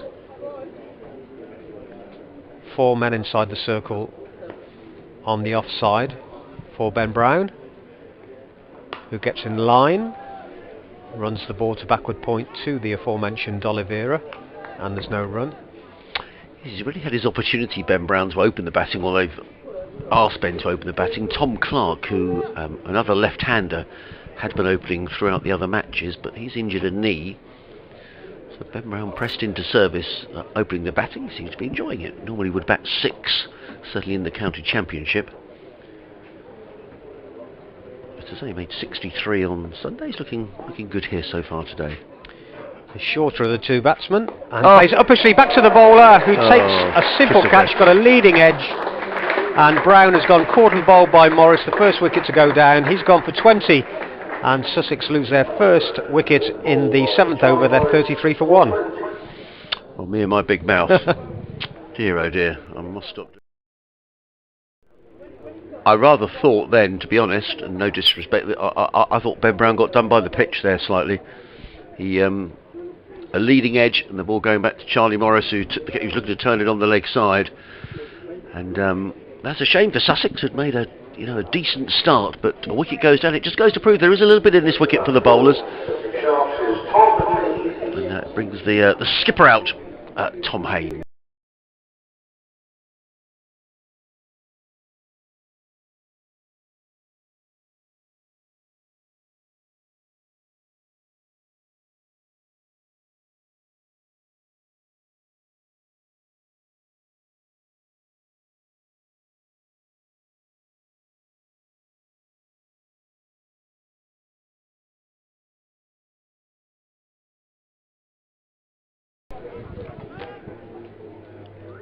We've got 3 left-handers in the top 4. I mean, that doesn't make an awful lot of difference against the seamers. Next man in, Travis Head. Yep, but an important wicket to go down of one of your experienced players in the 7th over.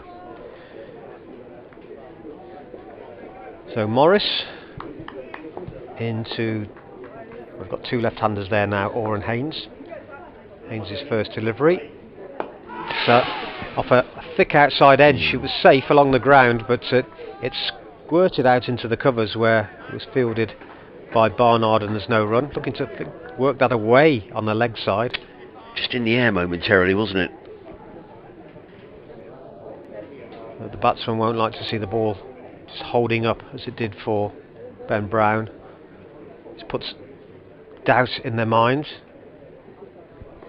It's short of a length from Morris on this occasion, driven up to Leach at mid-off, and no run. 33 for 1 it remains. 1 ball left in this 7th over. Yeah, right in behind that, wasn't he? If the Haynes family are listening today, often brothers listen across. The Haynes family were on holiday in Devon last week when we got an email, so I don't know if they're listening today. Well, it's 2 Haynes in the game. It's Tom Haynes on strike, and pulls a short delivery square on the leg side for 4 runs. That was easy pickings for him there. Poor delivery from Morris. Might have taken a little bit off it there, but halfway down. And what a way to get off the mark for Haynes. Just a simple pull through between square leg and mid wicket for 4. It's 37 for 1 after 7 overs. Martin's been in touch. He says Sussex have tried so many youngsters with mixed results, but this crop looks more like a Busby Babe set if we add Jack Carson, Jamie Atkins, Tom Clark, Sean Hunt, Harrison Ward, and even George Garton and Delray Rawlins, who are away playing in the 100 at the moment. Well, I think what I would say, Martin, is individually, all of the young players who have come in have done well in individual games. Probably what they're looking for now is all to play well as a unit, and I wonder if today will be that day. We'll have to see anyway. In comes Leach, round the wicket, bowls to Ali Orr, who plays quietly down the offside of the track. Leach fields off his own bowling, and there is no run. Alistair Orr, who made it a maiden championship 100 against Kent down at Canterbury a few weeks ago. Left-hander, tall man. He's faced with a slip, a third man, backward point, cover, extra cover, mid-off, mid-on, short fine leg. There's a sweeper, or a deep mid-wicket I should say, outside of the circle as Leach is in again. Bowls to Orr with a play and a miss outside the off stump. All rattles through to Roderick and there is no run. The other thing when you're feeding youngsters into any side, at any sport really, is keeping their heads and making sure they realise they haven't made it because of one or two good performances, and it's how you work. Yeah. Keep your feet on the ground. And you see so many sports that people come through and you think they're going to be something, and then they drift away again. You need the coaches there to keep them grounded. Leach in again, bowls to Orr, who plays from the crease to backward point, and there is no run. Let's look at Joe Leach's figures here, because I think he's bowling a little better than perhaps they suggest. Let's just have a quick look here. He's beaten Ali Orr, hasn't he, a couple of times outside of the off stump. Yeah, he's going at 5.5 and over at the moment. Yeah, he's bowled a bit better than that. He's in his fourth over, figures of 0-4-19. I think there was a streaky 4 and then a 3, wasn't there, yes, that went down to third man. Yes. Leach in bright sunshine, round the wicket, bowls, and Orr with another play and a miss. He's just got that angle, hasn't he, coming around the wicket to the left-handed Orr, and he's just asking one or two questions, and Orr twiddles the bat and wanders away towards a square leg.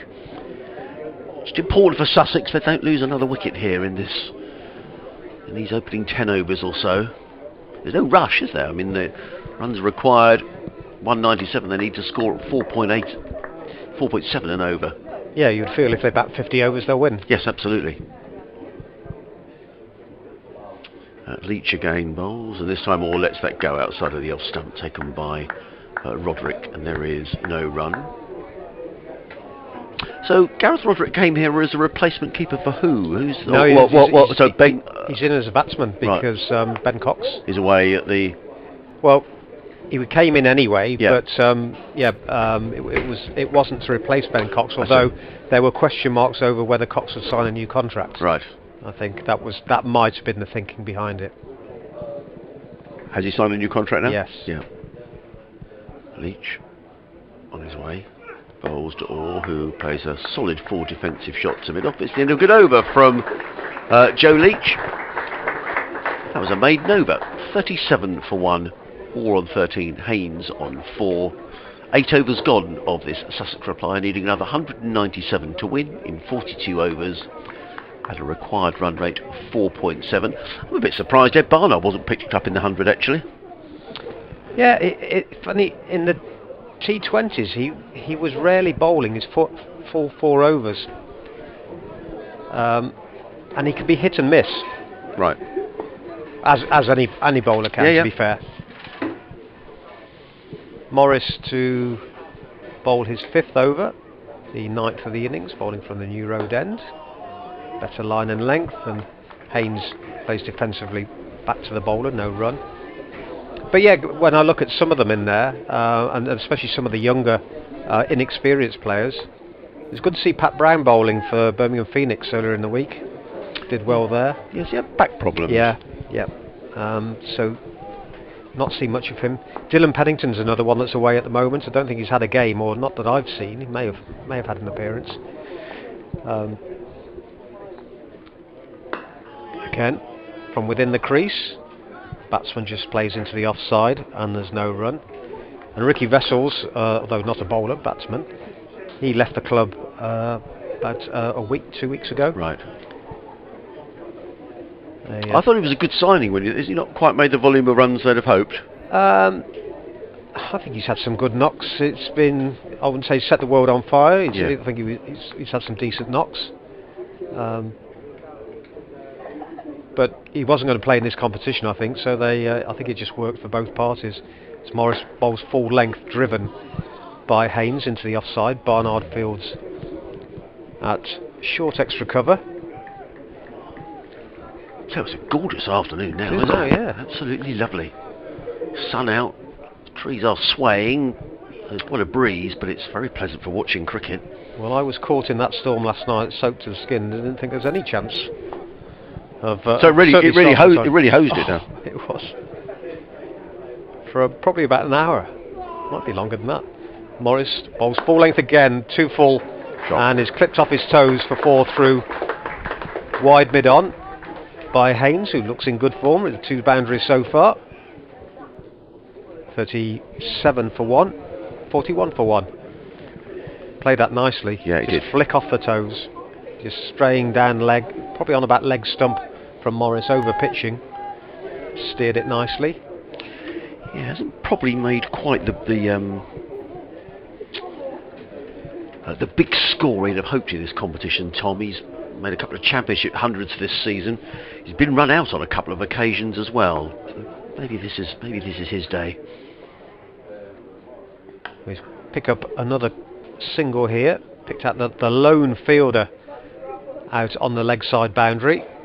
Yeah. Straight to him at deep square leg. That was Jake Libby. Yeah, got away with that a bit, didn't he, Morris? It Yeah. was short and a yard either side. You felt that would have probably been 4 runs. He certainly middled it. It was a nice looking shot, but just got the placement Yeah. wrong. Last ball of the 9th over, so coming towards the end of the power play. Morris round the wicket on leg stump and tucked away comfortably for another single. Libby will come off the boundary at deep square leg to do the fielding. End of the over, 43 for 1 with Haynes on 9 and Orr on 14. And of course, it's a ground which has, over the years, has had a lot of problems with winter rain and the River Severn bursting its banks. I guess there's nothing much they could do about that, is there, Chris? I mean, the River Severn just sort of meanders just round the back of the ground here, and there's no way of sort of diverting it, I guess, because it would just go into the town centre. Exactly. And more and more it seems in recent years that the roads are being closed around now as it breaks its banks. So no, certainly couldn't push it in that direction. In comes Joe Leach, the 10th over of the innings, in and bowls to Orr, who lets that go outside the off stump, taken by Roderick, and there is no run. Lovely sunny afternoon here in Worcester. Lots of blue sky above the ground, lots of cloud around as well. It's not unbroken sunshine, but it's a nice afternoon for watching cricket, and the spectators just sitting down below us. There's an array of caps and various headwear, lots of people in shirt sleeves. Very pleasant indeed. There's Leach around the wicket bowls to Orr, who drives into the offside, into the covers. There is no run. Yeah, there's a row of 1, 2, 3, 4, 5, 6 seats now below us, green seats, which are pretty much full up. Then you go round the ground, you've got the Graham Hick Pavilion, where the players are, and then the ladies' pavilion, which is empty at the minute. Then a big marquee. I think someone said it's Ladies' Day today. So, right. So lots of ladies over there watching the cricket. An array of colours, a big long white marquee. As Leach on his way again, bowls and Orr plays that without timing into the ground. The ball bounces up to first slip, there is no run. There's a wonderful tree in front of that marquee as well. It's a bit like a horse chestnut, but it probably isn't. Yeah, it is. Is it? I think it is, yeah, and we lost the ones that were running alongside it. They've been chopped down in the last year or so. Right, okay. You just see the stumps if you. Oh yes, look at the cars. I can. Yeah, I can see the cars there in the car. But yeah, so you didn't used to be able to see that car park, guys. It's a great loss. Yeah, I was sitting there thinking, what did they get blown over in a gale? No, or? dead. They died. And comes Leach around the wicket bowls, and Orr plays that onto the onside. Picks up a single. The ball rolls to square leg. And in fact, keeper Roderick comes to field. 1 more to Orr. He goes to 14, 43 for 1. Yeah, it's a shame, isn't it? You can see the cars parked in the car park at the far end. And there's the open stand at the Digley's end of the ground. All the way round, you come round to the cathedral, which is, as I'm looking out, the cathedral's at about 10 o'clock. Then round to the hotel, which is on the ground just to our left-hand side. There's Leach In again, bowls, and up on his toes is Tom Haynes and plays firmly to short extra cover. There is no run. Total remains 44 for 1. Looks like a decent crowd to me. You can never tell how many spectators are inside, but I guess it is Friday. I've lost all sense of time actually over this summer with games being played at odd days, but I guess on a Friday, nice way to start the weekend, really.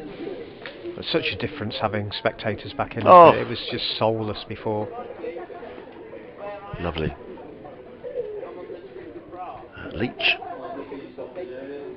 Bustling in again from the Digley's Road, or Digley's end of the ground. Bowls to Haynes, who's solidly forward, a ball of good length, plays to mid-on, there is no run. Good little spell this from Leach. He's keeping things pretty quiet. I think he's just made a sign there that he's going to change the bowling. I think he's going to perhaps be replaced at that far end, and he made a signal to...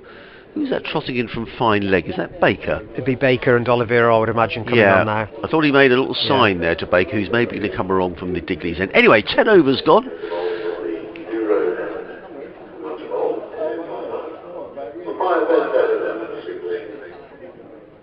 Yeah, so Ed Barnard coming on at the New Road. I thought it might have been D'Oliveira at this end and Baker at the other end. Yeah. But, Barnard's been given the ball. Yes, he's been given the nod. So the Worcestershire 50 came up in the 10th over, and after 10 overs, Sussex 44. So Worcestershire just a smidgen ahead at the same stage. Duckworth Lewis at the end of the over is 40. So it's even Stevens at the moment. Barnard, as I was saying earlier, it's been a bit hit and miss. Sometimes he can keep it tight, and then other times he can go for a few. So what will happen here is Orr has strike, gets a ball on about leg stump, turns it onto the leg side, and there's no run, fielded by Josh Dell. Nice day at the moment, sun shining brightly, nice temperature, very pleasant and comfortable. Go through the field for you after this delivery from Barnard, who's pushed to point to D'Oliveira, and there's no run. So D'Oliveira at point, then cover, extra cover, mid-off, mid-on, mid-wicket, deep backward square, third man and fine leg both back. Tom Haynes' brother is listening. Ollie, he's been in touch. Barnard just short of a length and fenced at by Orr outside the off stump. I think he might have been expecting that to just get a little bit higher. And comfortable take for Roderick behind the stumps. 44 for 1 it remains. Yes, Ollie says, good afternoon, as ever I confirm I'm watching and listening on. Well, your brother's doing okay, Ollie. He's on 9. 2 nice boundaries to his name so far. Yep. But he's the non-striker as Barnard, short of a length and off a thick outside edge. The ball is down to Baker at third man. They'll pick up 2. Very quickly down there to Baker, who I think will probably come on replacing Joe Leach at the Digley's end. Good bit of fielding actually, wasn't it? Very quickly round, could easily have been a boundary. Be interesting to see if the Worcestershire spinners get as much turn as Sussex counterparts earlier on, as the next delivery is run down to Baker again at third man. This time they just jog through for a single. Brings Haynes on strike. As I said before, the shorter of the 2 batsmen, both left-handers, wearing 20 on the back of his pink shirt. So as I look at the field, you can see a deep backward square, mid-wicket up inside the circle, mid-off, mid-on, extra cover, deep cover, point. Barnard full length on about middle stump and comfortably kept out by Haynes with a big shriek of no. Takes us to the end of Barnard's first over, the 11th of the innings, and Sharks needing 234 to win are 47 for 1 with Orr on 18, Haynes on 9. The run rate is 4.3, which means the required rate from here on in is 4.8. You were spot on. So it's going to be Josh Baker from the Digley's Road or Digley's end of the ground, not Digley's Road. Why is it called Digley's or Digley's? Am I pronouncing it Yeah, incorrectly? it's to do with the church. Oh right, French. okay. Oh, right. Yeah. If you've got time and the desire, if you ask Bradders about it, Right. he'll bore you to death for an hour. Yeah, Dave Bradley, who's commentated for BBC Hereford and Worcester for many years, he's now the ground announcer here, sitting just away to our left-hand side. Good to see Dave. It's always good always makes me chuckle when he's in the commentary box with you. He's got a tale for everything, hasn't he, Bradders? Well, that's your task. Next time is asking why it's called the Digley's End. Oh, I don't think I can put up with an hour. Perhaps over a pint sometime. Anyway, we're going to see Josh Baker into the attacks. This has been interesting. A bit of spin.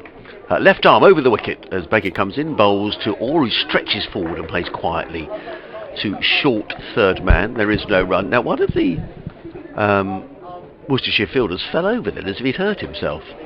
I don't think he has, which is good news. Was that the... Josh Dell, the 12th man. That's the 12th man, is it? Yeah. Who's now going into slip, and Joe Leach has gone to backward point. Baker, full man, left arm over the wicket, bowls to Orr, who just works out onto the onside. They take a single, and momentarily, I think Tom Haynes' heart was in his mouth then. He's already been run out twice in this competition, and just for a moment, Orr played it onto the leg side. There was always a single there, but he was a little slow calling his skipper through for a single in the end. He did complete it. Orr goes to 19, and Sussex are 48 for 1. Baker in, bowls to Haynes, who pushes forward back down the offside of the track, and there is no run, fielded by Baker. Ollie Robinson's got his 4th wicket. Oh, good. In comes Baker, bowls. Haynes just adjusts his shot and plays it quietly on the onside, and there is no run. That's a good start to his Test career. 7 in his first match. 25 overs, 6 maidens, 4 for 75 so far. That's what you get with second division bowlers, you see. India. In comes Baker, bowls, and Haynes plays that through mid-wicket. You know, they can't play Test match cricket. So say various people. Got to come from the first division clubs. Don't get me going. Joe, it's nice that someone's as cynical as I am. It just irritates me. You know, in comes Baker over the wicket, bowls, and Orr just works this one to mid wicket. Good accurate over. Ali Orr playing back, which is a slightly dangerous game on this pitch. Anyway, end of the over. Just the 2 runs coming off of it. The Sharks are 49 for 1. Orr on 19, Haynes on 10. Sussex needing another 185 to win in 38 overs. They need to score at 4.9 and over, currently going along at 4.1 and over, and I think we're in for a nail-biter, Chris. Just to tidy up the Test match, India 253 for 9, they lead by 70 now. Bumrah is on 7, and Siraj on 4. 4 wickets for Jimmy Anderson as well. Yeah. Ed Barnard will continue from the New Road end, bowling to Haynes. Gets a ball on leg stump that just clips to Dell at quite short mid-wicket. And there's no run. Big man Josh Dell, well over 6 foot tall. Yes, he is, isn't he? Joe Leach is at mid-off. Baker's at mid-on. Again, leg stump from Barnard, easily turned square on the leg side where Libby will come off the boundary to complete the fielding, restrict them to 1. 50 comes up for Sussex after 12.2 overs, so 3 overs behind Worcestershire for the first 50. Orr is on 19 now. Barnard round the wicket and played off a thick outside edge down to third man. Good scrambling stop down there. Restricts them to 2. Trying to see who that is. Might be Charlie Morris out on the distance.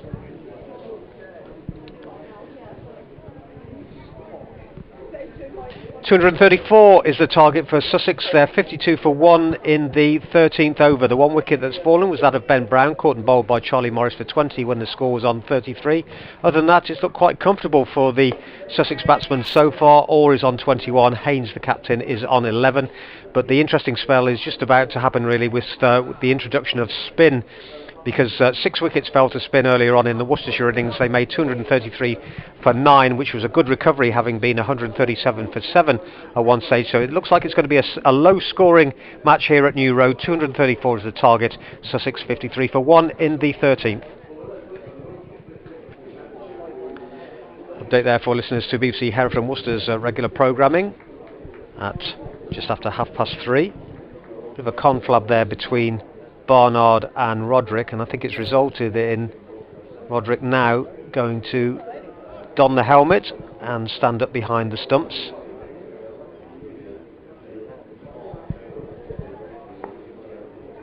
So Haynes on 11 has strike.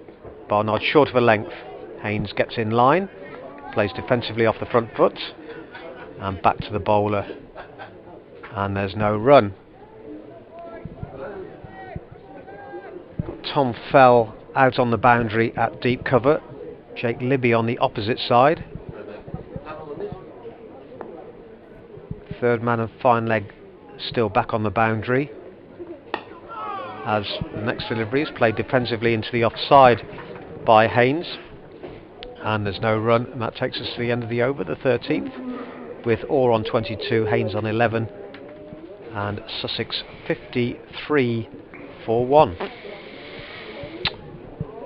Yeah, steady progress, isn't it, from Sussex, not taking too many chances, and just sort of nudging the ones and twos. I mean, you know, if you've got to score best part of 5 and over, there's no reason for any rush or doing anything daft. The pitch seems to be playing reasonably well. The odd ones, I thought that Ben Brown got undone by one that just, as you were saying, got stuck in the pitch a little bit. It's maybe not a wicket you want to force things on, Chris. I just wonder whether that's the thing. If you just bat and pick up the ones and twos, once you start to force things, it perhaps looks slightly different. Yeah, the crucial thing is not to lose wickets, isn't it? And then if you will pick up the ones and twos and keep up with the run rate comfortably. Yeah. Duckworth Lewis is 47, which maybe gives a guide. The Sharks 53 for 1, as Baker is in bowls and all stretches forward, plays through the covers and picks up a single to the sweeper on the cover boundary. And one more to the total, or goes to 23, I'm sorry, the total to 54 for 1 here on BBC Radio Sussex.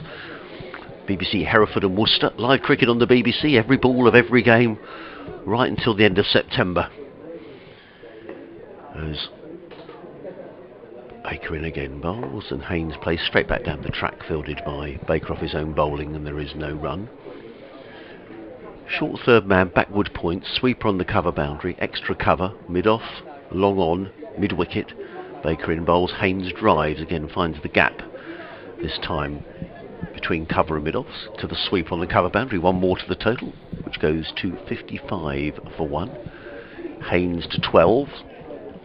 Brings Orr back and struck that leg side field. There's a long on, a deep mid-wicket, a straightish mid-wicket, and a fine leg as in comes Baker bowls, and Orr thrashes that one through the offside. Picks up a single, fielded down in front of the cathedral, which just looms like this wonderful building behind. Who's the fielder out there? Is that Jake Libby? Jake Libby on the boundary, he's just got behind him is a wonderful cathedral with the sun shining off it. It just looks magnificent. 56 for 1, all 24, Haynes on 12, Baker in again bowls, Haynes drives on the bounce, back to Baker, and there is no run. I'll have to go at the end of this over and just do my radio update to the listeners in Sussex. As Baker very quickly through his overs, bowls to Haynes, who plays straight back down the track. Baker fields off his own bowling, no run, end of the over, 56 for 1, all 24, Haynes on 12. Tidy stuff from Josh Baker, 2 overs for 6 runs. He's had a bit of tap in the last couple of games. Ed Barnard, 2 overs for 7 runs. 4 bowlers used so far: Morris, Leach, Barnard and Baker. We'll see D'Oliveira in the not too distant future. But Barnard will continue as the sun shines, but quite a wind blows across the ground at the moment. Barnard from the New Road end. These two going along quite nicely. Orr and Haynes came together with the score on 33, taking it on to 56 without any real concerns. Round the wickets goes Barnard, but beats the drive of Orr outside the off stump, or the attempted drive.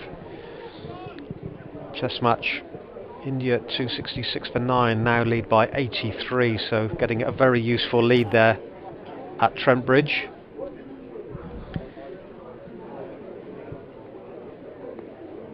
Barnard starts his run by a flattened sawdust pile. Well, it's not a pile now, it's flattened. And the next delivery is turned onto the leg side by Orr, who remains on 24 as there's no run. Joe Leach is coming across, have a word with his bowler. Yeah, he's got Baker at mid-on, and I think Leach was actually saying something to him, possibly about the next over, as Barnard's next delivery is run off a thick outside edge down to third man. Morris fields down there, they'll pick up 1, taking Orr to 25. Haynes, 12 from 22, is now on strike. Barnard coming over the wicket, with wicket-keeper standing up, just short of a length, and chopped into the ground by Haynes. Bounces over the wicket-keeper, and they'll go through for a comfortable single. 58 for 1 now. Haynes on to 13. Orr's 25, been made from 47 balls.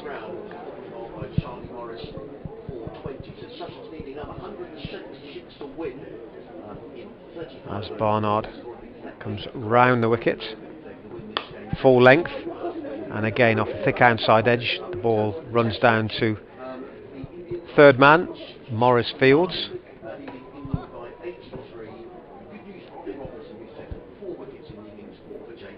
So looking comfortable for these two at the moment. Just happy to pick up the singles, keep the scoreboard ticking over. They're ahead of the Duckworth Lewis required score at this stage, which would be 49, as we reach the last ball of the 15th over.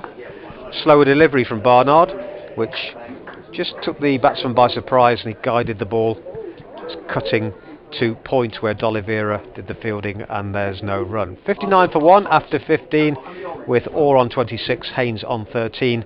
The one man out, Ben Brown, caught and bowled by Morris for 20, with the score on 33 in the 7th over.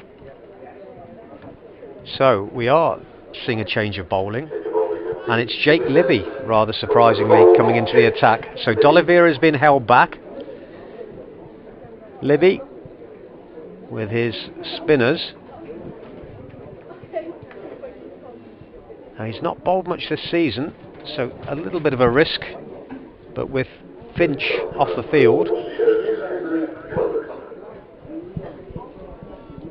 Joe Leach is going to have to juggle things round for the 5th bowler. He may use Banton at some point. It all depends how Libby goes. So he comes and bowls, and Orr just stretches forward, plays that quietly to backward point, fielded by a tumbling Leach, and there is no run. So the run rate is just, it won't be of concern to Sussex, but it's up to 5 and over, so it's just edging up with every over that goes by as Libby is in bowls, and Orr drives again to Leach at backward point. Again, there is no run, not quite to the pitch of the ball there.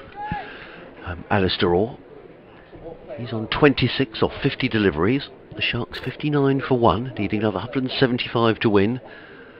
As in comes Libby bowls, and Orr just stretches forward, plays it down the offside of the track, and there is no run. It's actually mirroring the Worcestershire innings, isn't it? Both lost their first wicket at 33. Good spot.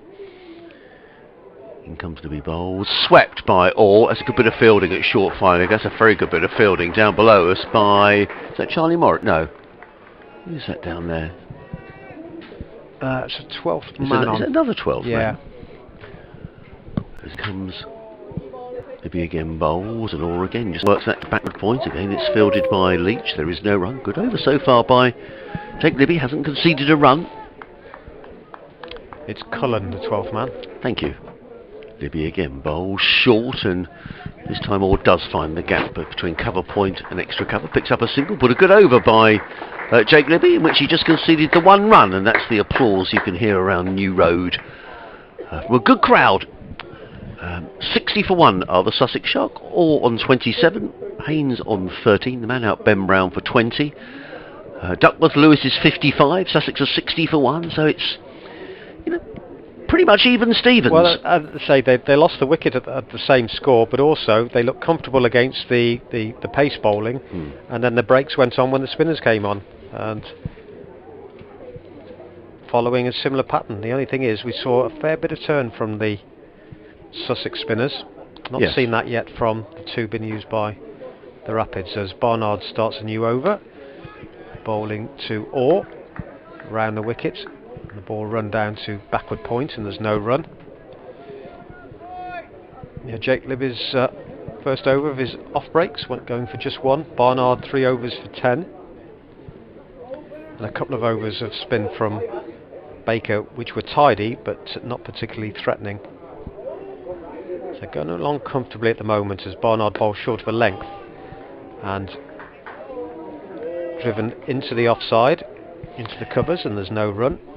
He really sort of attacks the crease, doesn't he, Ed Barnard, when he bowls? He runs in, you know, some bowlers sort of glide, he always seems to sprint in, Ed Barnard. Yeah. Jack Haynes is the man covering a lot of ground in the covers, and he's beaten outside the off stump there by, I think, at a ball he put a little bit more into there, Ed Barnard, or was looking to drive, but didn't get anything on it. Taken by Roderick, who's gone back, standing back again for Barnard now, having been stood up in the last over. Next delivery is cut to D'Oliveira at point, and there's no run. He's racing through his overs as well there, Barnard. Yeah, I was looking at Alior. He looks to me like he's just getting a little frustrated. He doesn't need to, because Sussex have got, you know, plenty of overs, plenty of time, but he's just looking to me like he's getting a bit edgy. Yeah, well, he's 27 have come from 58 balls, and this ball keeps low from Barnard. Really real low. Grubber that was taken second or third bounce, I think, by the wicket-keeper. And this innings from Orr actually is very similar to Jack Haynes, who, while it didn't look like getting out, he wasn't timing the ball and wasn't scoring freely. Haynes made, he's beaten outside the off stump there, looking to cut is Orr, but he's got away with it. 60 for 1 at the end of the 17th over. Jack Haynes, I was saying, was made 24 earlier on, but never looked fluent today, but that could be something to do with the pitch. And Orr is looking very similar. He's scored 27 from 60 balls. Haynes is within with 13 from 24, and we've 17 overs, as I say, of the 50 completed. The run rate at the moment is 3.5. The required rate just nudging up, it's 5.3. There's oodles of blue sky making its way towards New Road. In the distance, it looks sort of blue with just a few fluffy clouds, pretty much as far as we can see. So, you know, I reckon we could get lucky here and get through the whole game, which would be terrific. Still quite breezy. Alistair, yeah, I said there's no need to panic for Sussex, but it's like he's got sort of itchy feet at that. He's at the non-strikers end now, as in comes Libby to bowl to Haynes, and Haynes stretches forward, plays back down the offside of the track, and there is no run, fielded by Libby off his own bowling, and there is no run.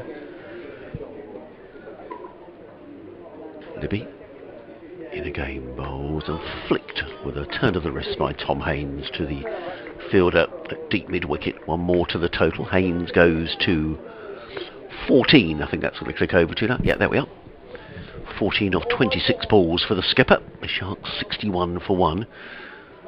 Worcestershire fourth in the group this morning, with 3 wins in their 5 games. Comes Libby again, bowls, and cut away by Orr between extra cover and cover. There's a sweeper though on the cover boundary. One more to Orr, so 2 off the over so far. Orr goes to 28. And Libby already back to his mark. Been a feature in this game, how quickly the overs have been bowled. They're really skipping through the overs, which I think is good to see. As Libby is in a game, bowls, and Haynes drives it without timing to short extra cover, fielded by D'Oliveira. It's another dot ball Tom Haynes just surveys that leg side boundary, which is being patrolled by a man at deep mid-wicket and a long on as Libby again bowls, and Haynes again works that one to extra cover. Good bit of fielding by D'Oliveira, diving to his right. He's actually annoyed with himself, which tells you much about the standard of fielding in the game, which has been very high. It was crashed away by Haynes, and D'Oliveira was annoyed. He conceded a single. He's fielding on the old wickets though, isn't he? Yeah, very difficult, but he was annoyed with himself. Yeah. I thought it was a good stop, to be honest. Libby again, 3 runs off the over so far. Bowls to or plays it quietly back down the track. It's the end of another very tidy over by Jake Libby, an over that conceded just the 3 runs. The Sharks are 63 for 1 with Orr on 28, Haynes on 15. So Sussex needing another 171 to win in 32 overs at a required run rate of 5.3 an over. And DLS, just as a point of reference, is 61. Oh, that was an announcement about something or other that made people cheer. I think it may well have been a 5th wicket for Ollie Robinson. India have been bowled out. I'll just check for you for 278, which is a lead of 95. And if I can crank up my laptop. You're right. Is it 5th over? Yeah, 5 for 85s. First 5 for. Well done, Ollie. 7 in his first match, 5 in the first innings in the second. And I'm really delighted because he's just bowled so well for Sussex over the last 2 or 3 seasons. He deserved his chance, and he's got his chance, and he's grabbed it with both hands. Josh Baker changing ends, coming on at the New Road end, and turned away comfortably by Haynes for a single, down to deep square leg.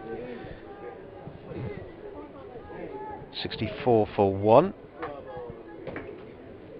Try and look at the other scores for you as we go through the over, although they're racing through them at the moment. It's very difficult. You look up and the bowler's on his way again, as he was there, and driven by Orr down to Jack Haynes at long on.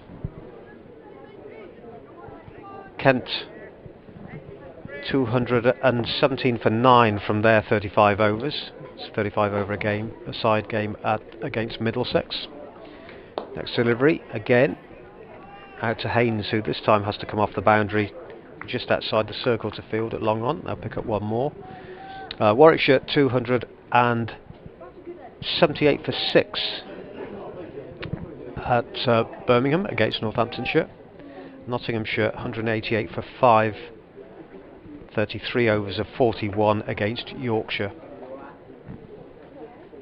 There's a attempted paddle there by Orr, and we'll pick up 2 down to fine leg. Not a convincing looking shot, but it's given him 2 runs, and I have to say at the moment they're looking very comfortable. They're just picking up the 1s and 2s, and you get the feeling they could accelerate. They just manoeuvre it. When you only need 5 and over, that's all they need to do, and it takes the pressure off. Keep the scoreboard ticking. Yeah, absolutely, and it's all about pacing the innings, isn't it? And yeah. So I just thought Alistair was getting a bit twitchy, but he's perhaps settled down a little. Instead of picking up 3s and 4s and over, you know, the run rate isn't getting away from them. He's on 33 now. Won't pick up a run here as he plays it to point, and there's no run. So another over ticks by. 19 completed now. The required rate just nudging up a tiny bit, is up to 5.4. They're scoring at 3.6, but it's comfortable at the moment for them. Haynes is on 17 from 30. Orr is 31 from 66. 234 is the target. And they're looking good at the moment, Sussex, on 68 for 1. Yes, they are. They'll be mindful of... Well, DLS is 64. I don't think it's going to rain. I think we're fairly confident about that now. So Sussex well on course here. Of course... You know, Worcestershire will be thinking a couple of wickets could make all the difference and slow the rate. Rate required 5.4 and over. It's going to be Jake Libby who's going to carry on. He's got a nice tidy spell here, Chris. Bonus overs, I think, these. The first 2 from him. Very tight for just 4 runs. Yeah, coming in around the wicket bowls to Tom Haynes, who he's lucky not to play on. He rather chased that Tom Haynes. It was a little wide of the off stump, and he chopped the ball and very nearly chopped it onto his own stumps. But it will show in the book as a single. Haynes goes to 18, and the Sharks to 69 for 1. D'Oliveira, I think, will be the key for Worcestershire. Right. Because he'll spin the ball? Yeah. Okay. Interesting he's not been bowled so Yeah, far. it is. In comes Libby bowls. Oh, that kept low. That did keep low, and all did well to dig that out. He played it to extra cover. He looks at the bottom of his bat. Just wondering if Joe Leach is just trying to keep it tight and then bring him on when they try and take D'Oliveira on. Libby in again. Bowls driven by all back to Libby, who's get on his knees. Fields the ball. There is no run. I also wonder if he's thinking the longer the game goes, the more difficult the pitch is going to be to bat against the spinners. Possibly, yeah. We're into the 70th over of the match. But while it's tidy, they don't look like taking wickets at the moment. No. Libby again bowls or drives. Libby fields of his own bowling. There is no run. Again, Ali all shakes his head as he sort of wanders out of his crease. Libby. Or again, all he can do is play this quite to extra. This is a good spell by Libby. He's just there or thereabouts. Alistair just twiddles his bat, looks towards that leg side boundary. Libby. Right arm round the wicket, bowls and all works that to backward point. There is another good over by Jake Libby, and over which he conceded the one run. Very good spell of bowling. Just keeping an end bottled up. The run rate goes up to 5.5 and over. So it's not, hugely concerning for Sussex, but certainly Worcestershire are defending this total effectively at the moment. Sussex 69 for 1, DLS is 67, so Sussex will feel they're on track as well. So both sides at this stage are probably thinking, yeah, we're doing okay. It's Baker to continue from the New Road end. Good use of the feet, played it in the air but safe. Down to deep mid-on by Haynes, will pick up a single.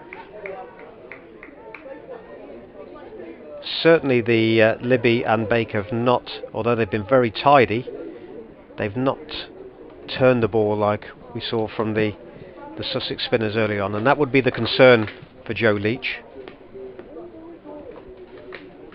Over the wicket, and there's nice little paddle, very fine, down to fine leg by Orr, will pick up 2 runs. Looked at first as though he's going to play the reverse sweep, but then just played an orthodox paddle. Charlie Morris down there on the boundary did the fielding. The first time, used his feet, hit him straight back over his head for 6. That was a lovely shot from Orr. And what we have seen in the last couple of games is that Baker has been targeted, and I did wonder if the word gets around the circuit and whether Sussex might have heard that and tried the same, but that's the first shot in anger that we've seen against him. It is. So far in what is his 4th over, but Orr has had enough, and a very clean shot straight back over his head for 6. Yeah, he's just looked slightly frustrated, hasn't he, at times, Alistair Orr, but I think he just decided then this one's going to go. Sometimes that can just release a bit of adrenaline, can't it? You hit a 6, you think, I've got that out of the system for the time being. Yeah. Again, paddles the ball. He seems to have got him weighed up now. We'll pick up another couple down to Morris at fine leg. Very comfortable. So 10 off this over so far. Best of the innings so far. And yeah, so things looking now as though he's got his card marked. How will Baker come back? 2 balls left in the over. On about leg stump, turned square on the leg side. There's a chance of a run out at the bowler's end. It was D'Oliveira there. Haynes struggling to get back in his ground. I don't think he would have made it with a direct hit, but he's still there because the ball was wide of the stumps. Last ball of the over. It's played defensively by Orr. He's scored his runs in that over, he's happy with. And 21 overs completed now. 80 for 1, Orr on 41. And Haynes on 19, the target 234. Yeah, that was just kind of the over that Sussex needed, really, just to sort of keep themselves nicely ahead of Duckworth Lewis, if that's a guy. Duckworth Lewis 70, Sussex now 80 for 1. Required run rate, it's sort of sneaked up to 5.5. It's now down to 5.3. And Ali Orr, who looked just a little bit frustrated, it's a big 6 just to Sussex back in with their noses ahead. As in comes Libby, round the wicket bowls, and Haynes works that one to backward point, and there is no run. Haynes on 19, or on 41, 80 for 1. Libby again. In bowls, and cut away again by Tom Haynes. He gets a single to the sweep on the cover boundary, he goes to 20. Sussex to 81 for 1. Neither Tom Haynes nor Ali Orr have played any list A cricket, 50 over cricket before this season. Tom Haynes with a top score of 38, which he made at Sedbergh. This will be Ali Orr's top score in list A. As in comes Libby. Oh, that kept low. Manages to play it through backward point. They've taken one. They'll think about two because he's very quick between the wickets. Orr, who's a tall man, comes back for his second run. He goes to 43. And the Sharks to 83 for 1.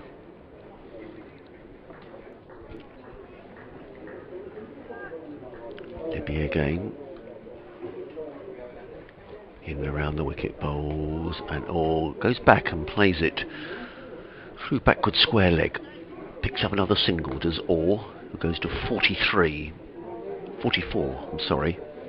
78 balls, Sussex to 84 for 1. Runs coming a little more freely now for Sussex. 150 exactly needed to win.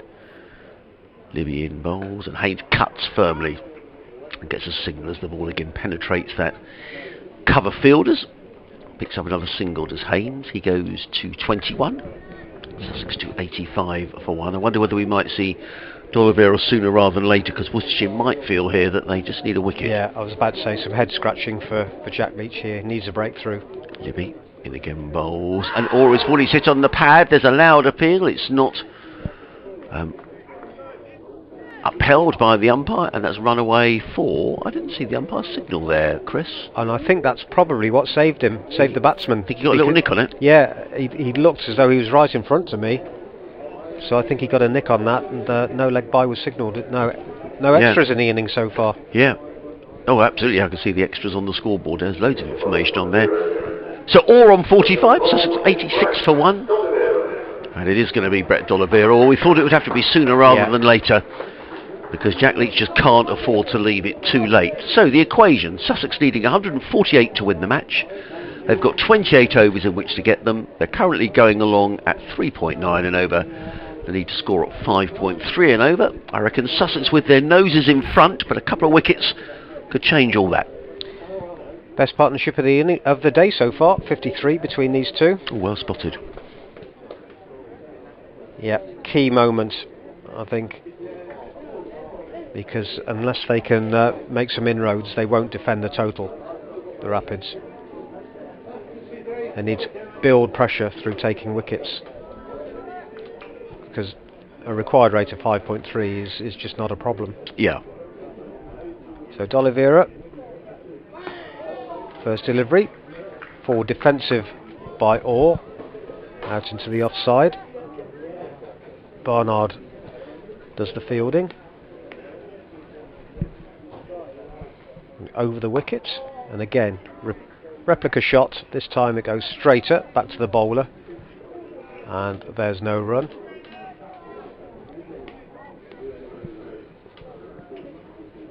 Very quiet around the ground at the moment. Next delivery on about leg stump, called through for a single by Haynes.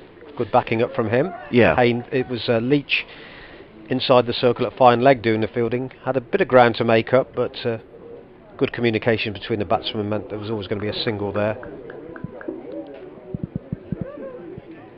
D'Oliveira with his leg breaks.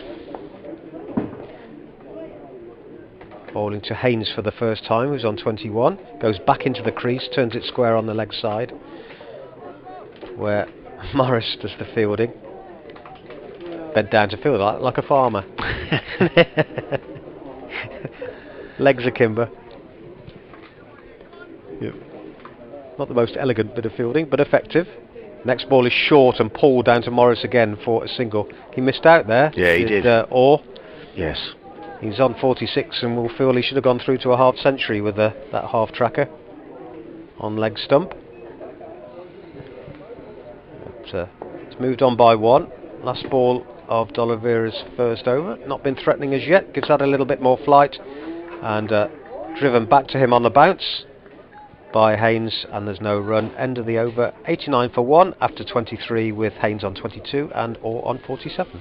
And you're listening to Live Cricket on BBC Radio Sussex, BBC Hereford and Worcester. Myself, Adrian Harms, alongside Chris Williams. A very good afternoon wherever you're listening, whether you're listening online or via the Worcester stream. However you're listening to us, a very good afternoon. Lovely to have a full day's cricket here, getting underway at 11 o'clock, no delay. Brilliant work by the groundsman here. Chris was saying there was a lot of rain in Worcester overnight, but the ground staff did a brilliant job. Worcester making 233 for 9, Sussex going along nicely in reply.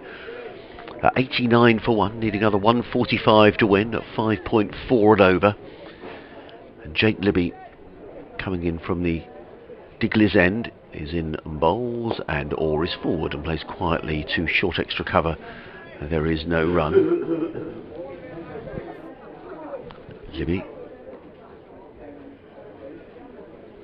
3 or 4 paces in and around the wicket, bowls, cut away by Orr, but straight to Leach at backward point, and there is again no run. He's doing a good job for his skipper here, is Jake Libby. He's in his 5th over, figures of 0 for 11 before this. Also top scored for Worcestershire, making 40. So he's had a good game as Libby's in again. Miles short and punched away into the offside, fielded by D'Oliveira, who's a very good fielder, around very quickly, but he can't prevent the single. Or goes to within 2 of a maiden List A half century. And the Sharks to 90 for 1. Libby again. The sun has disappeared momentarily as he's in and bowls, and reversed by Tom Haynes. He's going to get runs here down towards 3rd man, fielded by Baker, who gets in the throw. Let's just wait for the umpire's signal. Yes, there was a bit of bat on that from Tom Haynes, who goes to 24, and Sussex to 92 for 1.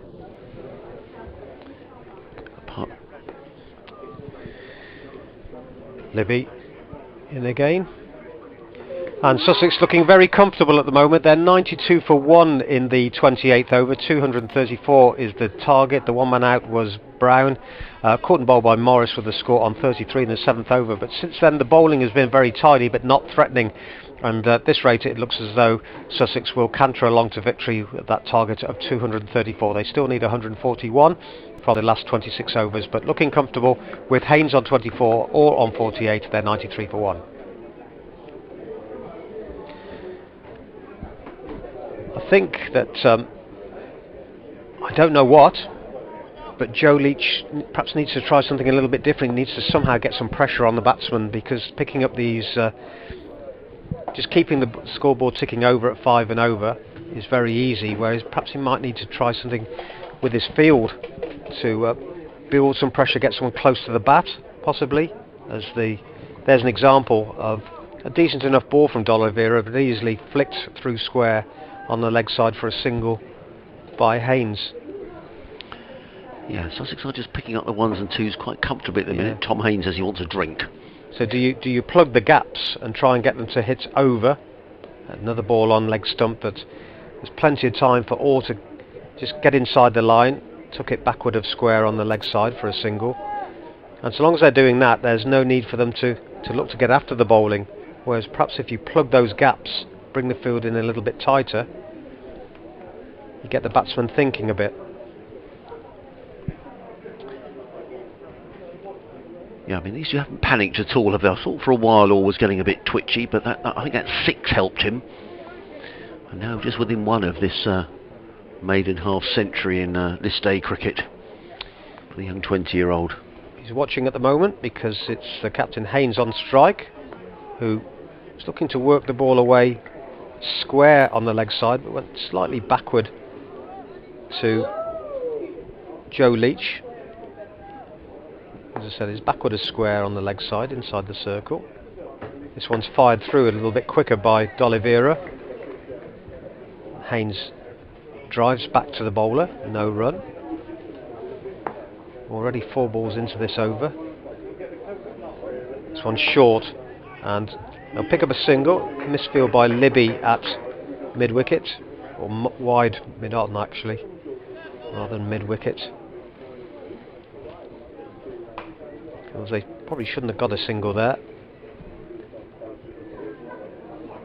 Again, comfortable for the batsman, not looking in any danger. D'Oliveira gives this a little bit more air and is driven back to him by Orr, who remains on 49 at the end of the over. It's 96 for 1. So we've reached the halfway point. 138 they require from the last 25 at 5.5 and over. So they're scoring at 3.8, looking comfortable, but you do get the impression they could accelerate at any time, which is why I'm thinking perhaps Joe needs to try something a little bit different, and I think that might mean that Ed Barnard's changing ends and coming on at the Diglis end. Well, the cut-off time for this game to finish is 6:17. We've only got 25 overs left, so there's no way we're going to take the best part of 2 and a bit hours to bowl 25 overs, I wouldn't have thought. So they have rattled on, and the crowd are enjoying themselves. It's a lovely sunny day here in Worcester. Just very briefly elsewhere, Gloucestershire 15 without loss, needing 190 to beat Hampshire down at Bristol, needing 190 in 31 overs. That's in this group. And Kent making 217 for 9 in 35 overs at Radlett against Middlesex. Middlesex about to start their replies. In comes Barnard, running in over the wicket, bowls to Haynes, who clips this one through mid-wicket and picks up a single to the sweeper on the mid-wicket boundary, whose Tom Fell gets in the throw. One more to the total. Sussex go to 97 for 1. Partnership between these two now worth 64. Yes, that's right. And Orr on strike, needing 1 for his half century. Just surveys the field. There's a couple of changes. Joe Leach is just making a change to the field. Sussex needing to score at 5.5 and over. You'd have thought well within their compass, but a couple of wickets can make all the difference in these games. As Barnard in bowls to Orr, who covers up and plays quietly to extra cover, and there is no run. Yeah, all sorts of permutations in this group in terms of which of the 3 counties will go through. Essex looking as if they're well placed. Sussex's next opponents are Essex when Sussex go there on Tuesday. Barnard again racing in, comes in bowls to Orr again covers up, plays down to Barnard, who's he's just a busy cricketer, Ed Barnard. He runs in fast, he walks back to his mark very quickly. He marches back, doesn't he? He does march back. It's military, isn't it? There's no hanging around, as if he's on the parade ground. There he is, he's back there already. Now these bowlers who sort of meander back, none of that from Barnard. He's back to his mark, he's in again already. Round the wicket bowls, and Orr plays into the offside. Again, there is no run. Above the cathedral now, and I'm sorry to be a bore about this, but I don't come to this ground very often. There's just lots of blue sky, and the cathedral just looks fantastic. Surrounded by trees which are swaying in the breeze. What a picture that is. No scaffolding this year, you're lucky. Oh, is he really? Normally something up there, yeah. Barnard again, round the wicket bowls, and Orr tucks this one onto the leg side, and he's going to pick up a single, and that means that Ali Orr goes through to his half century, and he gets a good round of applause around the ground as Alistair Orr raises his bat to the colleagues on the Sussex balcony to our right hand side, and that's a maiden first class, a maiden list A half century for Ali Orr, who's having a good season for Sussex, his first season on the staff. He made 100 at Canterbury in the Championship a few weeks ago, and now a 50 here in the list A. As in comes Barnard, bowls to Haynes, who looks to pull that one, which he does, but only as far as mid-wicket, fielded by Libby.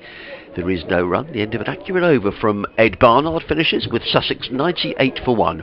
Orr is on 50, Haynes is on 27. 24 overs remaining for Sussex to score 136. They need to score at 5.7 and over. I think, as you rightly said, Chris, if Sussex go along, you really feel for Worcestershire to win this game, they've probably got to take wickets. Yeah. They're going to do well to restrict Sussex to 136 in 24. Well, D'Oliveira will continue from the New Road end. He's got fine leg. Fine leg was up, but now has changed to square leg, and deep back of square has gone round to fine leg. Deep mid wicket, long on, mid off, extra cover. Third man is up. There's 6. First ball of the over takes the pressure off. Hits just to the left of our commentary point. But a lovely shot from Orr. His second 6 Look at Bradders. Second six of his innings. 2 fours, 2 sixes now. He's got a blue hanky, he needs a white hanky, Bradders. A lovely clean hit though from All there. Now he's looking to get after it because he's followed it up with a 4, just with a sweep backward a square, and perhaps he's decided now is the time to put the bowlers under pressure, because they've got away with it so far. They've just been allowed to pretty well bowl where they want. The required rate was up at about 5.5, but those 2 shots are taking it down to 5.3. 126 required, or on to 60. Drives, but gets a thick outside edge down to deep backward point. Think of a second, but Tom Fell was onto it very quickly in front of the hospitality marquee. 109 for 1. So a bit of damage being done to D'Oliveira's figures here. 2 overs for 6 prior to this over. And he's gone for another one here, driven comfortably out to long on. Jack Haynes is the fielder.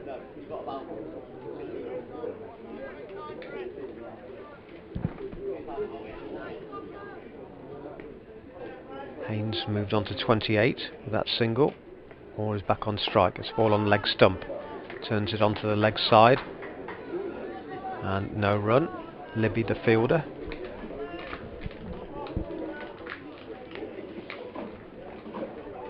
Last ball of the 27th over. It's Peel for LBW, but he looked a long way outside leg stump that. And, yes, I agree.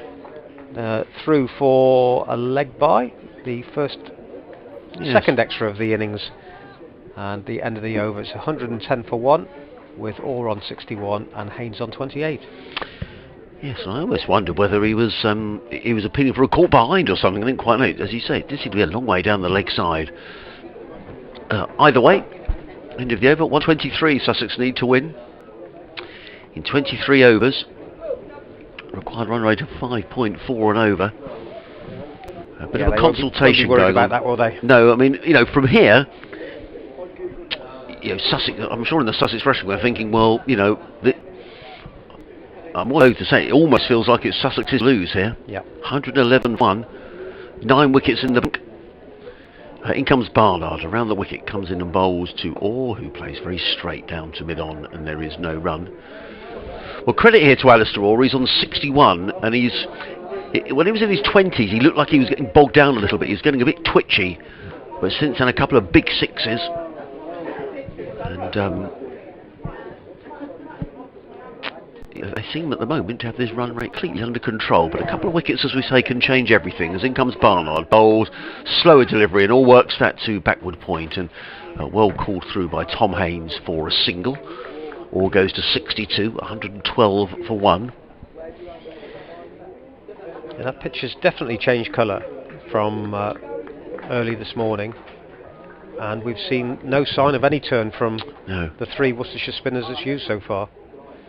Curious decision, wasn't it, from Jack Leach maybe to bowl first, or sorry, to bat first, because certainly it's given some help to the spinners. This is interesting. Keeper Roderick is standing up to Ed Barnard, who's bowls at a good lick. Comes in now, bowls, and Haynes with a flick of the wrist plays that down to fine leg, just down in front of us, fielded by Josh Baker, who gets in the throw, but one more to Haynes. He goes to 29, the total to 113 for 1. A partnership now between this pair of 80. By far the highest partnership of the match. As Orr waits, and Barnard is in again, bowling, and more runs here from Orr, although off the outside edge of the bat down to third man. Picks up a single, fielded on here to our right hand side by Jack Haynes. One more to the total, Orr 63, Haynes 29, Sussex 114 for 1.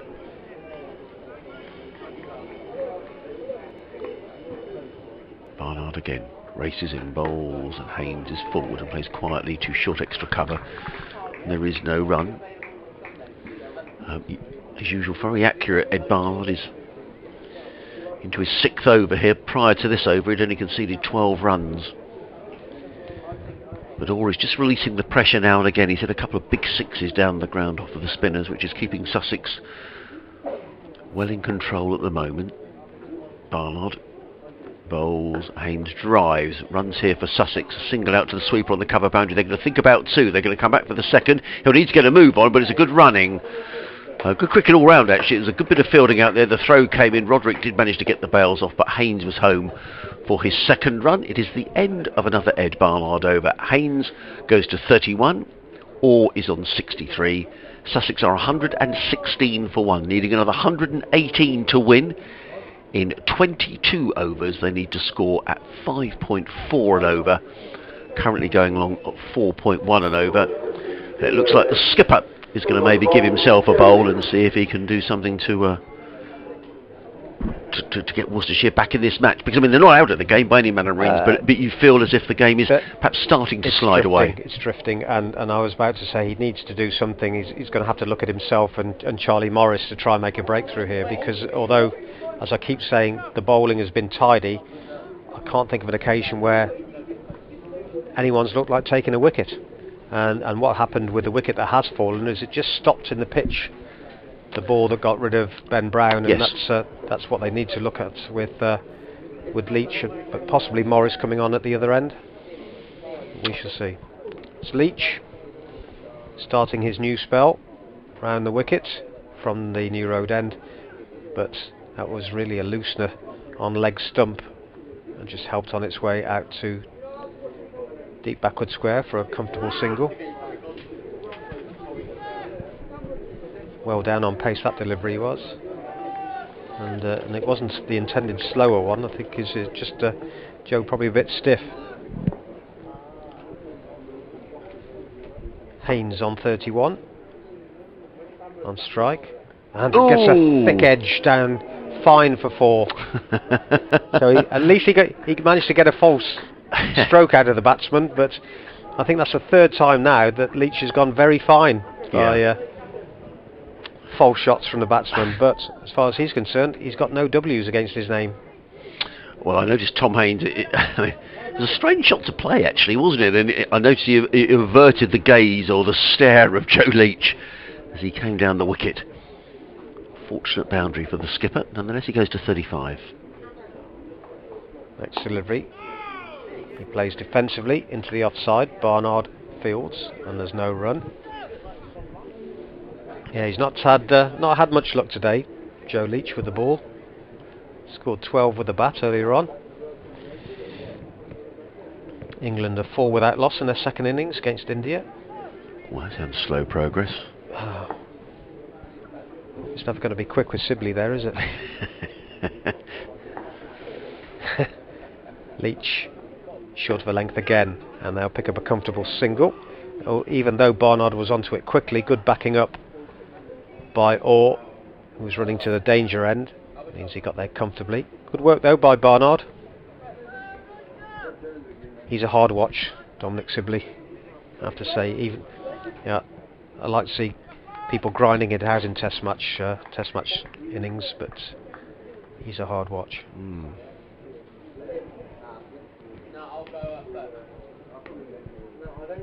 Leach again short. That gets a bit low, but as you said, a little bit low. That saw Orr dropping down onto the ball, squeezing it out backward a square on the offside. Seems to be a deliberate ploy by Leach to bowl short.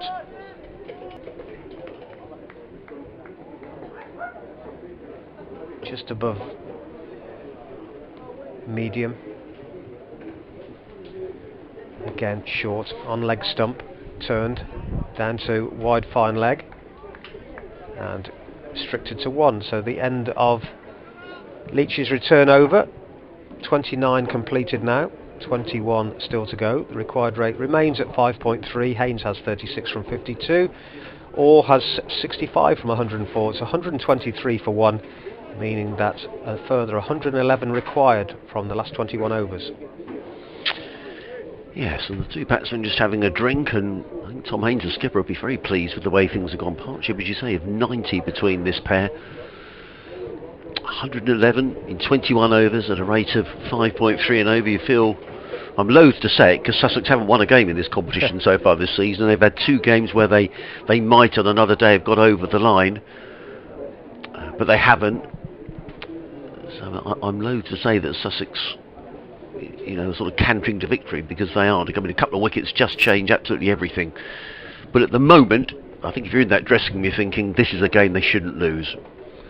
Not from this position. It's a lovely afternoon. The sun's out. The outfield drying all the time. Not that was a problem in the first place, but you know, good conditions to be batting in. Doesn't look like the pitch is doing an awful lot. As in comes Barnard, round the wicket, bowl short, and all ducks underneath. The ball rattles through into the gloves of Roderick, and there is no run. Yeah, plenty of time to duck under that. Yeah. All on 65, Haynes on 36. Crowd seems to have grown a bit during the day, actually. I mean, it's that Digley's End, that stand is well patronised at the far end of the ground. As in comes Barnard, bowls, and Orr looking to work that one down towards third man. Doesn't make contact, he's down with sort of bended knee. The ball rattles through again to Roderick, and again there is no run. Kept low again. Yes, it did. Ed Barnard in his 7th over. Figures of 0 for 17. I mean, nobody's gone round the park, have they? No, just it's been tidy but not threatening. Barnard again, bowls, and Orr works this one back to a point. They've taken one, they'll look for 2 here, and there should be 2 as Orr comes back. Yeah, comfortable second run to Alistair Orr, the fielder at third man. Jack Haynes had to run a long way to his left, a lot squarer to field the ball. Couple more to Orr, he goes to 67. Sussex to 125 to win. No, he did 125 for 1. Needing 109 to win. Apologies for that. As the sun momentarily goes behind a cloud, and Barnard yet again is in and bowls. A slower delivery, but Orr works that one down towards third man. They've taken one, they'll think about 2, but there isn't 2 there. There's a good bit of fielding down to our left-hand side by Haynes, who gets in the throw. But Orr picks up another single. He goes to 68. Total to 126 for 1. There'll be 20 overs remaining after this. Barnard is already on his way. Holding to the left-handed Tom Haynes, and Haynes plays firmly to mid-wicket. There is no run, fielded there by Libby. It is the end of the over. There's one more ball to come in this, the 30th over of the innings. Tom Haynes wanders away to square leg. His best list A score is 38, which he made at Sebra Scholar 2 weeks ago. That's a beautiful cricket ground. If you ever get a chance to go, oh my word, yeah, up in Cumbria, it was where Lancashire are playing their games while they can't play at Old Trafford, or certainly played one game there. It was beautiful. In comes Barnard, bowls, and Haynes with a play and a miss outside of the off stump, taken by keeper Roderick. That's good over by Ed Barnard, an over in which he conceded 3 runs, but at the end of that, 126 for 1 are the Sussex Sharks, needing another 108 to win. They need to score at 5.4 and over. Or on 68 of 108 deliveries, Haynes on 36 of 54. And a bit of a chat going on between Joe Leach and Gareth Roderick as Worcestershire look for a breakthrough. Thinking, what are we going to do? Any inspiration? Yeah. I'm surprised actually that he played that shot off the last ball of the over, because Roderick for the last ball came and stood up behind the stumps. Now whether the batsman hadn't spotted that, because it's a strange shot to play. Yeah, didn't need to play it really, no. did he? No, it's a sort of shot actually. You suddenly don't want to. You get out, and then another couple of wickets go down, and you suddenly think, "Oh crumbs, what do you do that for?" And that's what could happen on this pitch. Yes, it could. Yes, it could. One could lead to a flurry, and then the pressure's on. But not looking that way at the moment, as Leach begins a new over, bowling round the wicket, short and well. Again, strange shot to play. He was looking to just scoop that, was Orr. Perhaps the ball was there for it, but at the moment when it looks so comfortable, just picking up the 1s and 2s, keeping up with the run rate, that you should actually play a risky shot like that. Yeah, but it looks great when it comes off, but when it doesn't, if you get out, It's the risk and reward at this stage, isn't it? When you're going comfortably, you're taking the sting out of the attack. You've got the other side very flat. Leach, good line and length there. Played forward defensively by Orr into the offside, and there's no run. So what's that thing about don't give anything away? I hear it time and time again now. This is the way we played. Yeah, that it's kind of line that everybody uses. But I think sometimes you just look at the scoreboard and I agree. You've play got the here game. playing you've got here playing properly. Yeah. In inverted commas. Leach. It's just played out into the offside, and there's no run. And I think that. Look at the Test batting side, and I see it so often these days because there's so much of T20 now, the 100 and everything else, is you see players that can play the shots, but with their game, they just run out of patience instead of playing what's in front of them. Yep. No, I agree. Next delivery, short of a length, that's all the way for 6, a huge 6 over the sight screen, no, just short of the sight screen at square leg. So that's Orr's third 6 of his innings so far. He's moved on to 74, and it's 132 for 1. That was a big hit, wasn't it? I thought it had gone further than it had. Yeah, actually. I did. I thought it was going to clear the screen. Yes. There. Yeah. There was a game here probably about 4 or 5 years ago, early season game against Northamptonshire, and the ball was doing all sorts of things. But I think I was here for the whole 4 days. Just break off as Leach bowls short of a length again, has run down fine to third man and will pick up 4 more. So it's starting to race along now, these two. Orr on to 78. And there was some good batsmen on show that day. One I remember was Ben Duckett. The ball was doing a lot, but they just made their mind up. They were all going to try and hit their way out of it. And I think the top scorer in the game was, I doubt it was even 150 for the 4 innings. Just nobody showed the application. Yeah. Leach. Again, line and length is right, but not threatening. So 6 and 4 conceded in that over, 136 for 1. So less than 100 to win now. 98 required from 19 overs at 5.2. And these two have put on over 100 now, 103, with, as I say, Orr on 78 from 114, Haynes on 36 from 54. Well, it has been a good run chase from Sussex. I mean, I'm loath to get too excited because, as I say, Sussex haven't yet won a game in this competition. But D'Oliveira coming on from the Digley's end of the ground. But Ali Orr, is an exciting prospect. He's only 20 years of age. This is his first year on the staff. He made a good 100 down at Canterbury in the Championship. He made a very good half century at Leeds against a strong Yorkshire side, albeit in a defeat back in the early part of the June. But he batted a long time for 67. I think he made in that game. I have to check my records. But he's showing here another side to his game, and this has been a fine knock. 78 in 114. He's paced it nicely. 3 big 6s, as Chris was saying. I wonder if they can see Sussex to their first victory. 98 needed to win. 19 overs in which to get them, needing to score at 5.2 and over. As D'Oliveira is in from the Digley's end and bowls. And I'm going to have to go actually to give my update to the listeners on BBC Radio Sussex as Haynes planes that down to short fine leg and picks up a single. Sorry, Chris. Fielded by Jack Haynes on that occasion. To the field for Brett D'Oliveira. Third man is up. Backward point, deep cover, extra cover, mid-off, mid-wicket. As the ball is paddled away, very fine work for Jack Haynes to do here, moving round from fine leg. Now come through for 2 more comfortable runs. Deep square leg is the other fielder that I didn't give you there. Orr is into the 80s now.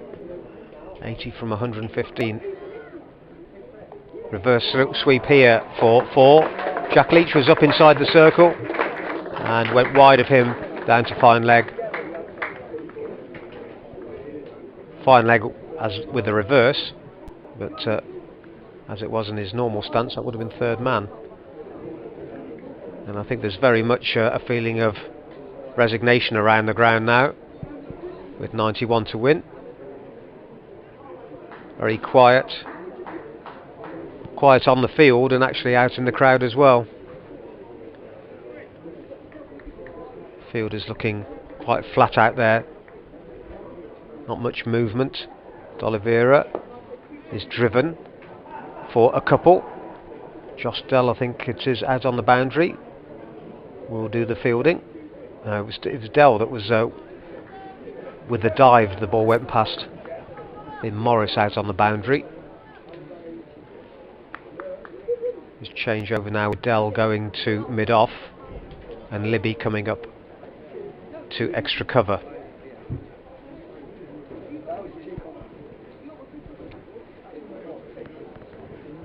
Orr is on 86.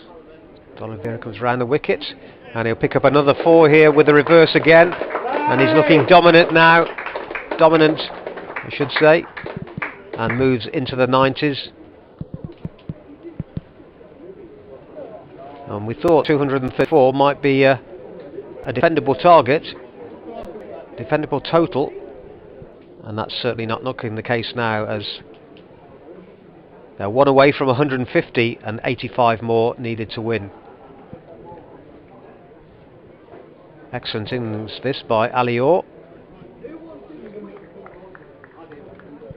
Now Baker has come to short third man.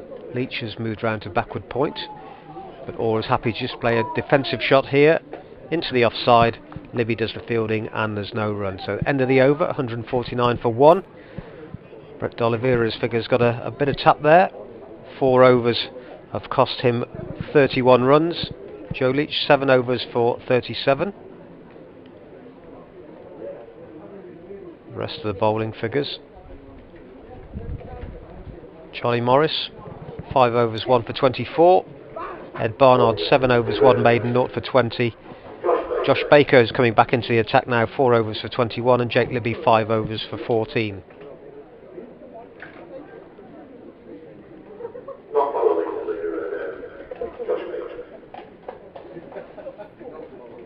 So Josh Baker, having been announced over the PA as coming on to bowl, has now been sent away, and Charlie Morris has been summoned by Joe Leach. Yes, hi Vicky. Well, it's been a good day for Sussex all round. We're talking about the test match. So the feel all or nothing now for the Rapids. Well, this game's running away from Worcestershire now because it's very comfortable for Sussex. They're 149 for 1. This partnership well over 100. They came together with a score on 33 for 1 when Charlie Morris, who's just come back into the attack, caught and bowled Ben Brown for 20. But since then it's been one-way traffic. The bowling's been tidy but not threatening. And Ali Orr is on 90 from 119 balls with 3 sixes in looking in prime form. Haynes alongside him is on 37 from 55 deliveries, and as much as Joe Leach has rotated his bowlers, they've been tidy but just not threatening. The sun's come out, the pitch looks as though it's a lot easier than it was this morning, and Sussex cantering home at the moment. They need a further 85 from 18 overs. They're 149 for 1. So Morris in deep conversation with his captain, and you, as I said, feel that he needs to strike here, probably in this over, if Worcestershire to have any chance. Also full length delivery, which is driven comfortably by Haynes for a single to Jack Haynes at mid-on. There are two separate. There's a 16-year-old in the side as well. Daniel Ibrahim. Morris, the sole wicket taker so far in the innings, with a ball that just stopped on Ben Brown, but we've not seen any further sign of the pitch misbehaving in the whole 32 overs of the innings so far. Morris short and it's in the air. Oh, nearly a brilliant catch by Libby at backward square leg. It looked as though the ball would clear him by some way, but he leapt up to his left got a hand to the ball and just couldn't take it cleanly. Brilliant bit of fielding. Certainly saved 3 runs. Just needed to be probably a couple of inches taller there, Jake Libby. But brilliant fielding. 151 for 1. Morris is driven. Work to do out here. It's deep extra cover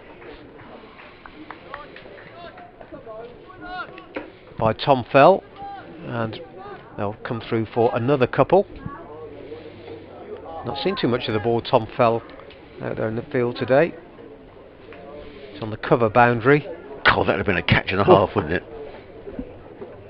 I didn't think he had any chance of getting a hand on it at all. I agree. He's driven again, stopped though by the diving Barnard in the covers. Good work from him. It's just the kind of thing, if you're struggling like this for a breakthrough, that needs to be taken, just to kind of lift the side and also get a new batsman in there. So they're very flat out there at the moment. Yeah, I mean, you know, have to give credit to the batsmen. They've batted very well, these two. But you know, we thought 233 might be a challenge. Slower delivery from Morris, and Haynes just waited for it. Ran it down to third man for a single. Good batting there. Just saw the slower delivery and waited for it.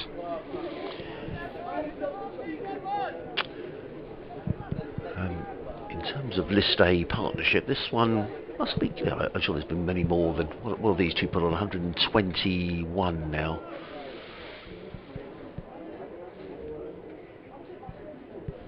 But it's certainly been a good partnership. They've paced it really nicely as well.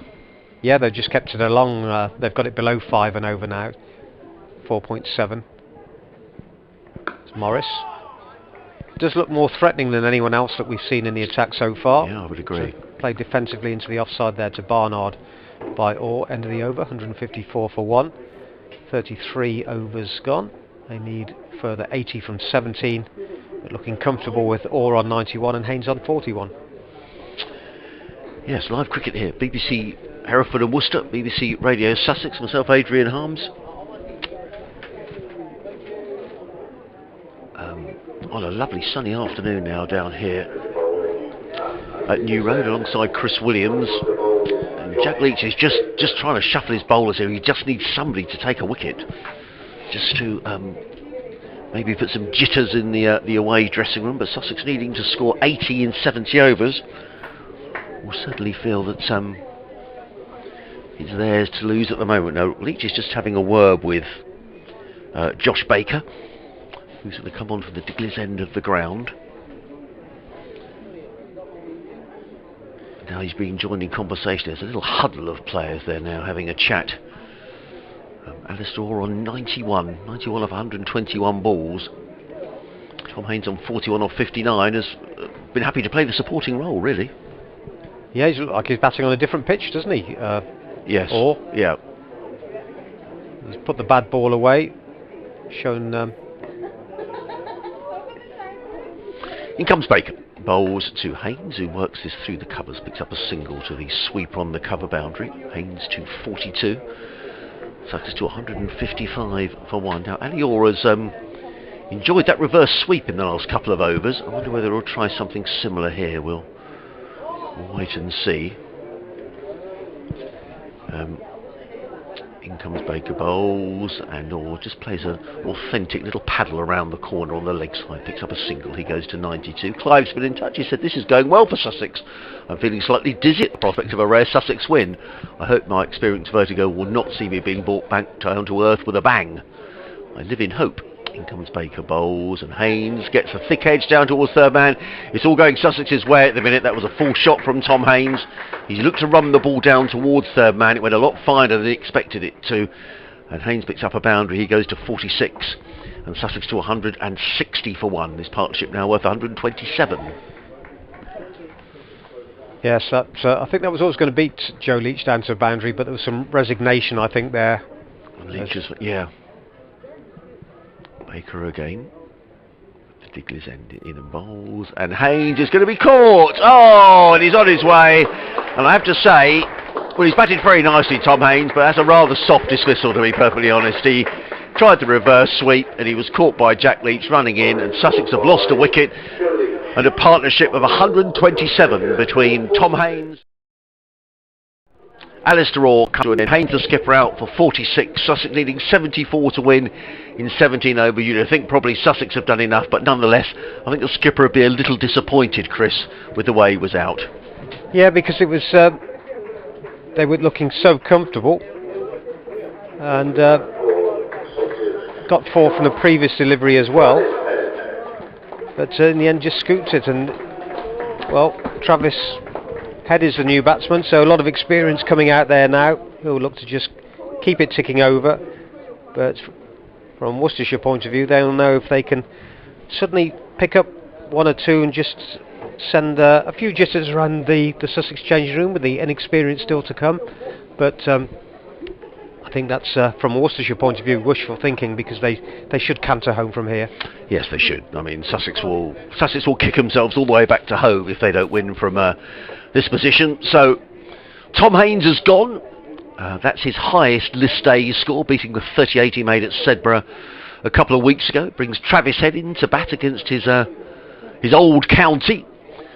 And he's been in good form in this competition. 3 half centuries so far, but then another left-hander he faces, Baker, and heads straight away off the mark. Flicks it through backwards square, picks up a single, and that's all he'll get, Travis Head, as he is on his way with a single. The Sharks to 160 for 2. It brings Orr on strike within 8 of his maiden century in limited overs cricket. He waits as Baker is on his way from the Digley's end. He's in and bowls, and just nudges that down to fine legged as Alistair Orr for his 93rd run.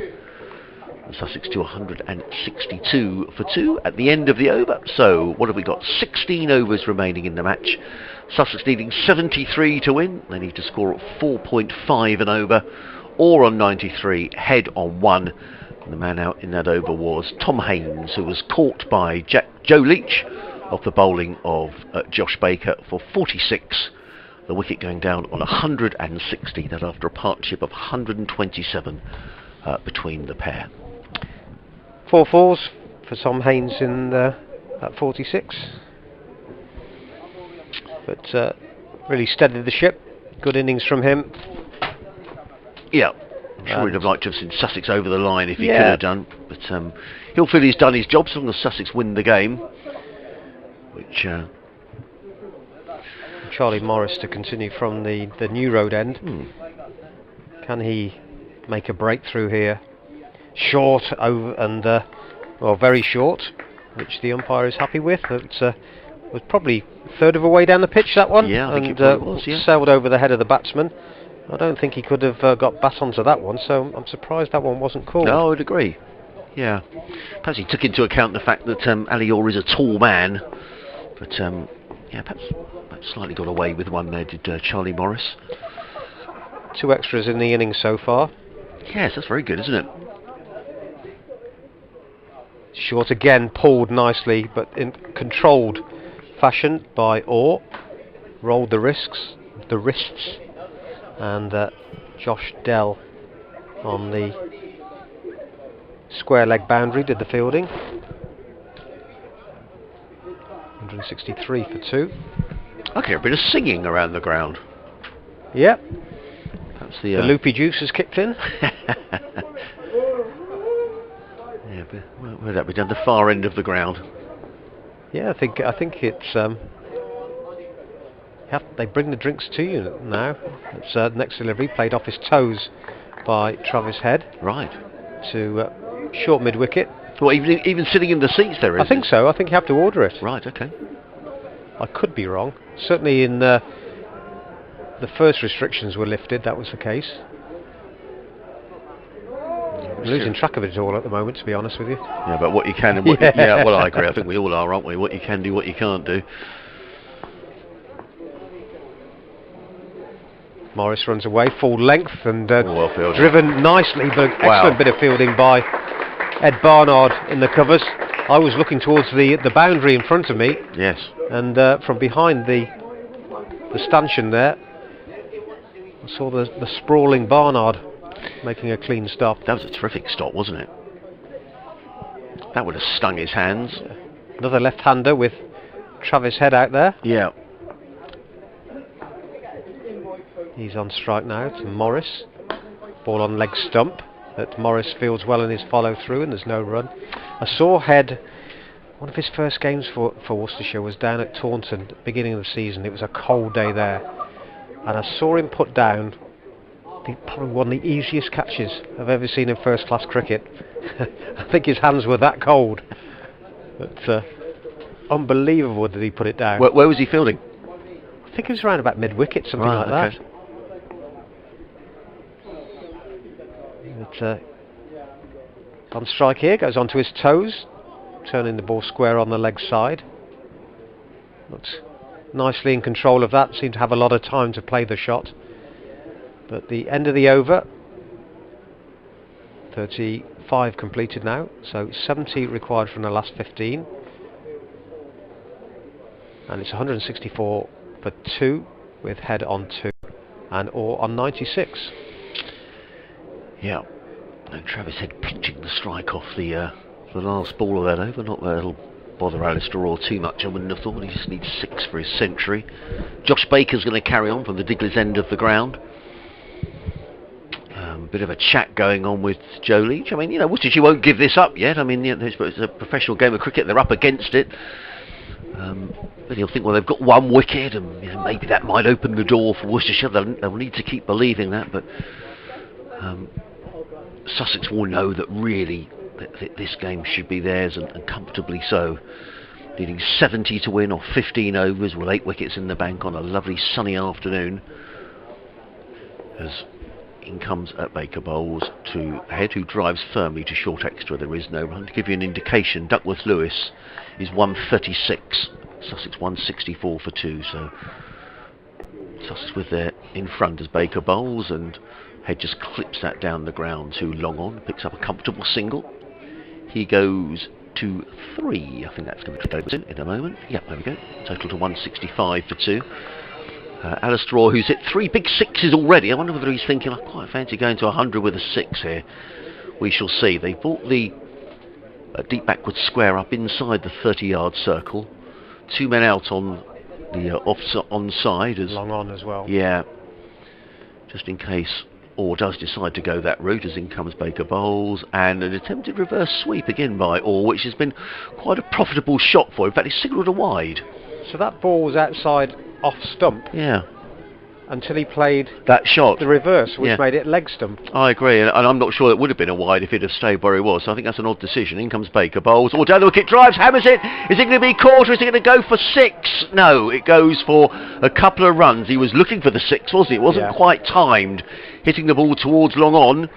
Picks up a couple of runs, does Orr. He goes to 96. I had a feeling he fancied Baker, which was why I was pointing to long on there. Yeah. It just wasn't a chance, but I think his heart would have been in his mouth. It would have been, yeah.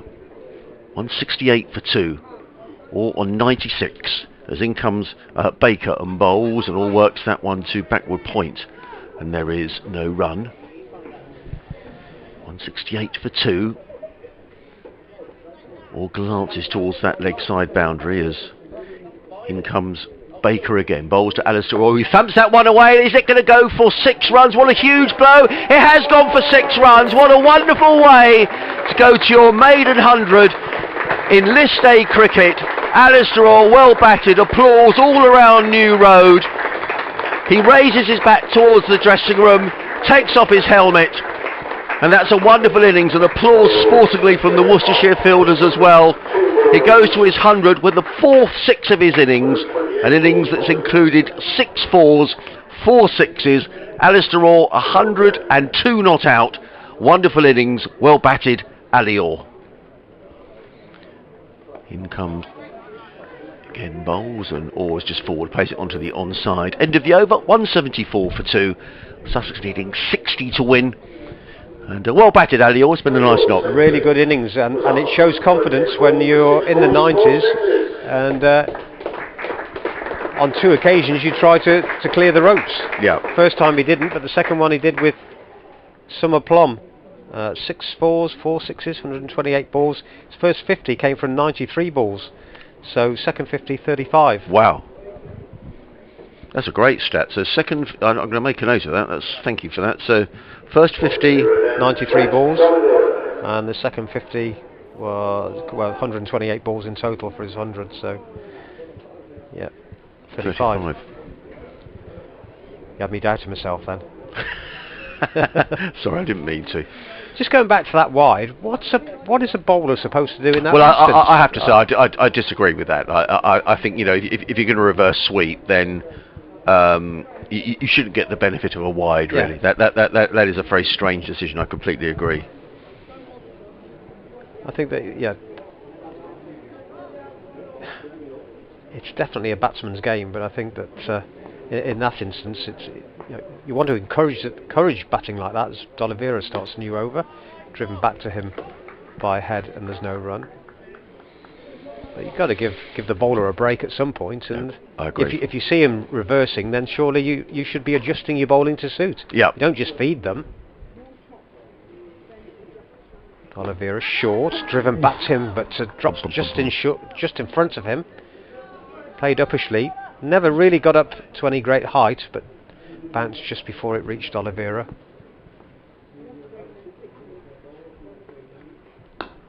Next delivery is played just a little push into the offside, where it's fielded by Jacques Banton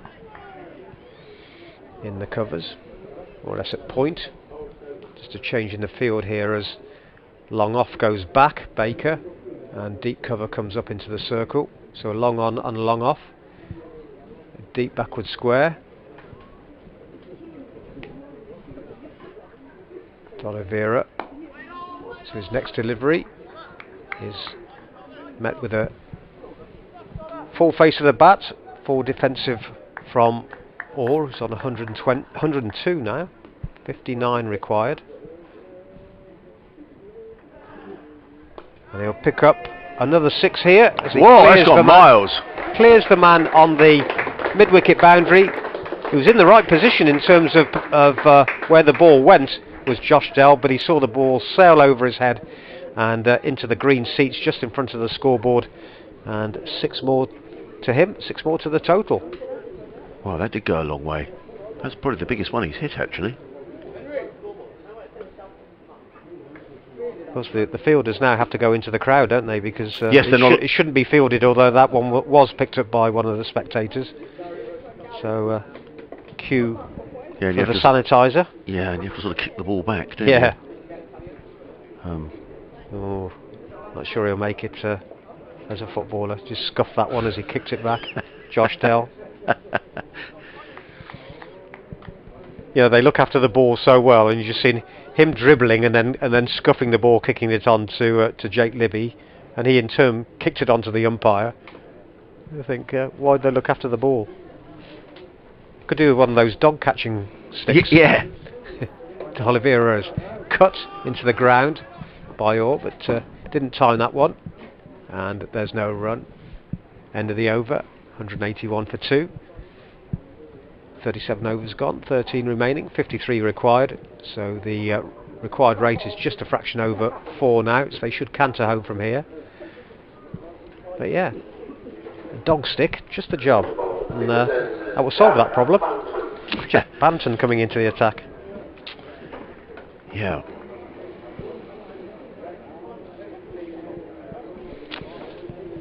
Yeah, 181 for 2. Sussex needing 53 to win in 13 overs. So really, this is it's going to need something pretty dramatic here from Worcestershire. But splendid innings from Ali Orr, who's his first season staff. He's saying already made a county championship 100, and that's a very fine knock for the young 20-year-old from Eastbourne. Yep, and that's, as we were saying earlier on, there will be positives to come out of the 100 in yes, absolutely, in other ways than just the tournament itself. In comes Banton, bowls to Head, who doesn't time though. It's a full toss that he works down to long on and picks up a single. Does Travis Head? He goes to 5, and Sussex to 182 for 2. Banton again bowls, and Orr is at it again, but he's going to be caught this time at long off, and it's the end of a good innings from Orr, and he's absolutely furious with himself. Took a step down the wicket and drove it straight down the throat of long off, and Orr is on his way, and he's really annoyed with himself, but he's going to get a good round of applause, and his efforts should see Sussex over the line, and he's going to get a nice round of applause, which we'll just listen to as he makes his way off.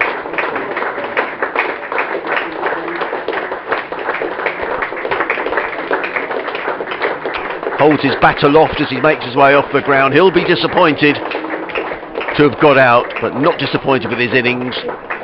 I think sometimes when you're in the groove, I mean, if Sussex go on not to win this game, I won't be saying, well, you know, when you're in the groove, just go for your shots. But in the end, it's not, you know, it's been a wonderful inning. So, but in the end, I think he'll feel he rather gave that away, to be honest. Yeah. I think your money's safe. I've got much to give away. But first wicket for Banton. Yep. Change of bowling, and he was punching the air, having taken that wicket. Yeah, he will be disappointed, but it was an excellent innings from Orr. You can't take anything away from that. Comfortable catch, went straight to the Charlie Morris out there. But well, stranger things have happened. Just before you say it. Well, like I said, we sit with me thinking that Sussex will canter home, and you're that. Well, you never know. But if you were totally impartial, you would only put your money on one side from here. Yeah, no, I agree. But another wicket would make things interesting. Yes, it would. Absolutely, it would. When Coles gives him the charge here and is stumped by Roderick, then you know, might review it.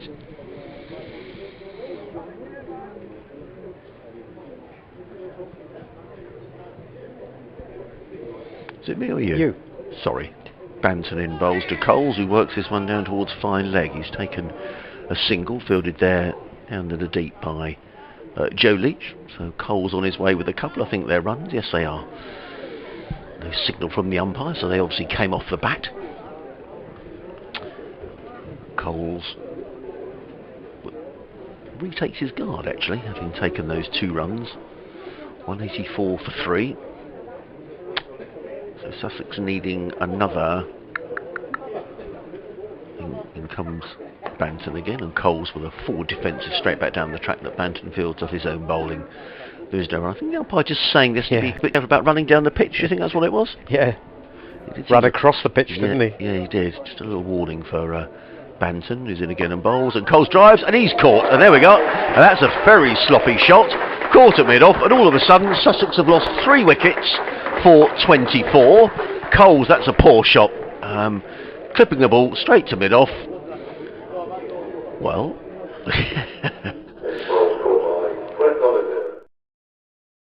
as we say, and Sussex, James Coles wanders off looking heavenward, and that was a poor shot. Just hit the ball straight down the throat of mid-off. So, I think 2 wickets in the over. Yeah, and 2 wickets for Banton. Yes. That change of bowling, but it's the kind of shot you play early in an innings, isn't it, when you're trying to feel your way. Perhaps the ball did a little bit. I don't know. Difficult to see from here, but it just didn't get to the pitch of it, and played it early, and it was a comfortable catch. I just wonder if it stops a little bit on him, and that was fairly similar to one that happened with Ben Brown a little earlier on. Well, I wonder if now, if Joe Leach is wondering, perhaps you should have bowled Banton a bit earlier. So, Ollie Carter is the new batsman. Made runs against Gloucestershire on Sunday in a very exciting finish. Well, Sussex will suddenly be thinking, well, we're quite pleased that Travis Head is out there, an experienced head to... I mean, you know... you said my money was safe. I didn't say any money on it. I'm too wise for that. I've been watching Sussex for too long. In comes Banton again, bowls, and Carter drives down to long on and picks up a single. Does Ollie Carter. Sussex to 185 for 4, and a good over by Banton. Yep, Jacques Banton. Yeah. So well done him. A couple of wickets in the over. Sussex 185 for 4.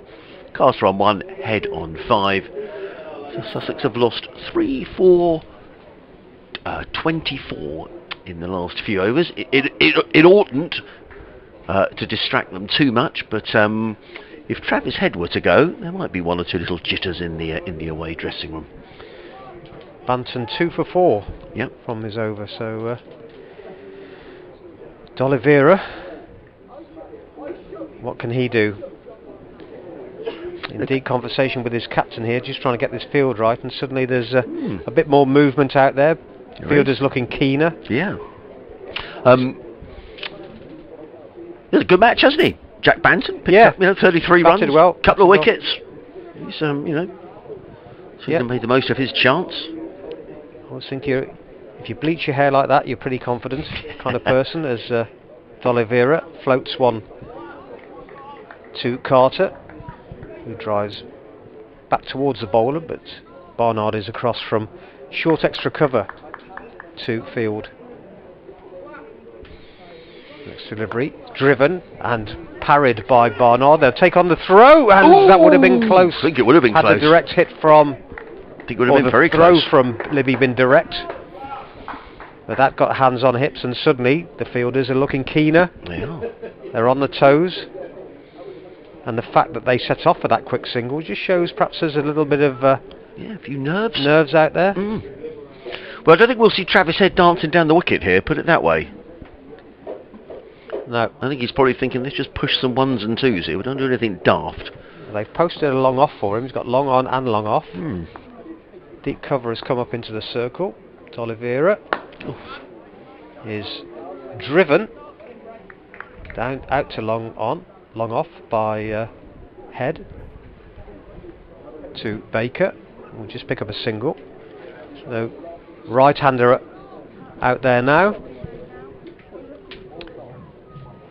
And we've had a flurry of wickets in the last few minutes, having looked at certainties to win.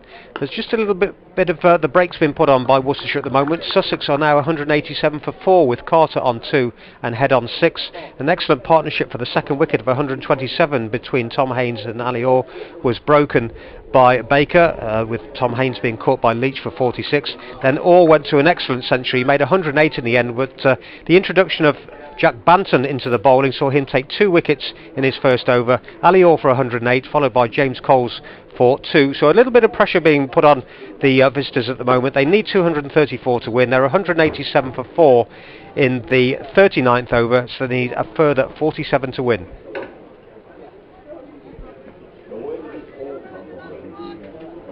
Another over ticks by, with D'Oliveira finishing that over there with a single.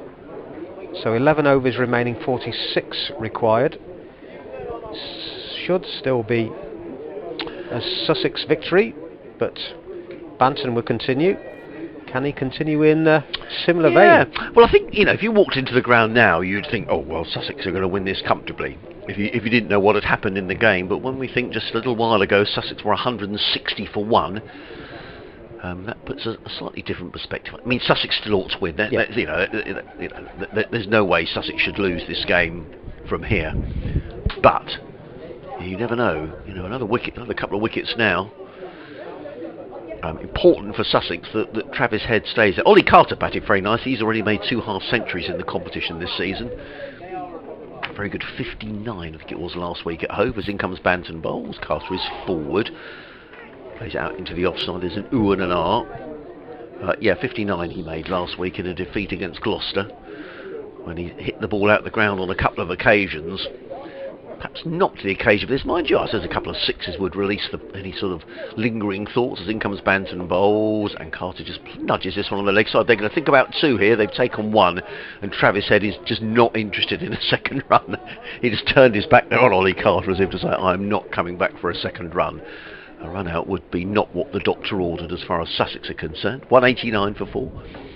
Carter to 4. Head on 6. Banton, tall, left arm over the wicket. In and bowls, and Head plays that firmly to short extra cover. There is no run. A little annoyed with himself that he hit that straight to the fielder is Travis Head. It's a dot ball. Banton in again. Over the wicket bowls, head drives down the ground and picks up a single down to long on. He goes to 7, Sussex to 190 for 4. Just wonder if, just with that, those few wickets falling, might be opportunities to bring Charlie Morris back in from the new road end. Yeah, possibly. Might make a change. Banton again. In and bowls, and Carter just drives down the ground. That's all Sussex need to do, is to just pick up the singles. But in terms of the 3 wickets that have gone down, Carter goes to 5, 191 for 4. I think you say Tom Haines rather got himself out. Probably ordered in the end. He was furious when he got out, Alior, but he made 100, so I think he's entitled to play that shot. As in comes Banton, bowls and head drives. That's going to be 4 runs. That's hammered away through the. It's not 4 runs actually. It's well fielded out on the extra cover boundary. I thought that'd have gone for 4. Nice looking shot from head. But he goes to 9 and Sussex 193 for 4. End of Banton's over. Another tight over from Banton, who's now taken 2 for 9, I think that is, at the end of the over. Sussex are 193 for 4, needing 41 to win in 10 overs. Needing to score 4.1 and over. The two batsmen have a little natter in the middle of the pitch, but I think it's going to be... Is it going to be Joe Leach or is it going to be D'Oliveira again? Looks like... Yeah, it's It is going to... D'Oliveira. Yes. Yeah. As we go into the last 10 overs. Yes. Yeah, just... Because it might not get to the point where you bring Morris back. No, that's true. They'll probably, if they're going to win, probably win before they get to that stage. So I just wonder whether it's worth... How many overs has he got left, Morris? He's still got 3. Well, they gave him 1 over now, just to try and get a breakthrough, build a bit of pressure. Anyway, no is the answer to that. D'Oliveira will continue long on and long off. And first ball is driven back to him by Carter. You see the wind blowing a little bit now. See the shirts blowing on the players out there. Yes. Long on has come up to mid on.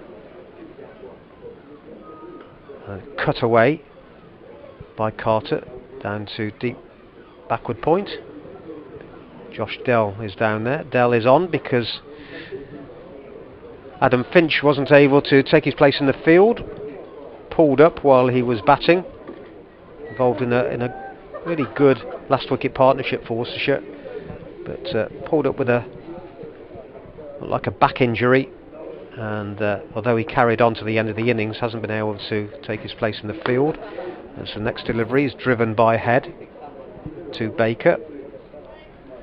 Just moving to his left and in from long off. Left-right combination now. 39 to win. Required rate is 4. D'Oliveira floats this one. It's in the air. And it's going to be caught at long off. Well judged in the end by Jack Haynes. I thought he was a little bit slow taking off originally, but once he'd seen it there, he sprinted in, took it low down, and that's the 5th wicket to go. Carter has gone for 6, and Sussex are 195 for 5. Sussex have lost 4 for 35 here. It's still a long shot, isn't it? But well, Travis said he's probably going to come and have a word here with Dan Ibrahim, because Sussex will kick themselves all the way back to home if they don't win this game. And I have to say, I think the Sussex batsmen have got themselves out, really. Yep. I think the last 4 have all got themselves out with poor shots. We're going to excuse Alior because I think when he made 100, having said that, he was furious he didn't see it over the line. But we just said, didn't we, a couple of wickets might put some jitters in the dressing room. I mean, 39 to win, 5 wickets in hand. Sussex still ought to win this relatively comfortably. But Daniel Ibrahim is the new batsman. He's only 16 years of age. Will Beer to come, he's an experienced player. Henry Crocombe and Joe Sarrow not so. So, just 1 or 2 little nerves, I'm sure. I think it goes back to what I was saying earlier on, is when you can see how batsmen are playing and it looks so comfortable, you do question then why they try something different. Yep. But the batsman crossed, so it's head on strike. Drives nicely, just I think Ouch. caught the foot of Ibrahim there, and may have saved 3 runs. It just looked like it was going very close to the stumps and down to long off, but caught Ibrahim's foot and took all the pace off the ball. Through for a single, so Ibrahim is on strike. Right-handed batsman. So we were saying this morning, it's a strong-looking player, big shoulders. Yeah. Right-handed. D'Oliveira bowls him a full toss, which he clips away through wide mid-on, and Baker does the fielding, and he's off the mark. First ball, 197 for 5, so 37 more required, and that's the end of D'Oliveira's over. A successful one. Yeah. 9 required, 9 overs remaining, 37 required. Well, Banton's figures, 2 overs, 2 for 9. It seems we sort of got, I'm not saying got Worcestershire back into the match, but they might just feel, I'm just looking at the rest of the card now, after there's Will Beer, who, is a very experienced player, has been around a long time, but then Henry Crocombe, Archie Lenham. Now, we all know Archie Lenham come back because he batted very nicely against Gloucestershire, and Joe Sarrow, but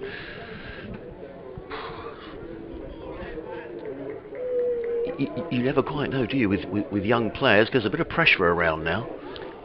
Travis Head's the key, isn't he? Absolutely. He'll just lead them through, you would have thought. In comes Banton, round the wicket, bowls, always a loud appeal, and Ibrahim is on his way. He's been given out LBW, and Banton has picked up his 3rd wicket, and all of a sudden, Sussex have lost 6 wickets. They've lost 5 for 37 after the skipper Tom Haynes was out. Well, if there weren't jitters in the dressing room before, will be now. Ibrahim is on his way for 1. Banton is taking his 3rd wicket, and this is extraordinary, Chris. It's ridiculous. It is. And I think I said during that 2nd wicket partnership, it looked as though they were batting on a different pitch. And since that partnership's been broken, that's exactly the way it's looked. Now it looks like it's a minefield out there. Yes. And I wonder if that's something that gets inside batsmen's mind. They suddenly all think, oh crumbs, it's doing a lot, it's turning, it's spinning. So Will Beer is coming out to bat now. So he's been around a long time, Will Beer. He's played a lot of List A cricket, a lot of T20 cricket. But then they've got Henry Crocombe, Archie Lenham and Joe Sarrow. I'd imagine Archie Lenham will come in ahead of Henry Crocombe, actually. He'll come in at 9. But you're absolutely right about Travis Head being the experienced head here. Sussex are just making a bit of a meal of this when they should be comfortably, and there'll be 1 or 2 batsmen sitting up there on the balcony now thinking, crumbs, I hope we win this, because we were in complete control of the match. Well. He thought about that, the umpire, didn't he? I thought No, he was quite slow in making a decision. I thought he might have just got away with it, Ibrahim. Well, Banton was absolutely convinced, wasn't he, that he'd got him. Well, 3 for 9. Extraordinary. Banton again coming into bowl to Will Beer. He's in and bowls, and Beer tucks this one down to short fine leg fielded by Leach, who gets in the throw. There'll be a lot of chatter out there now from the Worcestershire lads. Yeah. Banton again. Well, no one's going anywhere. Banton bowls, Beer forward, just plays quietly straight back down the track, and there is no run. Leach is probably thinking, why didn't I bring Banton on? Well, I agree. About 20 overs ago. Yeah, I agree. Well, he's in now. Bowls to Beer, and Beer flicks this through mid-wicket, picks up a comfortable single, does Will Beer. Total goes to 198 for 6. Sussex need another 36 to win. With 4 wickets remaining, it sounds straightforward enough, but they've just lost 5 for 37. And, well,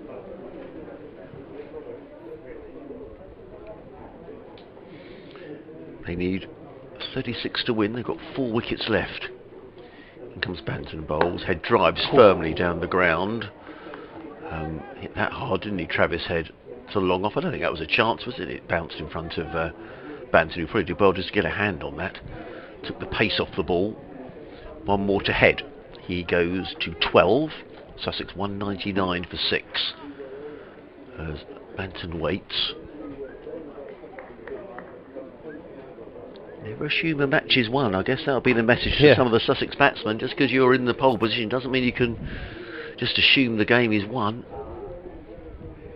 Banton round the wicket, bowls, and Beer just plays quietly straight back down the track. Another good over by Jacques Banton. He's taken 3 for 11 in his 3 overs that he's bowled. So the Sharks 199 for 6. They need 35 to win in 8 overs. The run rate really shouldn't be a problem. The wickets might be. Well, the one thing about this competition is that because there's so many unknowns with inexperienced players in it, I think under normal circumstances you could pretty well forecast what's going to happen. Yeah. But with inexperienced players, young players, you never know. Some might just suddenly step up, take a game away from someone, but then others might just kind of fold. So it's been a far better competition than I thought it would be, as D'Oliveira starts a new over and Head gets inside the line, turns it square on the leg side for a comfortable single. Josh Dell is the fielder, and from somebody that was looking ahead at this tournament, not really looking forward to it, the games I've seen have all been it's been really good. There's been some really good games. Excellent game at Sebra. Sussex had excellent game at Hove last week against Gloucester, so no, I agree completely. I don't think there had been a better game last Sunday than the game at Hove. It was a smashing game of cricket. And I've enjoyed watching new players, especially these youngsters today. I think it's great. D'Oliveira gives us a little bit of air, driven. We'll be disappointed there that they've picked up a single. Barnard might have stopped that in the covers. Yes. And I'm loath to criticise because he's fielded so well today, so perhaps it was a bit farther away than I thought it was from him, but expect him to get something on that. It's not only conceded a run, but Head back on strike. Next ball is a dot ball. Plays it onto the leg side, and D'Oliveira just veers off in his follow through to complete the fielding. 3 balls gone in this 43rd over. Plenty of time there though for Head to just pull that square on the leg side down to Josh Dell on the boundary. I think Travis Head just sharing a joke there with Brett D'Oliveira. I guess they'd know each other from Head's time here at Worcestershire. Ball played uppishly but safe by Beer. Might have played that a little bit early then. Yeah, I agree. And it was safe in that there was no fielder anywhere near, but it was a false shot. No run. Last ball of the 43rd, and he plays textbook forward defensive there into the offside, and the end of the over, 202 for 6 with Beer on 2 and Head on 14. And we were saying, weren't we, that how Sussex were absolutely miles ahead on Duckworth Lewis. Well, just to give you an idea of that now, Duckworth Lewis is 194 and Sussex are 202 for 6, so it shows how wickets narrow the gap with Duckworth Lewis. So 7 overs remaining, as Chris was saying, 32 to win. It ought to be straightforward for Sussex, but we've been saying that for the last half hour, and we've been proven as if we may be wrong. So it's going to be, unsurprisingly, Jacques Banton who's going to carry on. Live cricket here on the BBC. What a game this is. BBC Radio Sussex, BBC Hereford and Worcester. Myself, Adrian Harms, alongside Chris Williams. A game that Sussex ought to have won, or have in the bag, and they might well still do, but Worcester are fighting all the way as in comes Banton, bowls to Head, who plays this to mid-wicket. There is no run. Travis Head just surveys that leg side field and looks up towards the balcony. He'll know that he needs to be there at the end, I think, Travis Head. Just needs to be careful. He went right back onto his stumps there, did Head. He did. Banton again in and bowls, and Head is going to get runs down to third man. He might well get 4. Joe Leach is in hot pursuit. Is he going to get there? That's well fielded by Joe Leach, the skipper. Chased it back hard. It was a late cut by Travis Head, and Leach never gave up. Dragged the ball in about a foot or so inside the boundary. 2 though to Head. 2 precious runs for Sussex. 204 for 6. Another 30 needed to win. Head waits.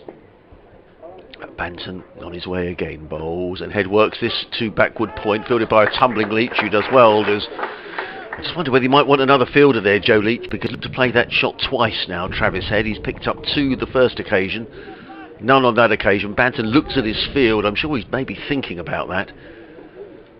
And indeed, keeper Roderick just looks in that direction as well. In comes Banton again, bowls and worked down the ground by Head. Good bit of fielding though in by Barnard at straightish mid-wicket. It's another dot ball. Yeah, he's asking a lot of himself there, Joe Leach, isn't he? Yes, he is. Got a big area to cover, yeah. He certainly is. And comes Banton again, bowls. And this time it is going to be 4 runs. Nicely played by Travis Head. Leach is in hot pursuit. In fact, it's not going to be 4 runs. It's still just going to be another 2, though. And good chase back. And they picked up 4 runs down to third man. Yeah, I wonder if they'd have had 2 men in there. They could have saved those 4 runs. I think they might be just moving somebody. Yeah, they are. They're bringing in a backward point. So he can go finer, can't he? Yes. Third man. Yeah. So good batting by Head. He goes to 18 as Banton in again, bowls, and Head again cutting, and this time it goes straight to that man at backward point, which saves any run at all. So that's 4 runs off the over. Sussex needing 28 to win in 6 overs. They need to score at 4.7 an over. Beer on 2, Head on 18. Sounds easy, doesn't it? But it's not easy. Well, question for Leach now. What does he do? It looks as though D'Oliveira will continue at. So if he bowls the 45th, so Morris can bowl 47, 49. Whether he might have brought him back at this end. I mean, I just wonder whether he might keep the spinner going. I mean, I guess the danger with the spinner is that Sussex think, right, big over. You know, someone like Head's quite capable of hitting him out the ground.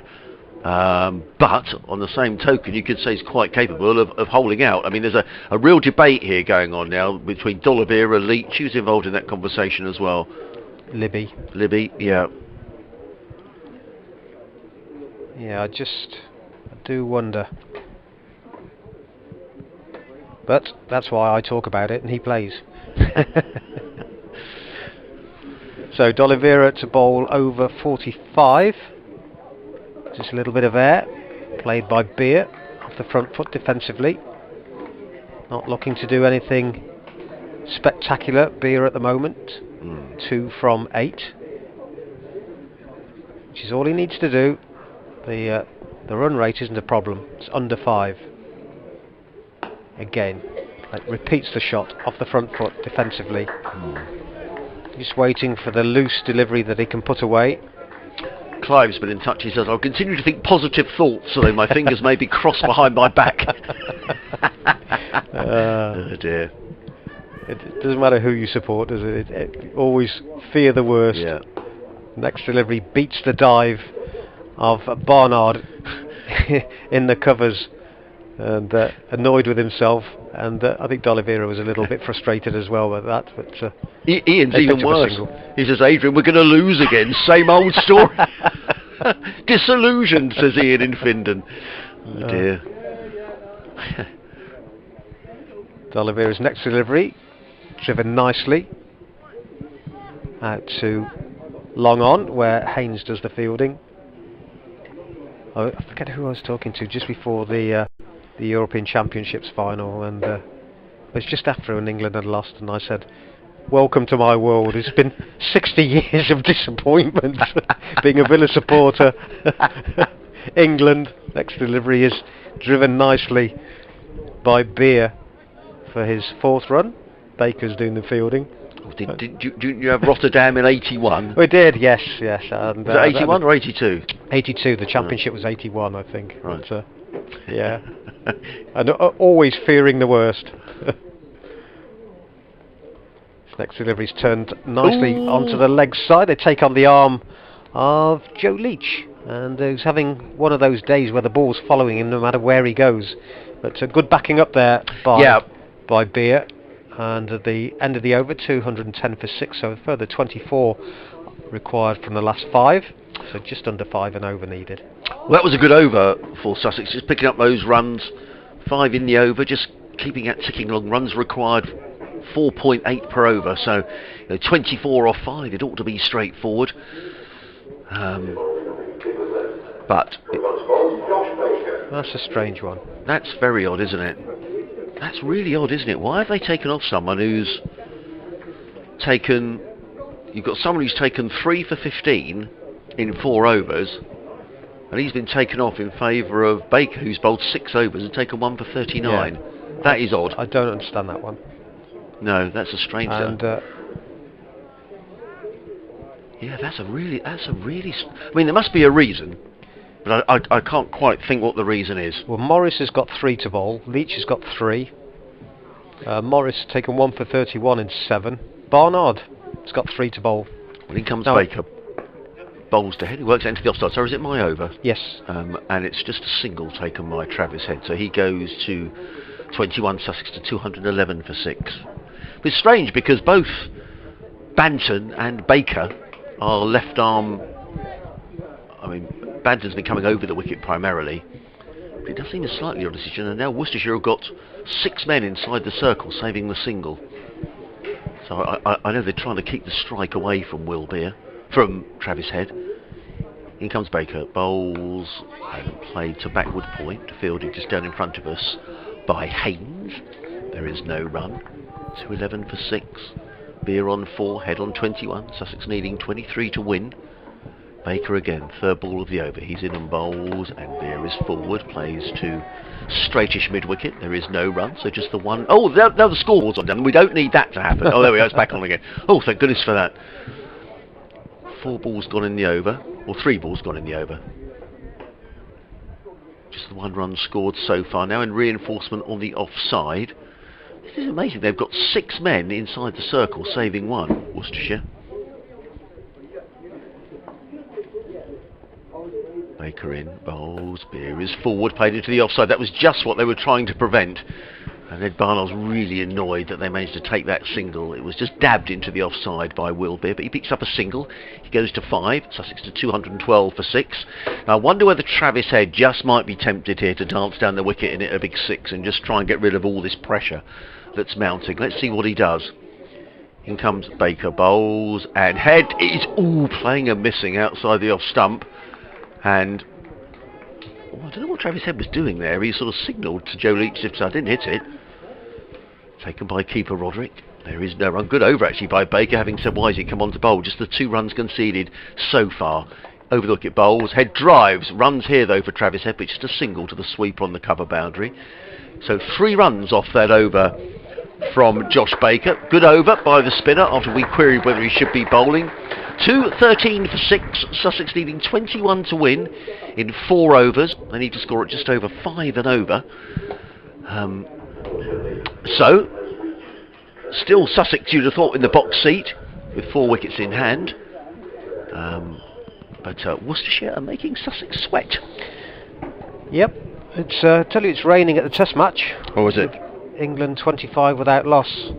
I'm glad it's raining because I was starting to think that Sibley was on on another one of his go slows and hadn't scored for about half an hour. But, so they trail by 70.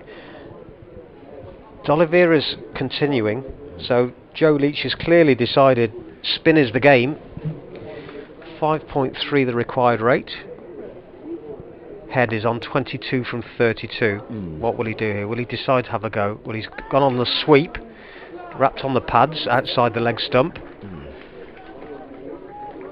Stifled appealed from someone. It wasn't wicketkeeper or bowler, I think. May have been someone in the crowd.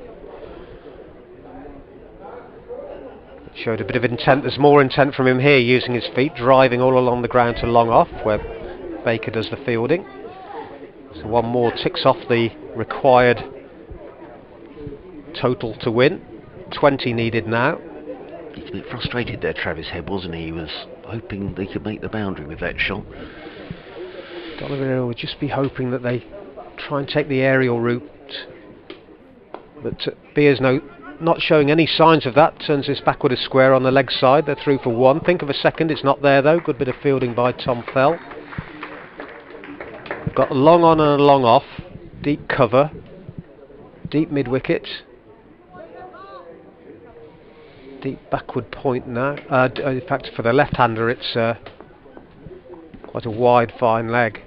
Deep backward square. This is driven off a thick inside edge by Head. He's getting frustrated. He is getting frustrated. Just throwing himself. the arm out there. Yeah. 5.7 the required rate. D'Oliveira floats this, makes it into a full toss by a little shuffle down the pitch. Does head, finds Haynes at long on. 18 required, 216 for 6.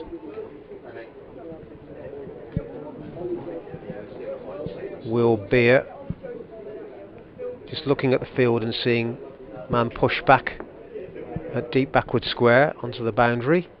This is dragged down by D'Oliveira, got away with it though. Ball was driven to Ed Barnard at mid-off, wide mid-off, and the end of the over. 3 remaining, 18 required, so the required rate has just nudged 6 now. Still feel it's Sussex game to lose. And Baker will continue. So, as I said before, Joe Leach has clearly decided that if they're to get home, it will be through spin. Morris, I thought, looked certainly the most threatening of the 3 pace bowlers we've used. It was pretty tidy as well.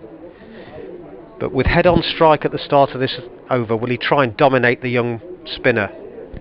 He's got deep mid wicket, deep backward square, third man is up, long on, long off, deep cover, backward point, and wide mid off, and quite a wide mid on as well, quite close in. Head goes back and pulls out to a wide-ish long on. We'll pick up a single. 17 required from 17 balls. Beer is on 6. Head is on 25 now from 37, but Beer's 6 from 6. And they put a bit of pressure on him. Big gap on the leg side. 3 men saving 1 and the offside. Baker round the wicket. Good use of the feet by Beer, but finds the fielder.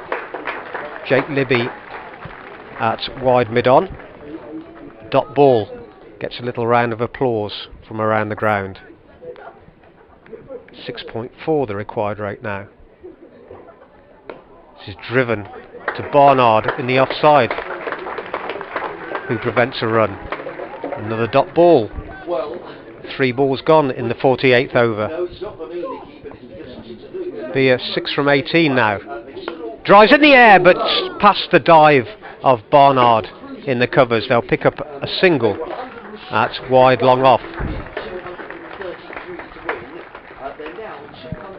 218 for 6. Head on 25.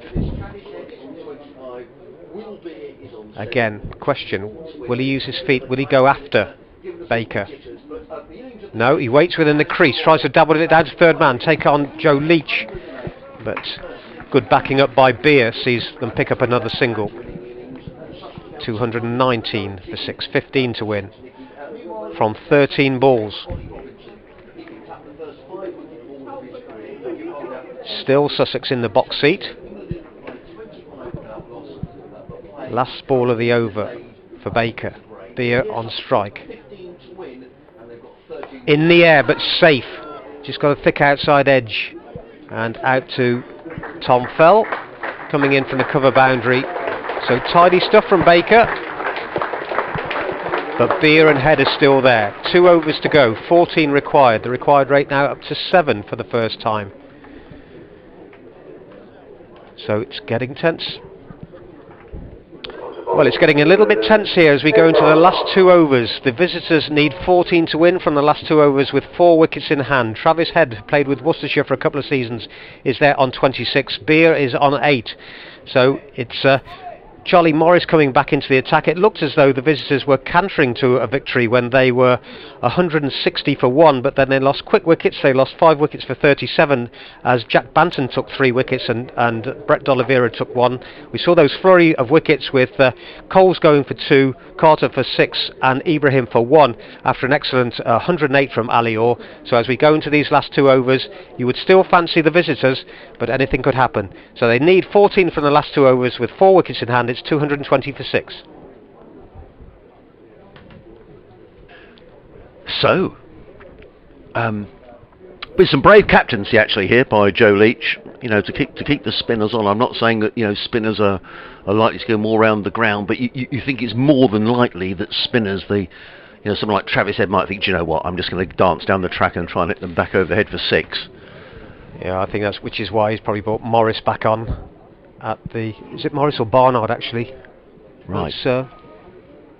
It's Barnard, which surprised me. Will he give Morris the last over from the Diglis end if it goes that far?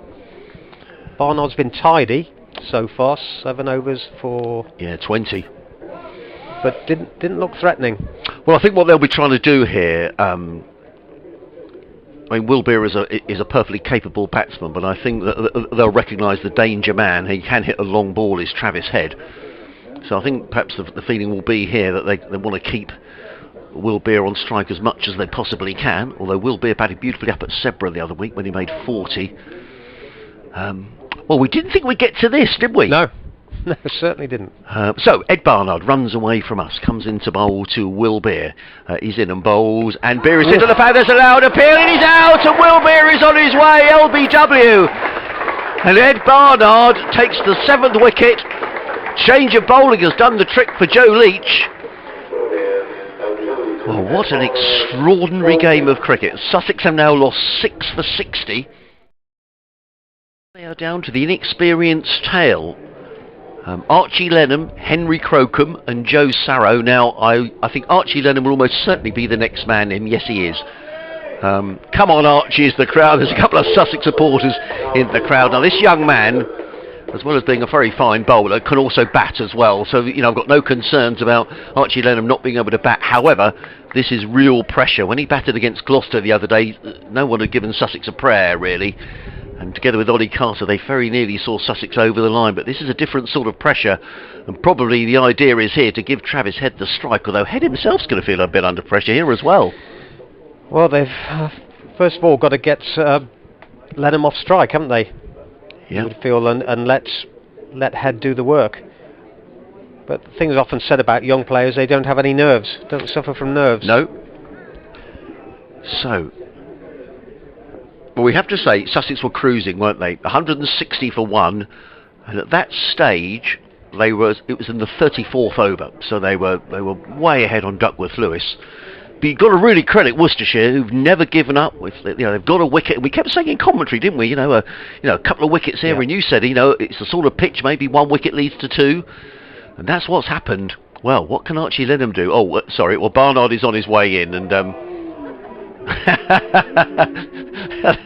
I think, to be fair to Archie Lenham, he was just looking at the field. I don't think he deliberately held up Ed Barnard there. But it's given Joe... what Joe Leach is doing, though, he's changing the field. So it's like a cat and mouse here. But I could see why he's done that, because he's taken D'Oliveira across, one of his best fielders, to backward point, feeling the ball might go there. Well, in comes Barnard, racing in, over the wicket, bowls to Lenham, who's beat. That's a quick delivery, and it rattles through into the gloves of Roderick. Now, all of a sudden here, Chris, the runs required is up to 8.4 and over. Now, we thought there was no way that Worcestershire would win this by not bowling out Sussex, and that might still prove to be the case. However, all of a sudden, Sussex might feel if it gets to the last over, they need a boundary or 2. Well, they will need a boundary or 2. Let's see what happens now. Bright sunshine, what a finish. 220 for 7. Barnard in again, bowls to Lenham, who just runs that down comfortably to third man. Nice looking shot by Archie Lenham. That was a shot that didn't show any nerves at all. So he's on his way, 221 for 7. Sussex needing 13 to win off of 9 balls. Yeah, that showed a calm Head, didn't it? Yeah. Just played the ball on its merits, ran it down, let Head take the strike. I wonder what Travis Head does here. Do you think he goes for broke? Interesting to see whether how clear his head is. Does he want to get it to the last over and have a go, or does he try and carve a way through round about point? Yeah. So I think Barnard will be somewhere around off stump. I mean, certainly Worcestershire won't underestimate Lenham's ability, because they'll know that he made runs. Yeah, it may look cow against corner. Gloucester. Oh, someone's going down below us with a trolley. I think I'll be stopping and watching the cricket. No one could quite believe it. Anyway, in comes Barnard. Over the wicket, bowls to Head, who flicks that one down towards fine leg. Oh, they've taken one, and they'll think about two. Is there a second there? There is a second there if they get a move on the throw. Comes in, and it's a good run. Good running by Travis Head. Came back for the second run. There were two fielders down there at fine leg, and Travis Head was very quickly back for the second run. He goes to 28, Sussex to 223 for 7, 11 needed to win in 8 balls. Not a great delivery from Ed Barnard there on leg stump. Down the leg side, wasn't it? Yeah. And Travis Head just helped himself. Barnard runs away from us, comes in bowls to Travis Head. He's hit this one away, and that could well be 4 runs. It's going out towards the boundary. Oh, it's a really good bit of fielding. Excellent piece of fielding out there by Tom Fell. Round the boundary very quickly. 2 more to Head. He goes to 30, 9 to win for Sussex off 7 balls. Well, the old cathedral's seen some games of cricket down the years here at New Road, and this is I'm sure it's in tighter finishes than this. Is Barnard injured? Yeah, but probably a chat. They want to keep Head down that end, don't they? He's got his last ball of the over. He's got his hands on his knees, Ed Barnard. I hope he's okay. Yeah, I think he's okay. Yeah, perhaps he's just... Well, I think he sort of shrugged his shoulders as if to say, well, I'm not quite sure where to put the field. I mean, it's very difficult. There's 4 men guarding the leg side field. I mean, maybe Joe Leach is saying, well, what do we do? Do we prime prevent the single? Do we get Lenham on strike? What do we do here? I think this is the match on this ball. So, 9 needed to win for Sussex, as Ed Barnard runs away from us in lovely sunshine here at New Road. He's in over the wicket, bowls, Head drives down the ground. They've taken a single. Oh, a misfield by Joe Leach. So will they come back for the second? They do. They do come back for the second. Joe Leach is furious with himself. Well, even the pressure can get to the most experienced of county cricketers. It was driven firmly by Travis Head to long off. A misfield by Joe Leach. Allow Head to come back for a second run. He goes to 32. Sussex are 227 for 7. They need 7 to win. All I would say is... Not the worst result. That it gives Archie Lenham on strike. Now, what I would say is, don't underestimate Archie Lenham, because he's a good young batsman. In fact, he was very much considered a batsman at Sussex as he was coming through the academy. So he will know what to do. And he'll know his job is probably, well, to get a single, get Travis Head on strike. But he's perfectly capable himself. But it just keeps us going to the last over. And I didn't think we'd be saying that, an hour ago. Well, I think that's... Regardless of whether they go on and win from here, Sussex, I think that's not a bad result. You would rather have, regardless of how the batsman is, Lenham on strike at the start of the over. Baker is going to bowl the last over. Wow. So a lot of pressure on him. So the question I would have now, with Lenham on strike, do you bring the field in and cut off the single to get Head on strike? Wow. Because if you just allow the single, Head will win it from here. 7 from 6. What would you have done? Would you have bowled the spinner, or would you have bowled maybe like Charlie Morris back? I'd have gone for experience. Yeah. But I think it shows confidence in the young player. And he's got his field up as well here. Yeah. It's no longer. I mean, if Lenham decides to go over the top, and he's perfectly capable of that, Archie Lenham. I know you don't mind that, do you? Make him take a chance. Yeah. But there's 4 saving 1 in the offside. Yeah. I know he's a slight bill, but he can hit a long ball. So here we go. He's paddled it in the air. He's going to be caught. So he went for the little scoop out with fine leg up, and it was taken by Banton, and Baker has taken the wicket, and it's 227 for 7. New batsman coming to the wicket, 7 from 5. Wow. Travis Head is sharing a joke there with a couple of the Worcestershire players as in comes Henry Crocombe. Did you see Travis Head was looking there to see if the batsman had crossed, and they hadn't. So Lenham is gone. This is a ridiculous game. 7 needed to win off of 5 balls, and Sussex, who were cantering to victory, well, they might still win the game. Henry Crocombe, I don't think he'll hang around. He likes to give the ball a bit of a thrash, does Henry, and maybe that's what's needed. Yeah. Just get your foot down. If they're going to bring the field up, put your foot down the wicket and just try and smash the ball over the top. But I think Joe Leach has done his homework here, and he's putting out a long on and a cow corner as well. So Baker from the Digley's end, 7 required from 5 balls. Crocombe can see a big gap, certainly for 1 on the leg side. Yeah. He's got man at cow corner. Fine leg, 3rd man up. Baker bowls. Goes back, and it called through quickly for a single. He's running to the danger end. Oh! How did that miss? Crocombe would have been out. He was running to the danger end. It was Leach with the throw. But not only has he got home, he's got a single, and Head is on strike. Good thinking though by Travis Head. Yeah. Well, if he'd have hit, I think Crocombe would have been out. But Head would have been on strike. Head would have been on strike. Yeah. So from that point of view, it didn't really matter. 6 to win, 4 balls in which to get them. Now there's a big discussion, isn't there? Right. Does Head dance down the pitch here? I think you do actually. I really do, because if he doesn't and you just get 1, you leave Crocombe on strike. I think he goes for broke here, Travis Head. Long on, long off. Yeah, 4 mid-wicket. balls to go. Deep square. Yep. Is he going to go leg side?